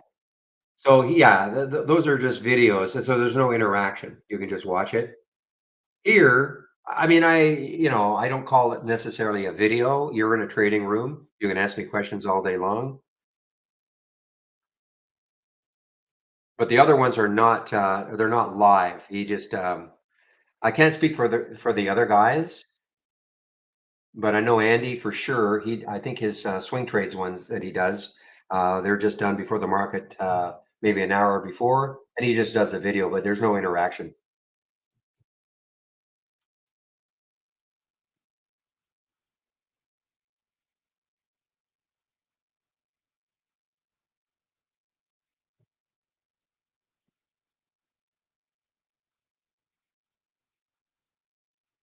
And you can ask me questions, okay, all day long. This is a trading room, but it's also a support room. And I'll do my best to answer the questions.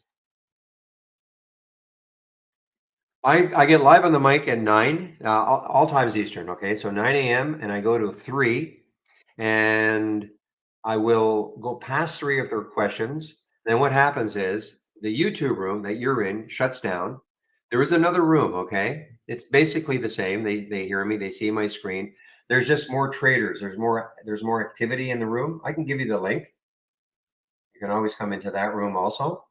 Not also, one or the other, because YouTube has a slight delay, so you'd get an echo. But there's no point in being in both rooms. It's both rooms. You see my screen and you can hear me. But what happens? So at 3 o'clock when I shut down the YouTube room, The other room is kept open by a gentleman by the name of William in the room, in the main room, and he keeps it open till usually 4 and maybe past 4, depending on what sort of earnings plays there are going to be in the after hours. Now that's no, it's not his job to do it, but he has graciously been doing that for several months now. Okay.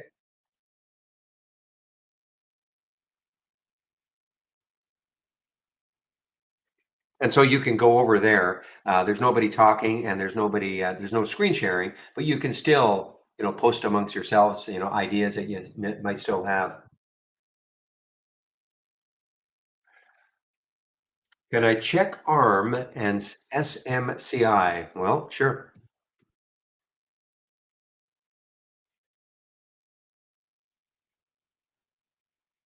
Oh, Oliver, what did you do? Ooh, I know you had to do something to try to overtake. Just give me a moment. I know you had to do something to try to overtake Mr. G2. Yeah, but that's cost you right now 64. Well, hopefully it comes back for you. This is the contest, guys. This is the 3-day contest that it ends this afternoon at 4 o'clock Eastern time. And I'm talking about Oliver because he's in the main room. There's Andy, who you heard from 12 to 1 in our YouTube room. This is Michael Noss right there. Short memes make money. Okay, ARM. So, I mean, obviously, it's been an insanely strong stock. Up $5 today, 4%.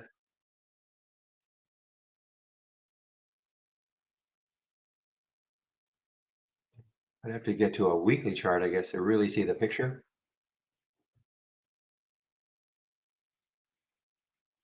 Yeah. So, okay, 2 weeks ago, it had the big pop up to 164, and then last week it got down to 115. So, what do you want me to say? I mean, obviously, I didn't realize it had done that. To be honest, I didn't realize. I knew it made an all time high up here. I didn't realize it had pulled all the way back down. So right now on the weekly chart, you've got a classic doji. You got a topping tail, a bottoming tail, and really no change this week. So I don't know what more I can say. I'm not a swing trader, so I'm not. Please don't ask me for advice about. Well, would you buy this now and hold on, or I'm just not a swing trader. So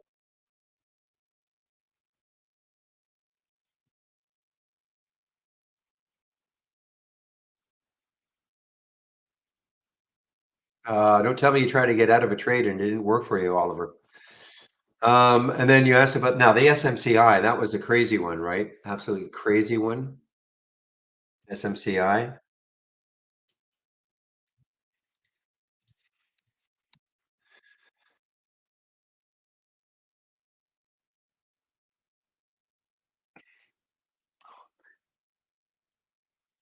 Yeah, so I'm not sure what you want me to say about this. I mean, yeah, I mean, 2 weeks ago, almost like the ARM, got up to over $1,000, and then last week got down to 693, and it's a little bit like the ARM. I mean, they're obviously in the semi in that sector, so I'm not sure what else I can say.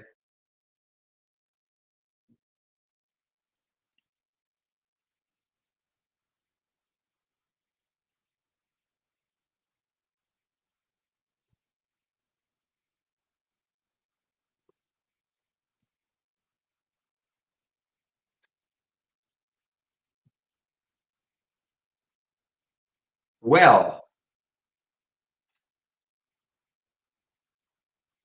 all right, I see that GSIT just showed up. Well, not maybe just showed up, but it is in the top here. So let's take a look at GSIT and see what it's doing. Oh man, what a run. So, I mean, too bad. I wish I'd seen it around the 4 level because again, when you look left on the weekly chart, now it's interesting, I wouldn't have taken this even if it, even if I've seen it down here because there's a 200-day moving average. And, many, many times, of course, that too. I'm sorry, that is not. That's the weekly. I don't look at that. Sorry. Never mind. Well, there you go. So you can see what happened yesterday with GSIT. Here's the 200-day moving average, that blue line. Basically, it sat on it. Okay, just kind of sat on it. So when it started trading today, it was over and just started running away from it. I just didn't see it.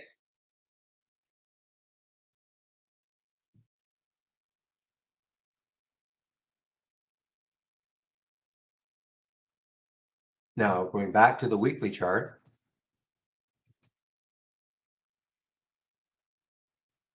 So, I mean, the next high in the weekly chart, nobody's saying it's getting there, but it's a dollar away around 604.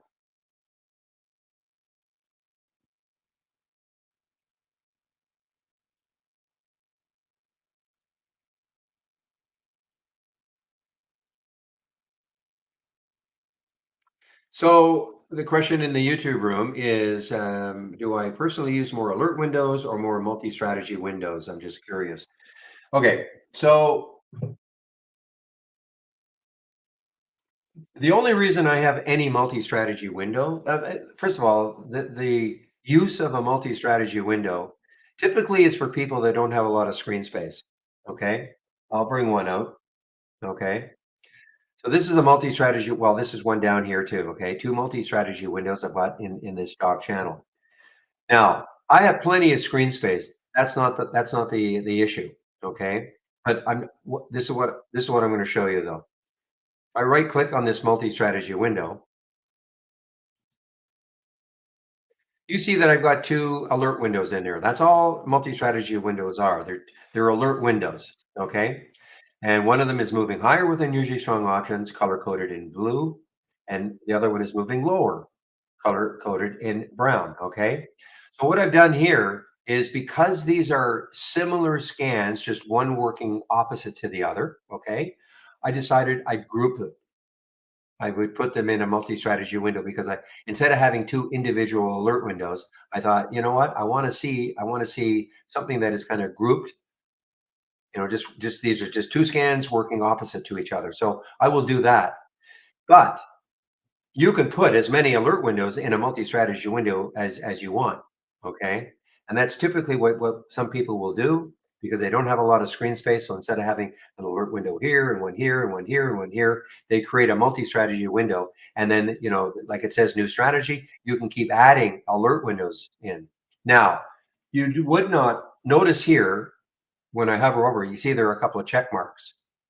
So if you put 10 or 20 alert windows into a multi-strategy window and you check them all, in other words, you wanted them all to be active, you'd be inundated with alerts. So I know what some people do. They create a multi-strategy window, and then depending on maybe the day it is, they may only check a few of them that they have in the multi-strategy window. But because if you had 10 or 20 alert windows in your multi-strategy window and you check them all, you'd be going crazy. You'd get alert after alert after alert. So I don't know if that answers your question exactly. Otherwise, I use alert windows, but I'm really using this tree map a lot now. Okay, this is um, this is getting me. I mean, I'll still this will still be probably my favorite scan right there, the abnormal option activity plus the 10-day daily breakout in brackets Pepe. Okay. And I'll probably always have. I want to see the abnormal option activity. That's why I have these kind of grouped together. And I also have the 10-day daily breakouts and breakdowns. Okay. Especially the breakdowns. Getting a lot of alerts in these because we're in earning season. When we get out of earning season, you know, we may only get two or three a day in this one, as an example. May only get 10 a day in the abnormal option activity scan, things like that. So it's just that we're getting a lot of alerts because we're still in earning season.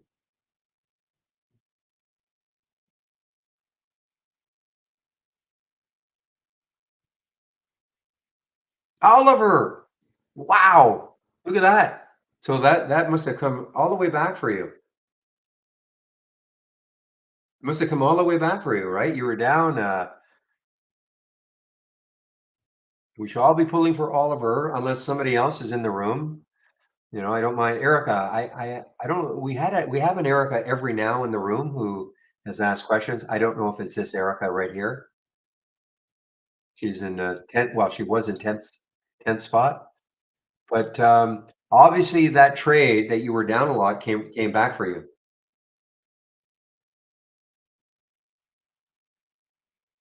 I could look. I'm not going to tell. I'm not going to tell anybody because you might want to do it again. Okay, so Darren, the tree. First of all, you have to have our latest beta to have access to this tree. I'll show you. If I right click on the window and it says it there, I've got check show tree map. If I uncheck it, it just becomes a standard top list window. Okay, just a standard top list window. So to get it way more visual, you right click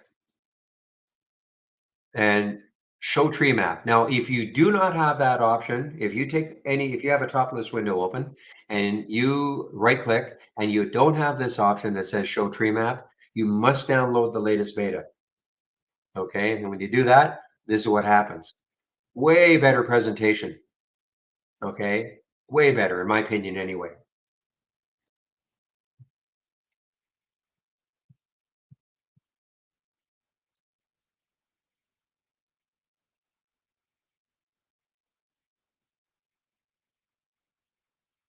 This would have been, you can tell us now, Oliver, but I mean, this had to be, somebody must have shorted this. I mean, this had to be the short of the day, especially if you could get it in the pre-market. It's got up to $30. But even if got in 9:30, there's your 9:30 candle. It got up to $26 and it's down to 3. My guess, I've always used the beta, Darren. I've always used a beta.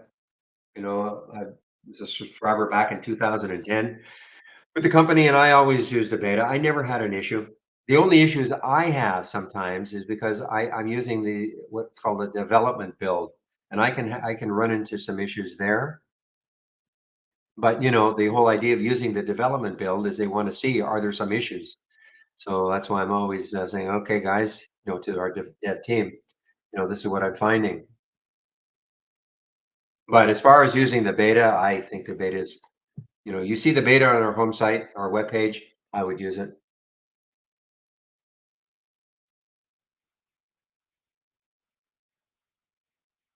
And this, it's not available anymore for me at Interactive Brokers, but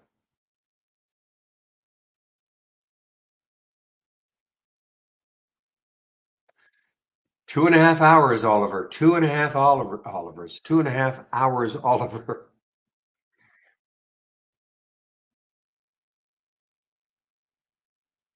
Look at this neck and neck, guys. 642, 650, 51. I don't think we have to worry about backside Bob anymore. Well, but you never know.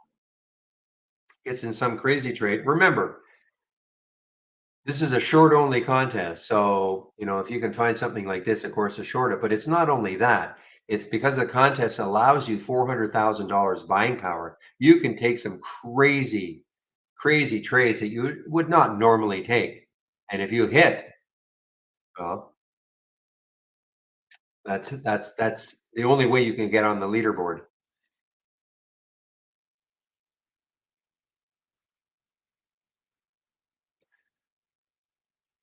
All right, Sidu.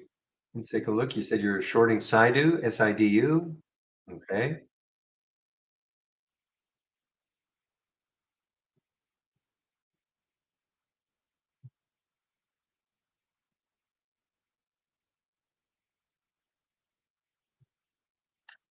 So I see that Bitcoin has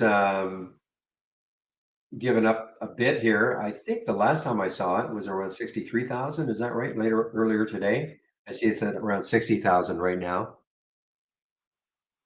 So some of the Bitcoin plays, I'm sure, are moving down. Whoa! Looking at DWAC here.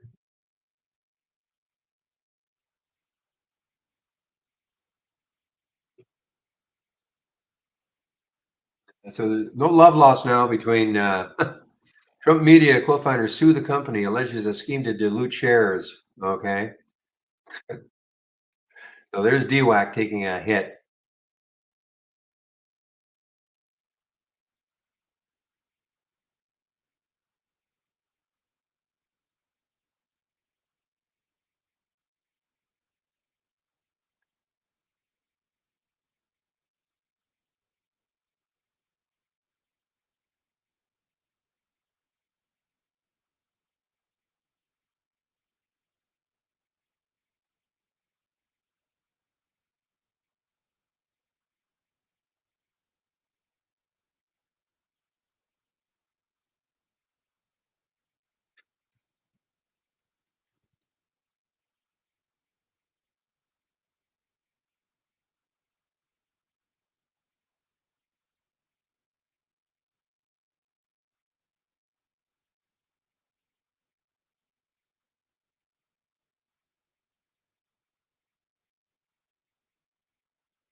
Okay, guys. Okay, Oliver. So you're in nothing right now. Okay. Oliver's in the lead, 641,611. Next, open, nothing. So you're out of everything right now, I guess. No, I guess. I don't know how this is pretty up to date.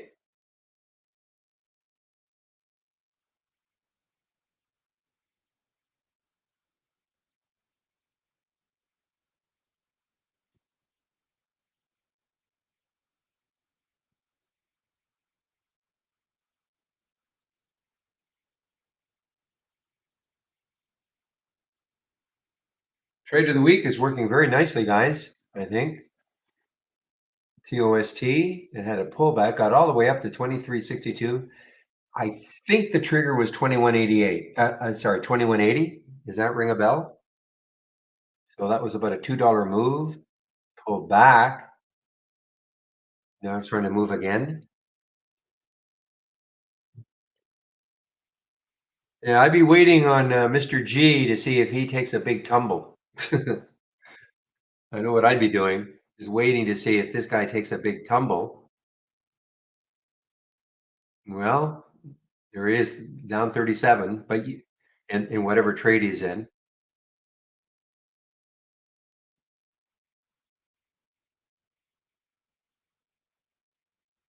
I love the fact that somebody's in the room and is actually leading.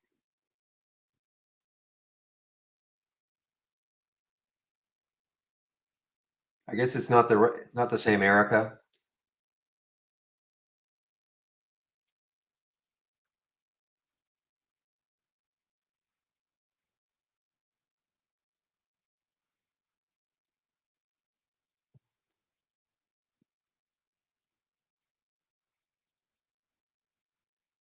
It's the first when this contest first started, and this is the fourth one.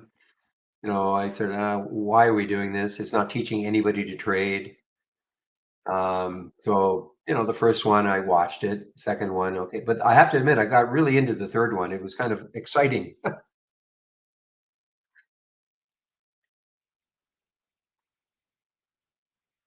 In case anybody's listening who's wondering what this contest is all about, um, and they say they're not going to do one next month. I don't know why, but anyway, for $7.77, you can enter the contest. If you were a premium subscriber, you would get in for free. Standard subscriber costs us $7.77. If you didn't have trade ideas at all, you basically download the program. You'd have access to the program for probably about 5 or 6 days, maybe 2 or 3 days ahead of when the contest starts to understand maybe a little bit how to use the program. And then the contest is a 3-day contest. And it started on Tuesday at 4 in the morning Eastern time, and it's running to 4 p.m. this afternoon Eastern time. And this was a short only contest. So you could only short stocks. And I was wondering how many people might say, I don't know how to short stocks. I don't want to short stocks. Why would I want to do that? But we had more signups this one than any one of them. So I think it's if you don't, if you're not shorting a stock for philosophical reasons, I get it. Okay, you think it's horrible. Yeah, $2,400 cash prize or $2,400 first prize, Darren. It's we couldn't give out cash. We weren't allowed because we're not you have to have a special classification as a company or something. So it was I believe it's an Amazon gift certificate, and I think most people can probably find a way to buy $2,400 worth of stuff from Amazon at some point.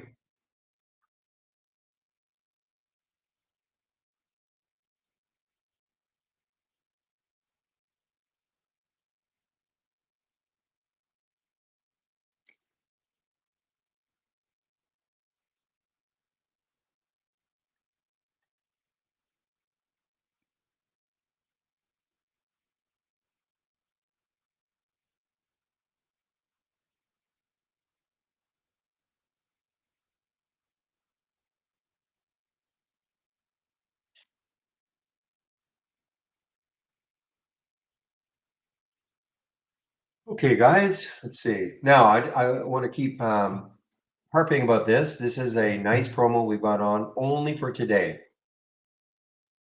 Every 4 years we do this, though I don't think we did it 4 years ago. But I'm around 4 years from now. I'm sure we'll do it again.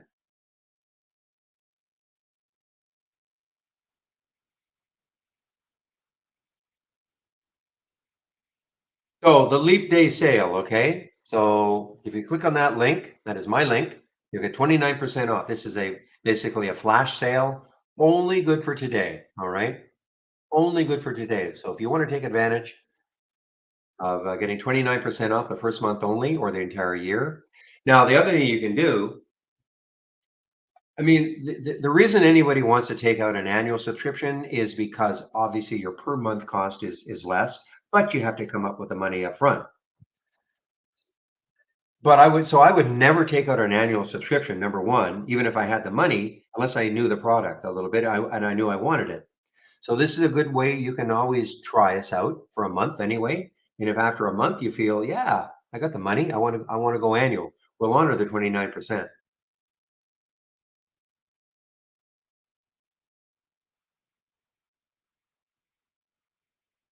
Just starting and have to take my exam. You're kidding, right? Of course. Leon or Leon, depending on where you're from, I guess.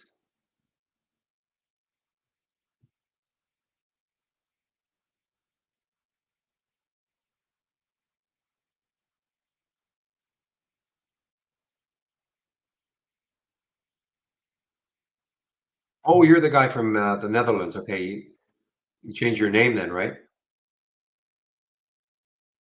Why do you have to take an exam for shorting?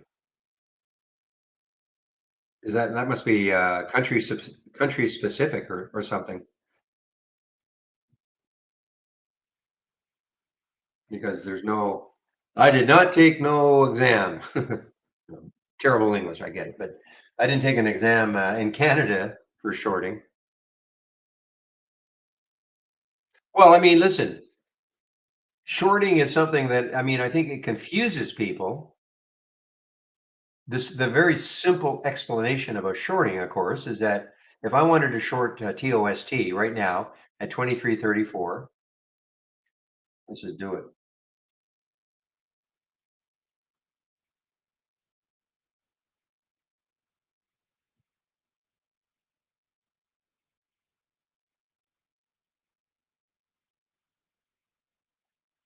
Okay, this is all in the simulator that I was demonstrating earlier because somebody was having a problem order entering. So I just took a bunch of trades just to show that it seemed to be working. But if I wanted to short Toast, TOST, I'd pick how many shares I want to short.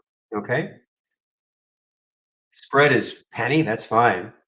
So instead of, if I wanted to buy short or TOST, because I thought it would go up, of course I would buy it.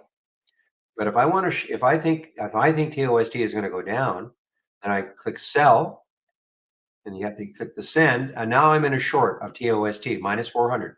That's what that minus 400 like, tells me, that I'm in a short position. And now all I hope for is that TOST. My entry was I don't know why that bid ask was down here. My entry was at 23.38. Okay, so what I hope now to make money is for it to move down from that 23.38 price. Let's say it got down to 23, and then I just reverse. I can just reverse the process, and I buy it. So you sell short, and when you want to cover, even if you're covering for a loss, because obviously you'll be in a losing position if the stock moves higher. Okay, but that's really, I mean, that's the mechanics of it. Now, the other things that happen though is that your broker may not have shorts available. Okay, so that's why you always hear me say something like, "Well, I'd like to short this stock, but Interactive Brokers does not have shorts available," and that's broker by broker. We get a lot of emails saying, "Why can't you have a scan that tells me when shorts are available?" Well, the problem with that is that your broker may have shorts available and mine may not, or vice versa. And there are all sorts of different brokers out there. Plus, Interactive Brokers will tell me, I have a little screen that I look at that tells me how many shares are available. But if it's something that, doesn't have that many, let's just say it had 20,000 shares, I could look 2 minutes later and they could be gone. They could be snapped up. So there's no way we could have a scan like that.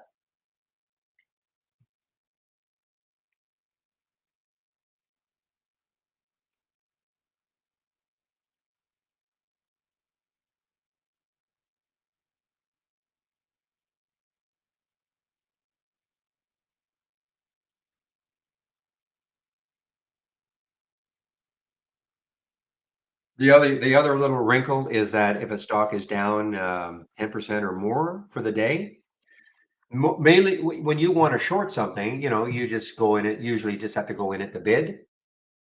So if you want to go long something, you want to get it right now. You go in at the ask, and you usually get an instant fill, right? If you want to short something, you have to go in at. So if I wanted to short this, I'd go in at 110. Okay, and assuming it wasn't going crazy 110, 108, I could just get a fill at 110, and that's it. But if this stock were down 10% for the day, then something called the uptick rule takes effect. And sometimes you will not get an instant fill, because what happens is there has to be some action, some trading at the ask, then it comes back to the bid. Okay. But which is okay, because if something is trading quite frequently, that can happen a lot, of course. But the problem is you could be in a queue of others who want to do the same thing. Okay. So that's the only other wrinkle in shorting. You may not get an instant short, even though your broker will have shares available.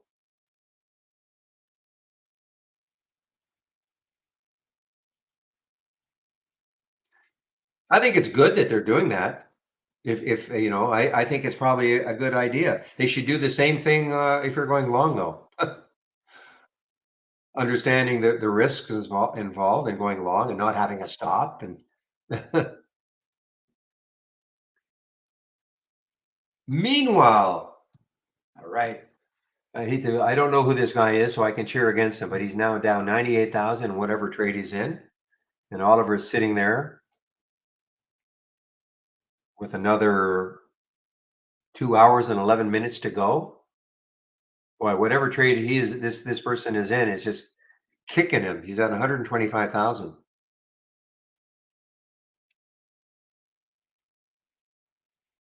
See, and I don't even like to explain it that way, Blaine. I just like to explain it the way I do. You buy something, you hope it goes up, you make money. If you short something, you click the sell button instead of the buy button, you hope it goes down, and then you make money. And you just reverse the process. I buy something and it goes up, and I want to make money, then I click the sell. Right? I've sold it, I've made money. You just reverse the process. You sell something first, and then you buy it later, and hopefully that it's gone down below the sell price. But I hear you. I hear you. Wow, up 100,000 now, Oliver. I wonder what he's in. I should check. I can do a quick check.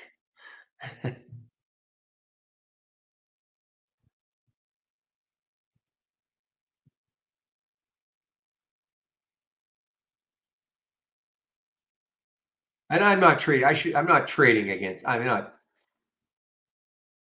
But it's coming back. So if by the way, if Mr. G, if you're in the room, I'm not cheering against you. Okay, I just don't know if you're in the. Well, look at this. Talk about look. I mean, isn't that amazing? That was like 100,000, 100,000 swing just like that.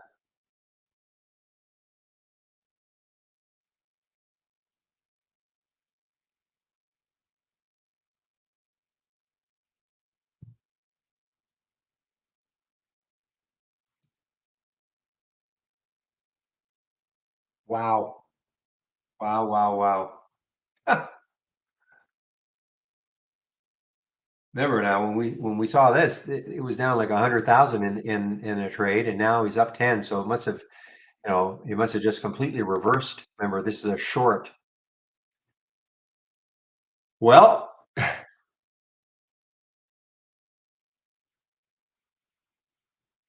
there's no way to script it. No, trading pennies. We're not good at referring to previous volume bars, price bars, things like that. We're not. That is not what Traded is good at.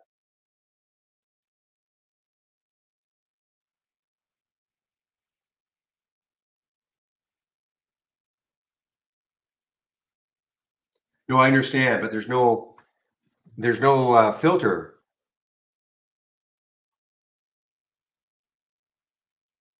I mean, look, you can have a. Let me just click on this one, and I'll go.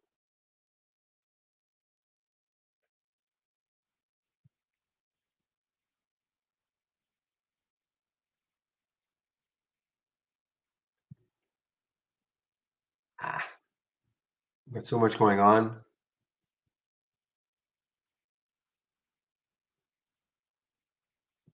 Okay, search. Let's go 30-minute. I just want to go 30-minute.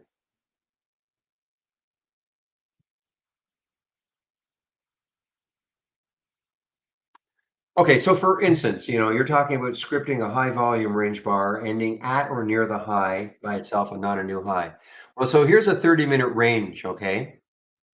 So you could also couple this with maybe the volume in 30 minutes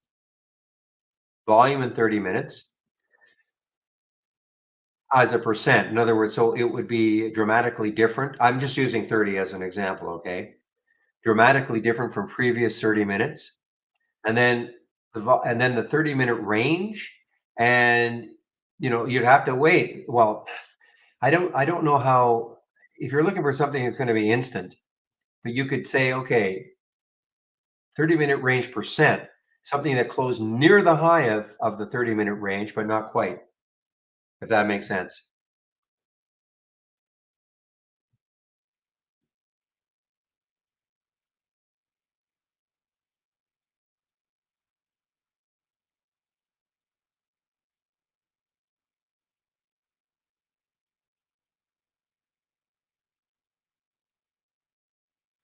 I don't really think it's going to help, okay?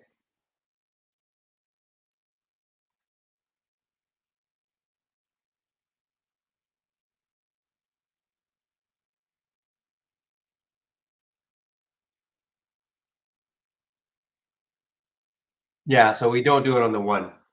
Okay, no, I can definitely say that. Trading pennies.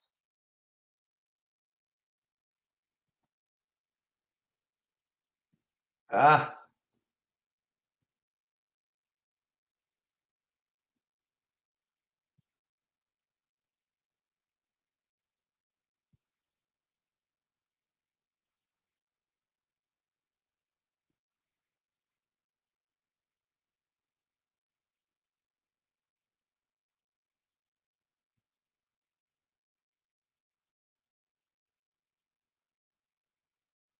Boy, that turned around again. You were just on top, Oliver, and now oh, I know why, because you're now down 11. You were up a bit in that trade, but all right, well,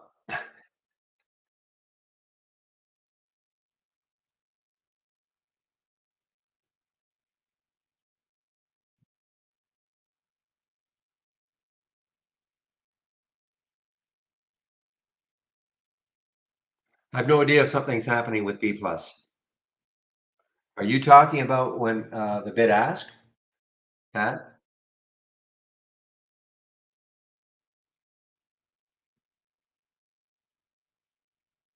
Because I did notice when I was just demonstrating, taking a trade that the bid ask didn't seem to be let me see now.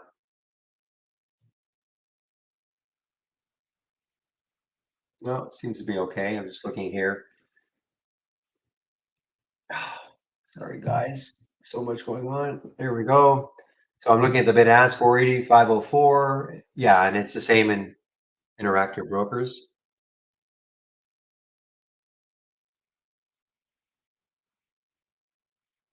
So is that what you're talking about, the bid ask, or what? What are you talking about exactly in terms of stock pricing? Oh, you're welcome, Trading Pennies.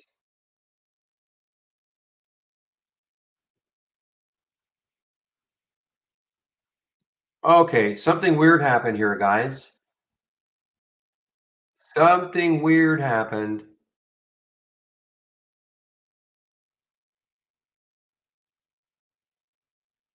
I have to ask the question.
Okay, well, let me, well, I hope that's not going to affect.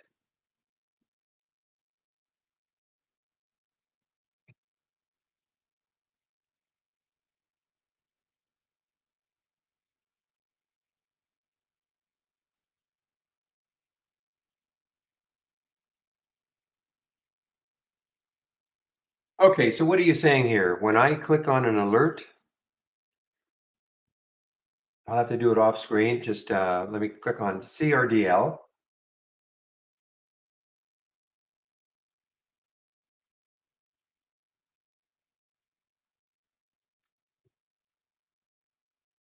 Is that what you're talking about? Yeah, this, but the one previous to that I clicked on, it was fine. So it might be a bit hit or miss because 445, 461. Yeah, I see 450, 457. So, hmm.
Hmm.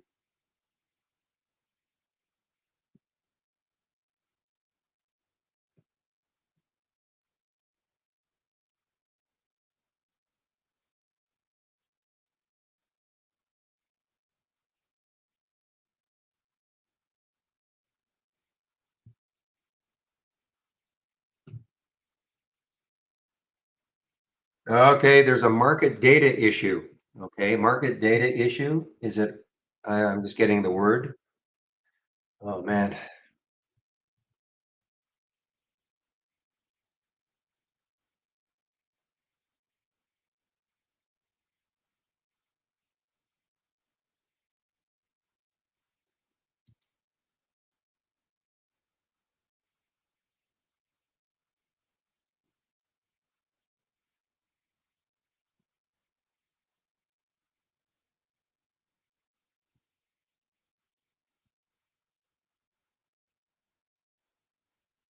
Oh, okay. Just give me a moment, guys. I forgot I was in this one. I'm not going to tell you which one it is, and it's not a big deal, but now let's see if I can figure out how to sell it.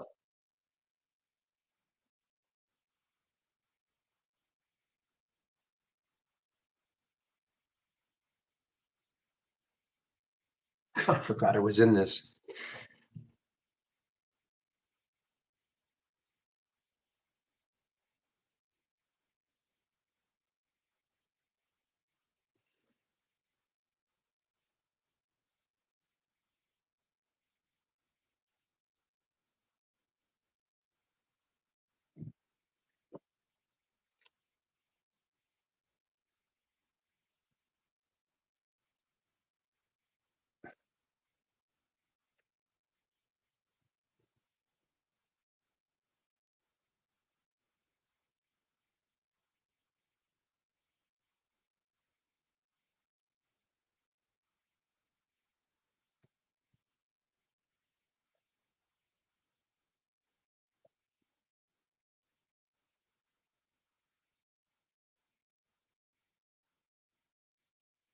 I'm just trying to see if our charts are correct. It looks like the charts are okay.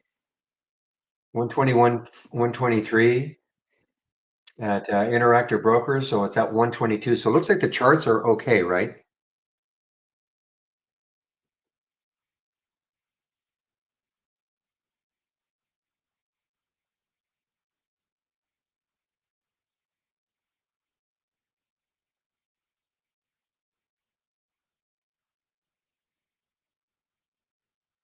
I mentioned DAVA earlier, William.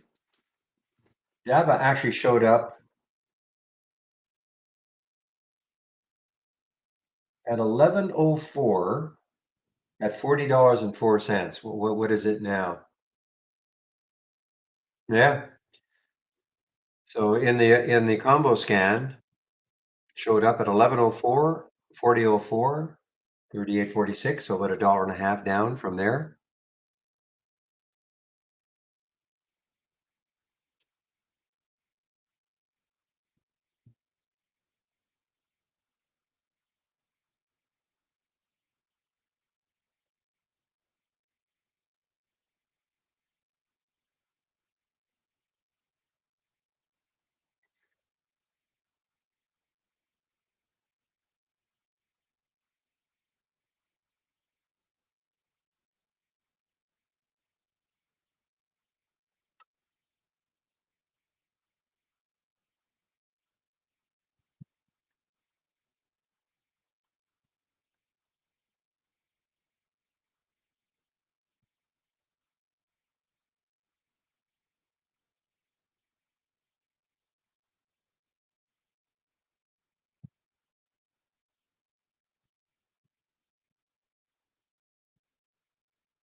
All right, guys. I'm just talking with our internally to see what's going on with the data.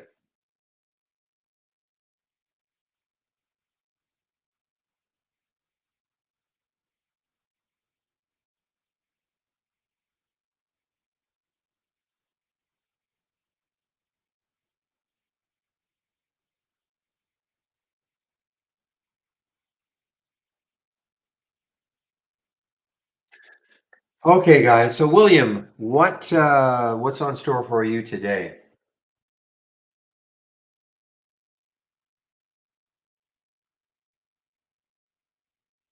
4:15 or so. Okay, thank you. So, William will keep the main room open until about 4:15. I'll take my leave at around 3.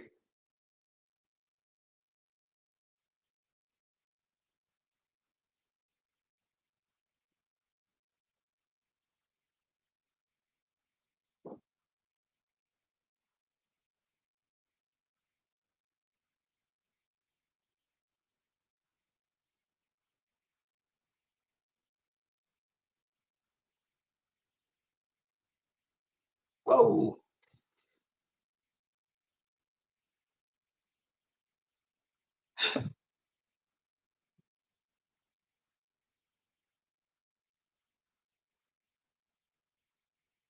Well, thank you, guys. I'm seeing that there's a rise in people who took advantage of the Leap 29. Not just for me, of course, but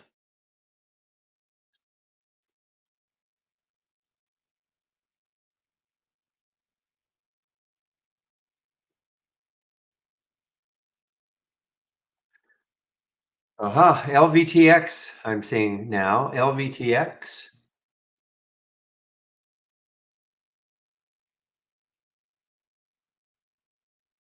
Wow.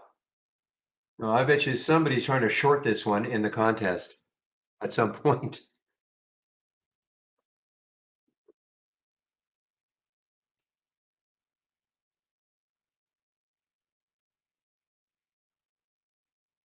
I know you guys were talking about it. I just couldn't pay attention. But man, oh man, look at this, guys. I mean, the is broken out of in the weekly. It's taken out that 401 area, $4 area. And so now the next high in the weekly is 662. Nobody's saying it's getting there, but boy, what a potential mover this is. And was there news on this one?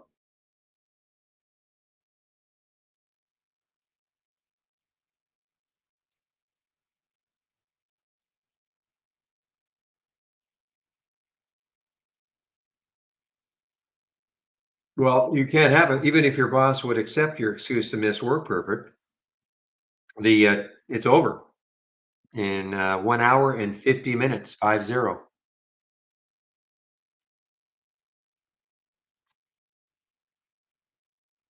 So this would be one, if you were, take 100,000 shares almost, not quite because you have 400,000 buying power and short it.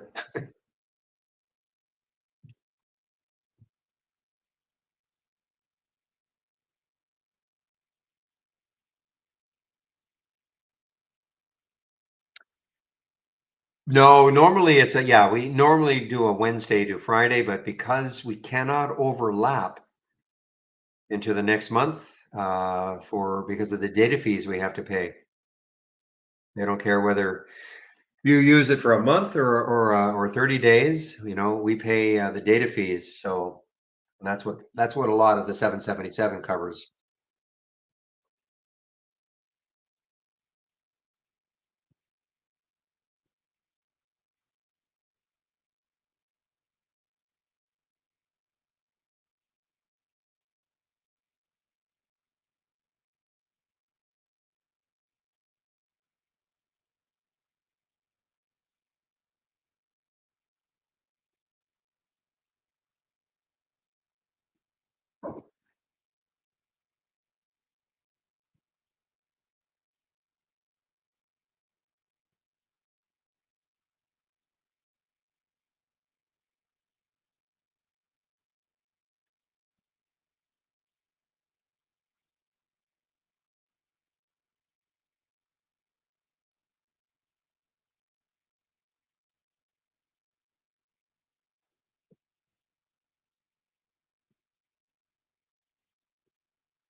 Just give me a moment, guys.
All right, Oliver. Well, hang on, hang on, man. Like you're up 130,000 right now. Another hour and 45 minutes. I don't know what happened to that Mr. G. He just disappeared.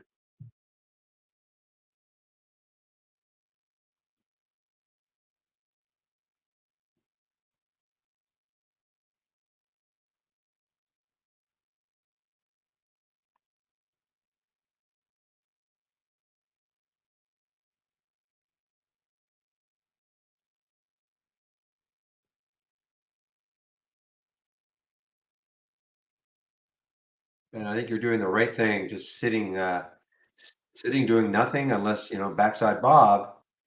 And then there's our Andy, Andy at Trade Ideas, sitting in third place now.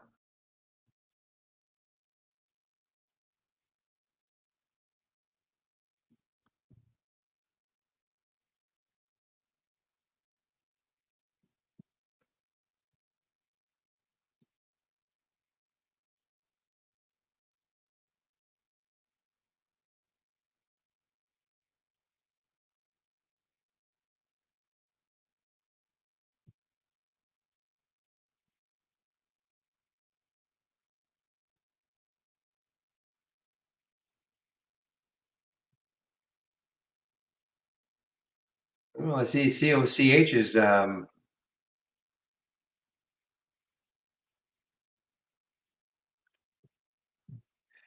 could have that late day run, guys. I mean, it's over 5 now. Could have that late day run. What did it get up to today? Got up to almost 6. Could have a late day run.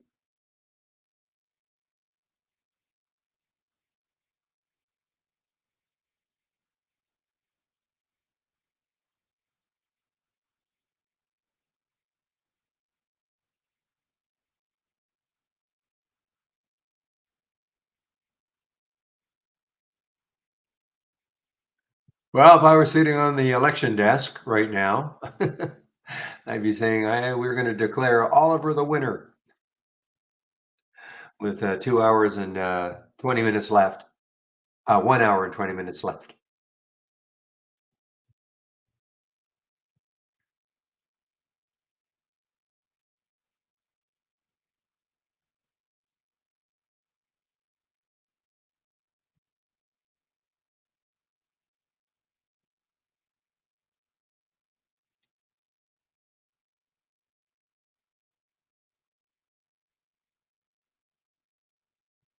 Man, yeah, this LVTX. I mean, look, I said, here's the next high looking left. It probably won't get there. Not saying it will, but look at this 662 now.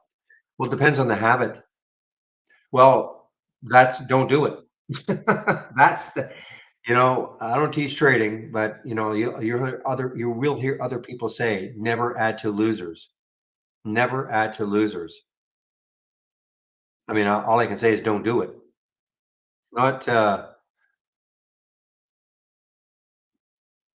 The reason you add to losers because you don't want to admit that you're wrong. I know I'm not talking to you, Tim, but you don't want to admit you're wrong in the trade. You can't believe it. You get into a trade, and even if you have a stop, okay, and it starts getting to your stop, and then you say, you know what? This is too good. I cannot believe that it's not going to turn around. So yeah, you start adding instead of getting out of the trade at your stop, you start adding because okay, I'll average down because I know it's going to come back. I know it's going to come back. Well, all I can say is if you have a stop in place, you won't add to your losers because you'll be out of that loser.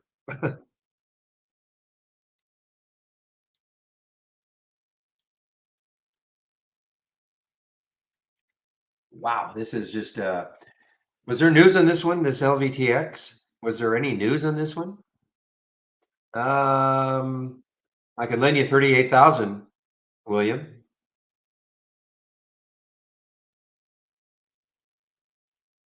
I mean, listen, people will do it and it can turn around and they'll make money and they're so happy they did.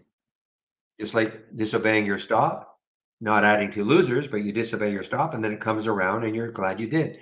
Of course it can happen. Now, there is a way, and I don't do it, but I know there are people that might do something like this. They say, okay, I'm going to take a third of my position at 10. If it gets down to 950, I'm going to add another third. And then if it gets down to 9, that's my last. But they'll have a stop. Okay. So I'm not saying that's not what I do, but I have seen something like that, but they're not taking 100% of their position.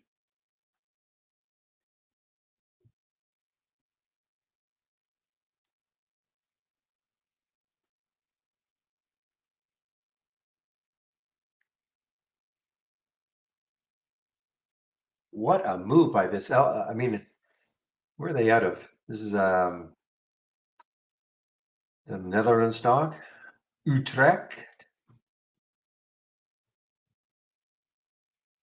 Leon, are you around still? Leon. Probably not. Netherlands, it's about 8 hours, so he is probably gone. But he said he was from Leon said he was from the Netherlands. This is a Netherlands stock. So we could have asked him to go knock on their door.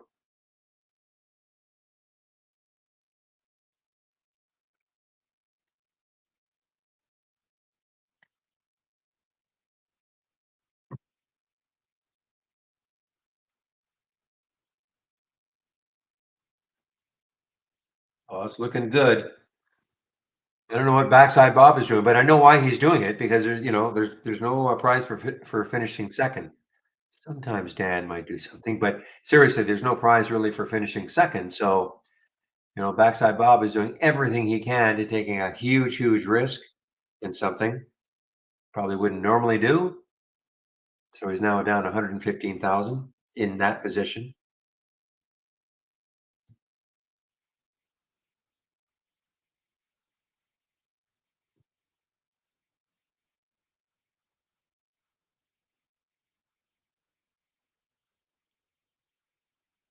A lot of my profit taking is feel. Okay, Nestor. I mean, it's not. People say to me, well, you take a third off, a half off, a quarter off, 75% off. On the COCH, for instance, this morning. And it all depends on how many shares you've got too. And I was, getting in at 429, and then it ran, and I was trying to get out, and I had that problem. I would easily been happy with 30 or 40 cents for most of my position because I just know how volatile this is. Okay, but I couldn't get out of the trade because I couldn't figure out how to do it in Interactive Brokers. So something had changed on me. So there's a situation where if I get into something like a low float stock, that all of a sudden, and it's a cheap one, like under $5, and it, immediately pops 30, 40, 50 cents, I'll probably for sure take some off, because it could just as easily come right back down and I'll take some off. And what that does for me also, it allows me to stay in the trade longer. If I've taken some profit, then I don't get as hung up if the stock comes back to where I bought it because I've already taken some profit. Okay. So, but it is a bit of a feel thing for me, depending on the type of trade it is. If it's a low float, I'm pretty quick, to do something if it has all of a sudden a big jump.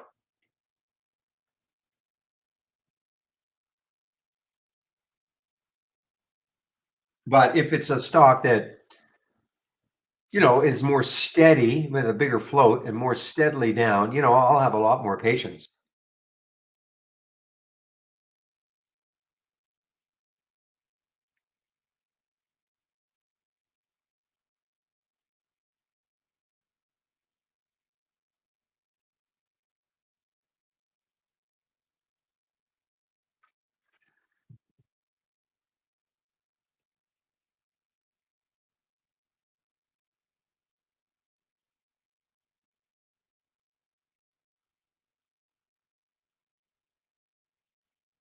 Oh, I'm just reading Andy's comment. He said remember Andy was up in about third or fourth place, right?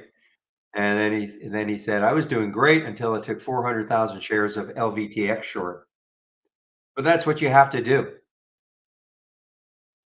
So now he's not only is he not in third or fourth, he's dropped out of the top 10.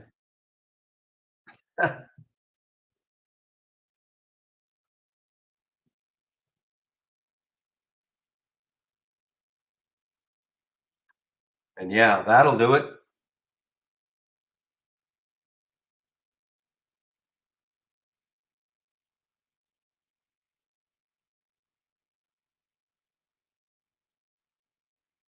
That's why, I mean, it's so hard to predict the top. I mean, this looks like you could have said, well, maybe it's topped out here, here, here, here, here. Eventually you'll be right. But if you're wrong and you don't have a stop and you get stubborn and say, well, I'm going to hold on because you get in here as a short of 355 and it does this on you, 468. That's okay. I know it's going to come down. And then it does this on you. I mean, that's account wrecking.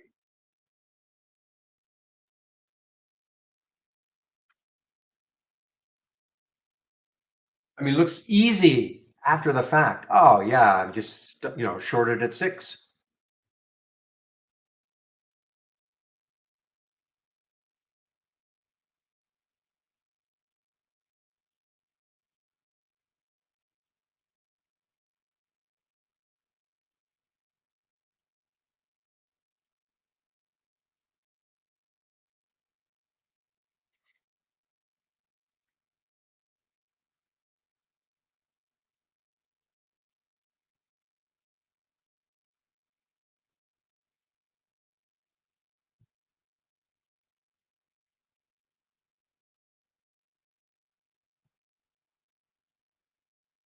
Is this halted yet? Not halted yet. Okay. Well, okay, let's just have some fun in the simulator.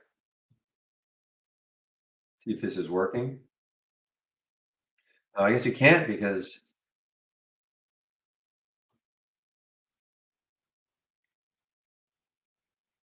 so all the shorts have been snapped up now at Interactive Brokers. Remember what I was saying?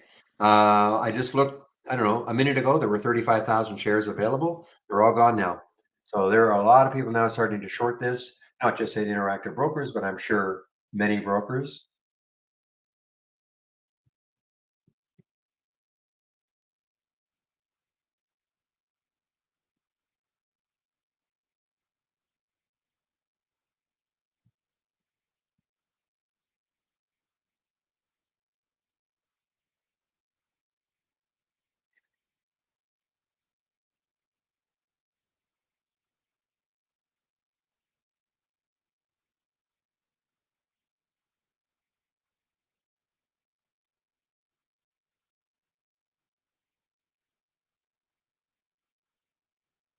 So here you go. I just shorted 50,000 shares of it.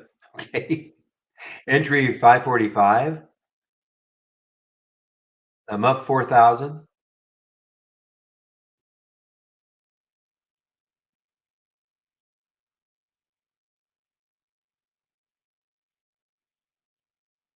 Yeah, you've said that numerous times, William. Makes no sense to me why they would do that.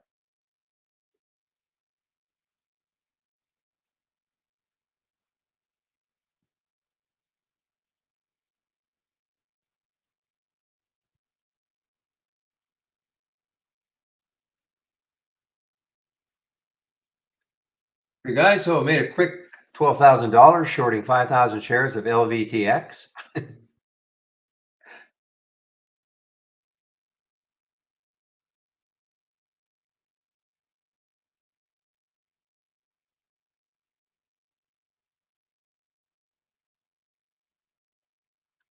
So, Mohammed, you have Interactive Brokers?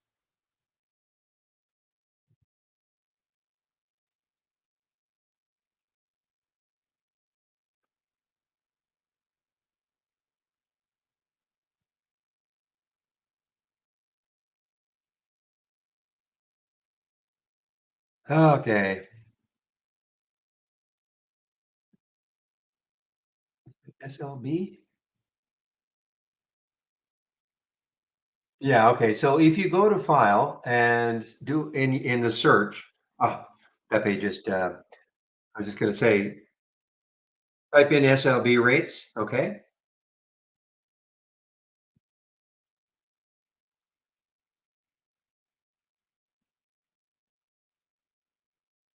And this is the type of box you'll see, okay? Now this is telling you you can't see the symbol right now, but if I click on it underneath. So I clicked on AI, okay, AI, telling me there's 730,000 shares available to sell short. Okay. So that's a box I have on my other monitor. I'm always consulting it to see how many shorts are available.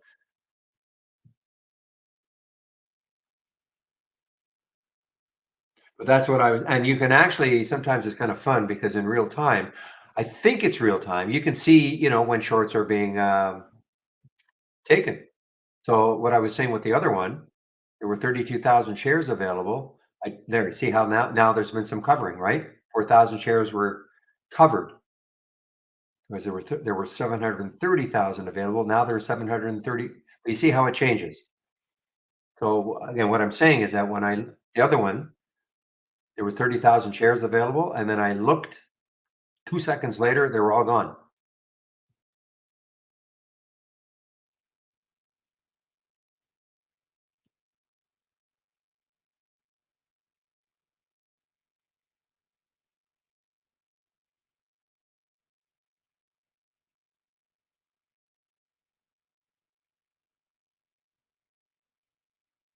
Not really a strategy, Nestor. No. What I do is I have typically what I'll do is I'll just put a price alert. Okay. So the question is, do I have a strategy to find stocks that were maybe resting for a while after the big explosion, resting for a while, and then maybe start to move? That's why I use my price alerts. I'll put a price alert in an area that I think if it gets out of that consolidation, I want to know about it. So it's not a strategy so much, but it's so simple to do. Just put a price alert on the chart and just wait to see if it happens at any time in the day.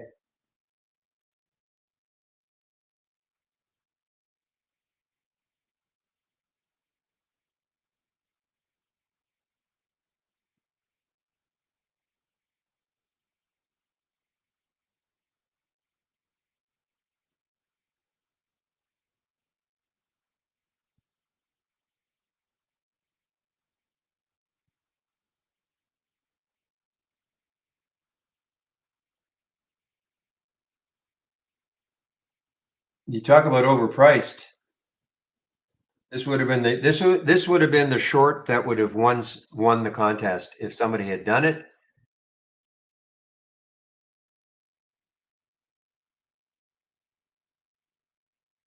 and held on all day.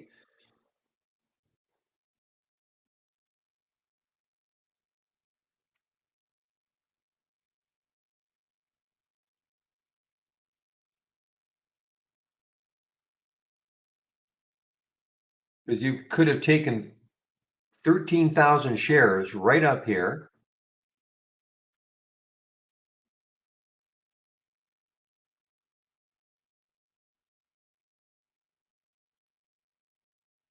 You know what? You've only been up, you would have only been up $373,000, but still, and that's the JL.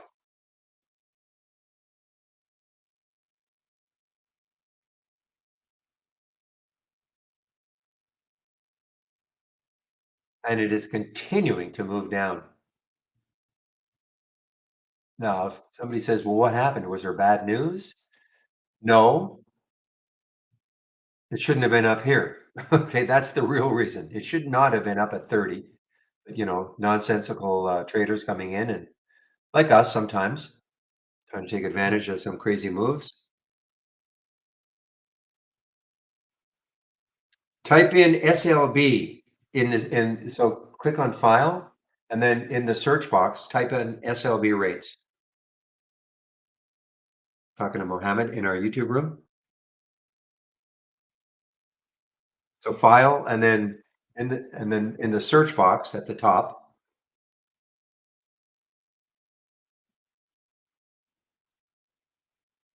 it pops up for me when I click on file.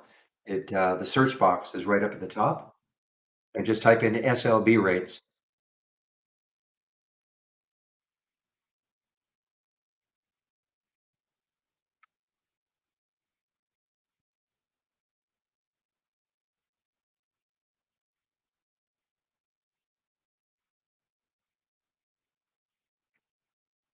So there are a bunch of things I do with IB. I mean, I've got various windows that I use. I've got my time and sales. I've got my news headlines, and then I've got that window that I showed you that has the shorts. So, this is in addition to of course, my work, the module that I use to make the trades. I think IB is really good.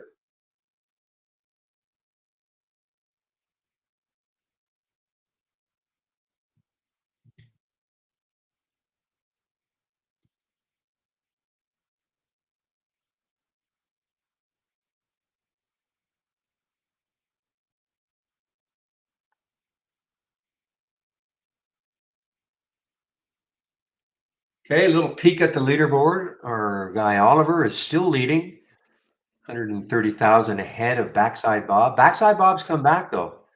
He's come back. He was down a lot more.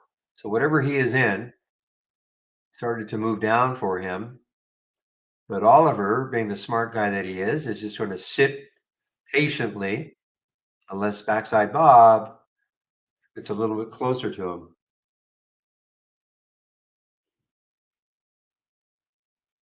Yeah, so the question is, do I use IB for the latest news on stocks? It depends what you mean by the latest. I mean, IB is not like the pay services that, the Squawk Boxes and things like that, but it's pretty darn good.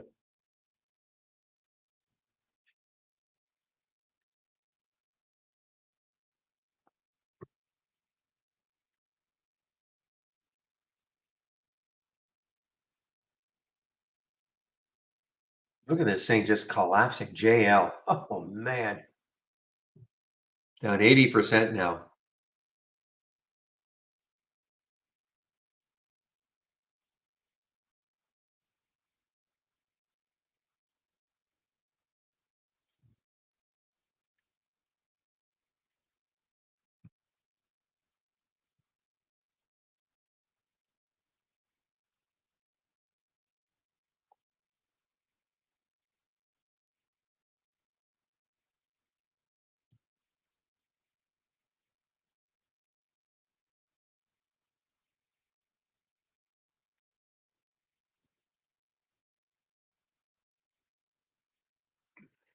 I think I know what Oliver might do if Bob catches up a little bit more to him. There's that Saidu that he shorted a couple of times, I think.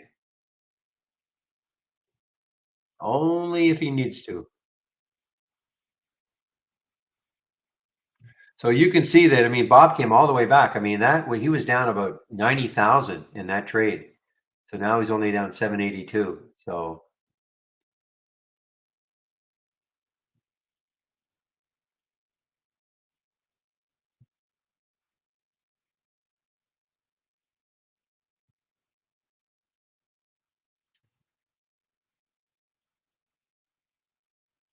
I don't know, Mohammed.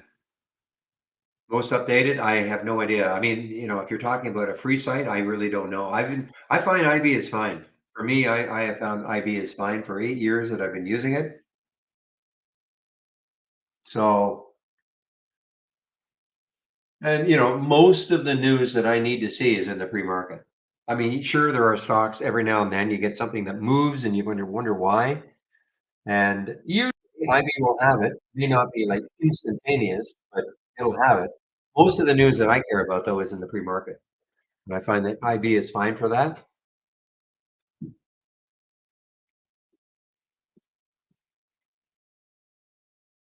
So I don't have a news like a feed, some feed for you that is going to be, the best updated news on stocks. Not unless you're willing to pay one of these news services.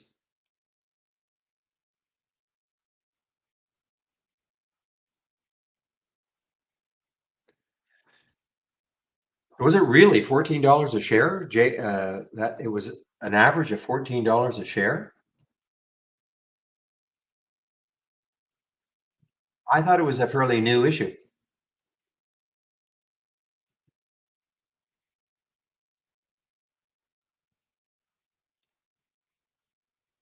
Oh, maybe we're not talking about the same thing, Angie, because this started trading as JL anyway last month. Might have been something else, but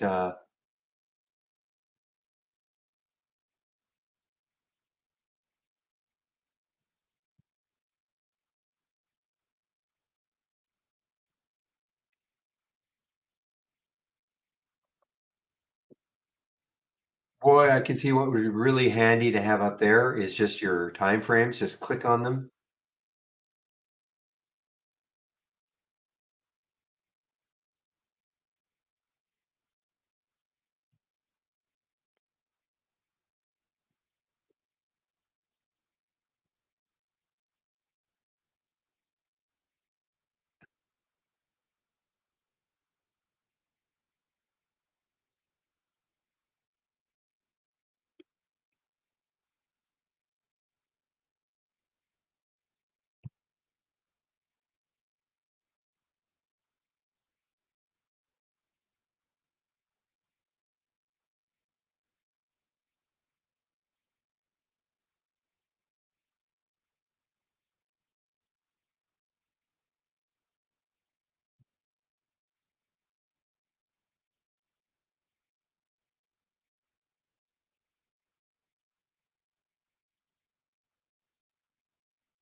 Okay, guys, what time is it now? 2:43. So in about 15 minutes, I'll be taking off. Unless there are questions, I'll always save later for questions. If you have any questions now, though, it would be really good time to ask.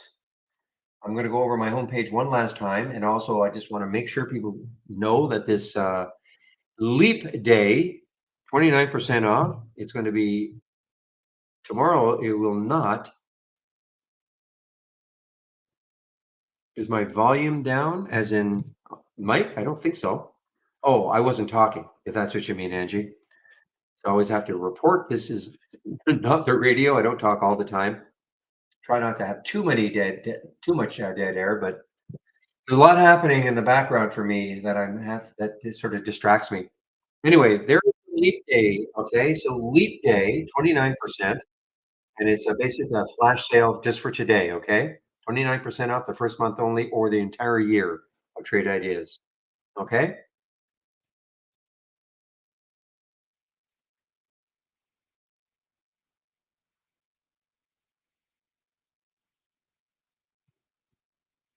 and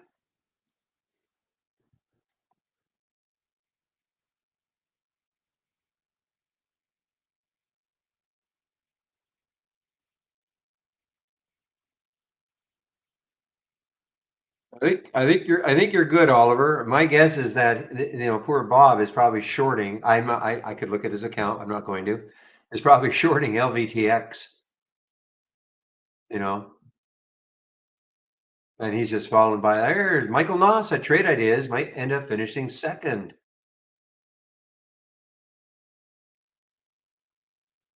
These short memes make money. That's Michael Noss.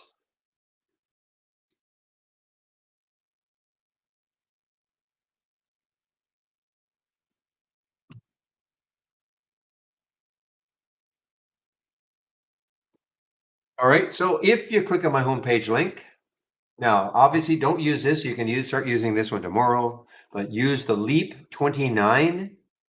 So if you click on the Get Trade Ideas, you're going to see a subscribe now,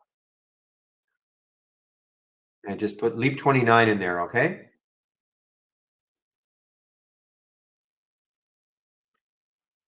Tomorrow the discount will be 25%. And you must do the Get Started. 10 short videos that'll get you going with the basics of Trade Ideas.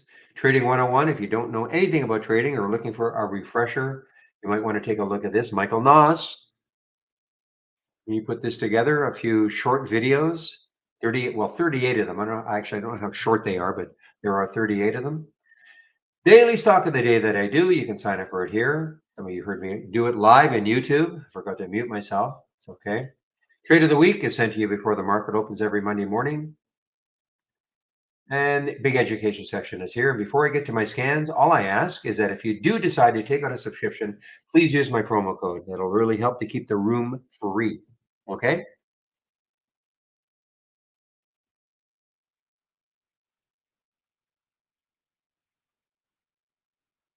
And here are my scans. Okay. So this is the scan I talk about constantly, the combo scan. I would really take a look at this.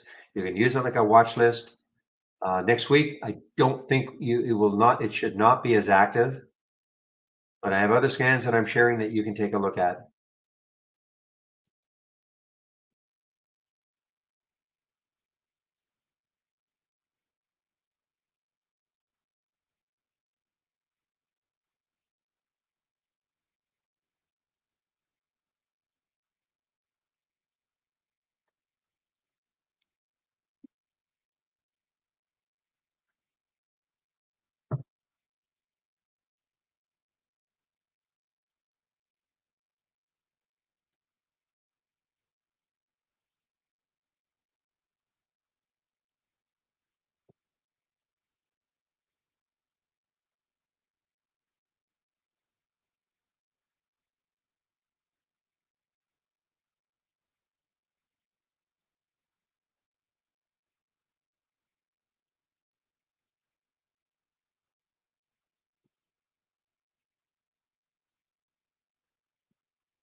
Well, Oliver, I think you're going to be okay here. I know exactly look at poor Bob. I mean, he's down 274,000. I mean, he was desperate to try to catch you. And doesn't look good. Yeah, I see there is an issue. We're aware of it. We have some kind of a market data problem. We are aware of it.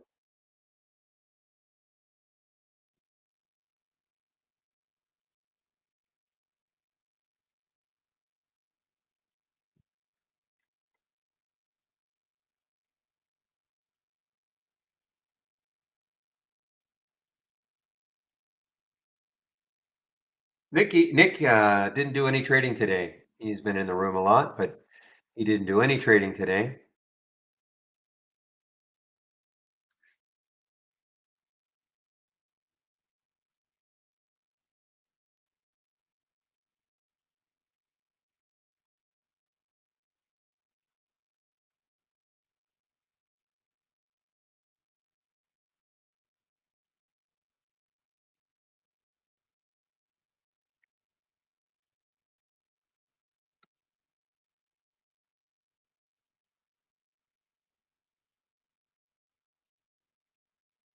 So Michael made his big move after hours yesterday, or before the market, just before the market closed yesterday, and he took his big position. I think he said $1 million worth of AMC short, and so I think he's hung on to that most of the day.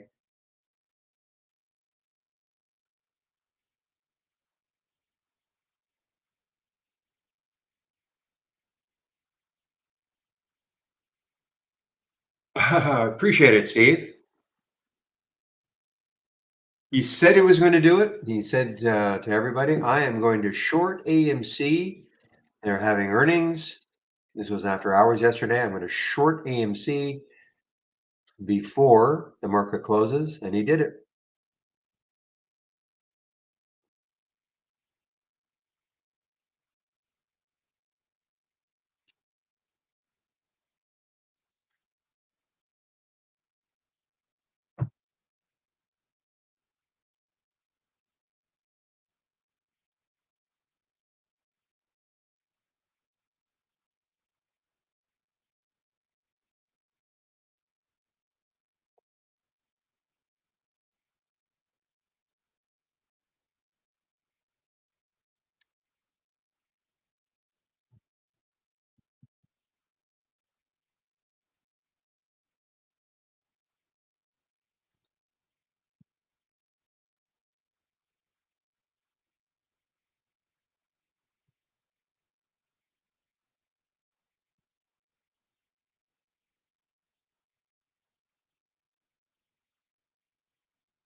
Well, backside is it's crazy. He's coming back.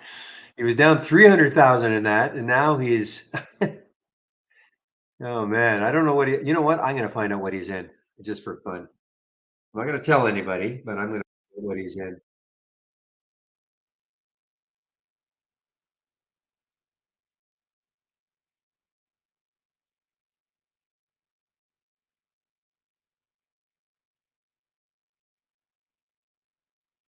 Mhm.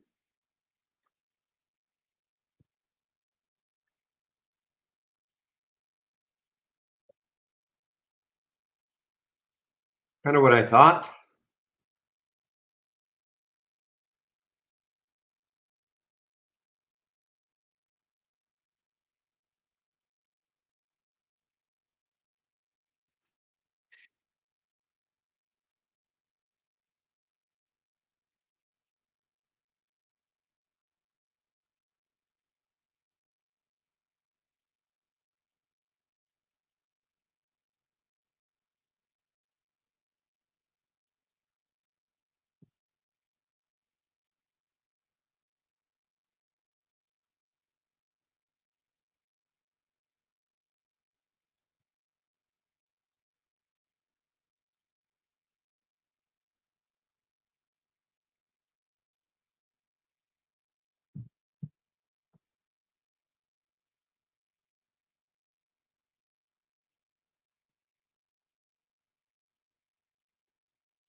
Hmm.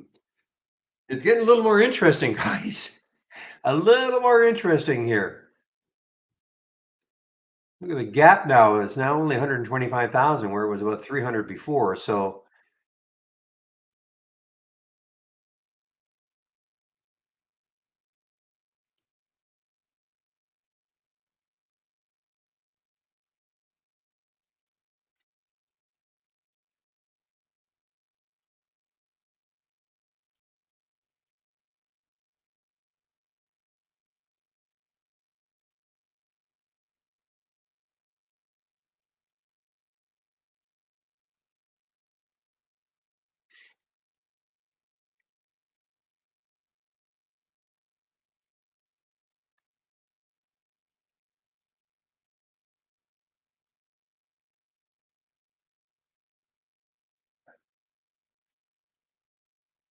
well, let's see where the VWAP is. 483. Well, yeah, I mean, if I can take it out, but you're probably right. That is what he is short in.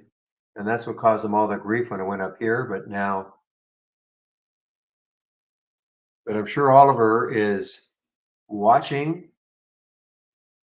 Well, I know he's watching.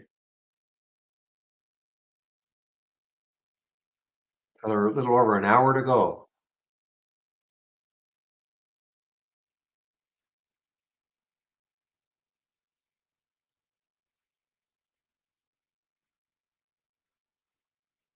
Well, he's probably, I'm sure he's not trading anything crazy. He's probably not trading anything crazy or lots of shares. Yeah, but I mean, it's only less than 100,000 right now.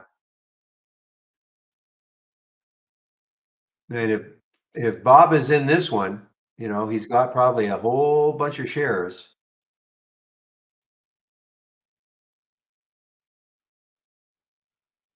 So if it went down like 30 cents or something,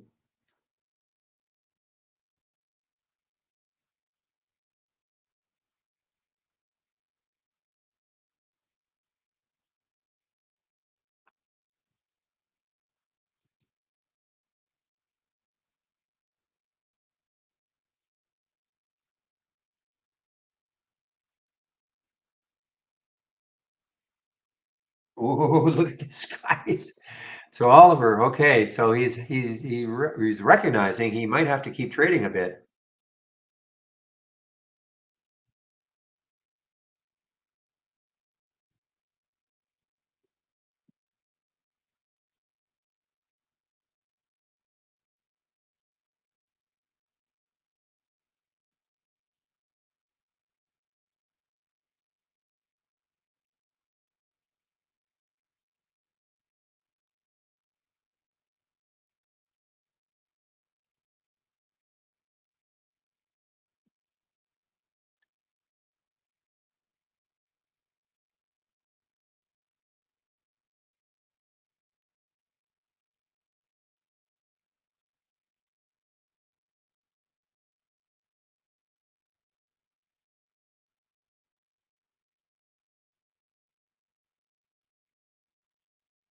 This is something else.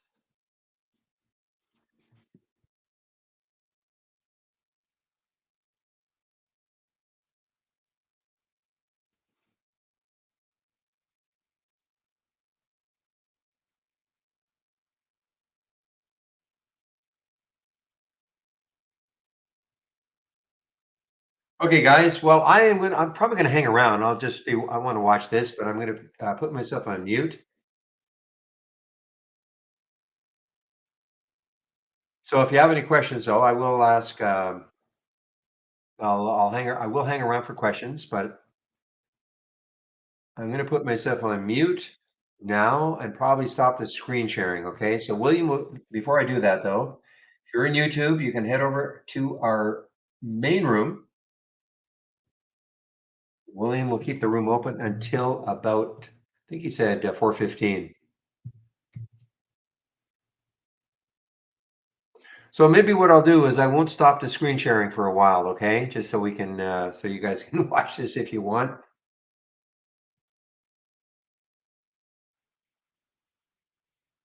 So I'll put myself on mute though, okay? And guys in YouTube, I'll shut you guys down now.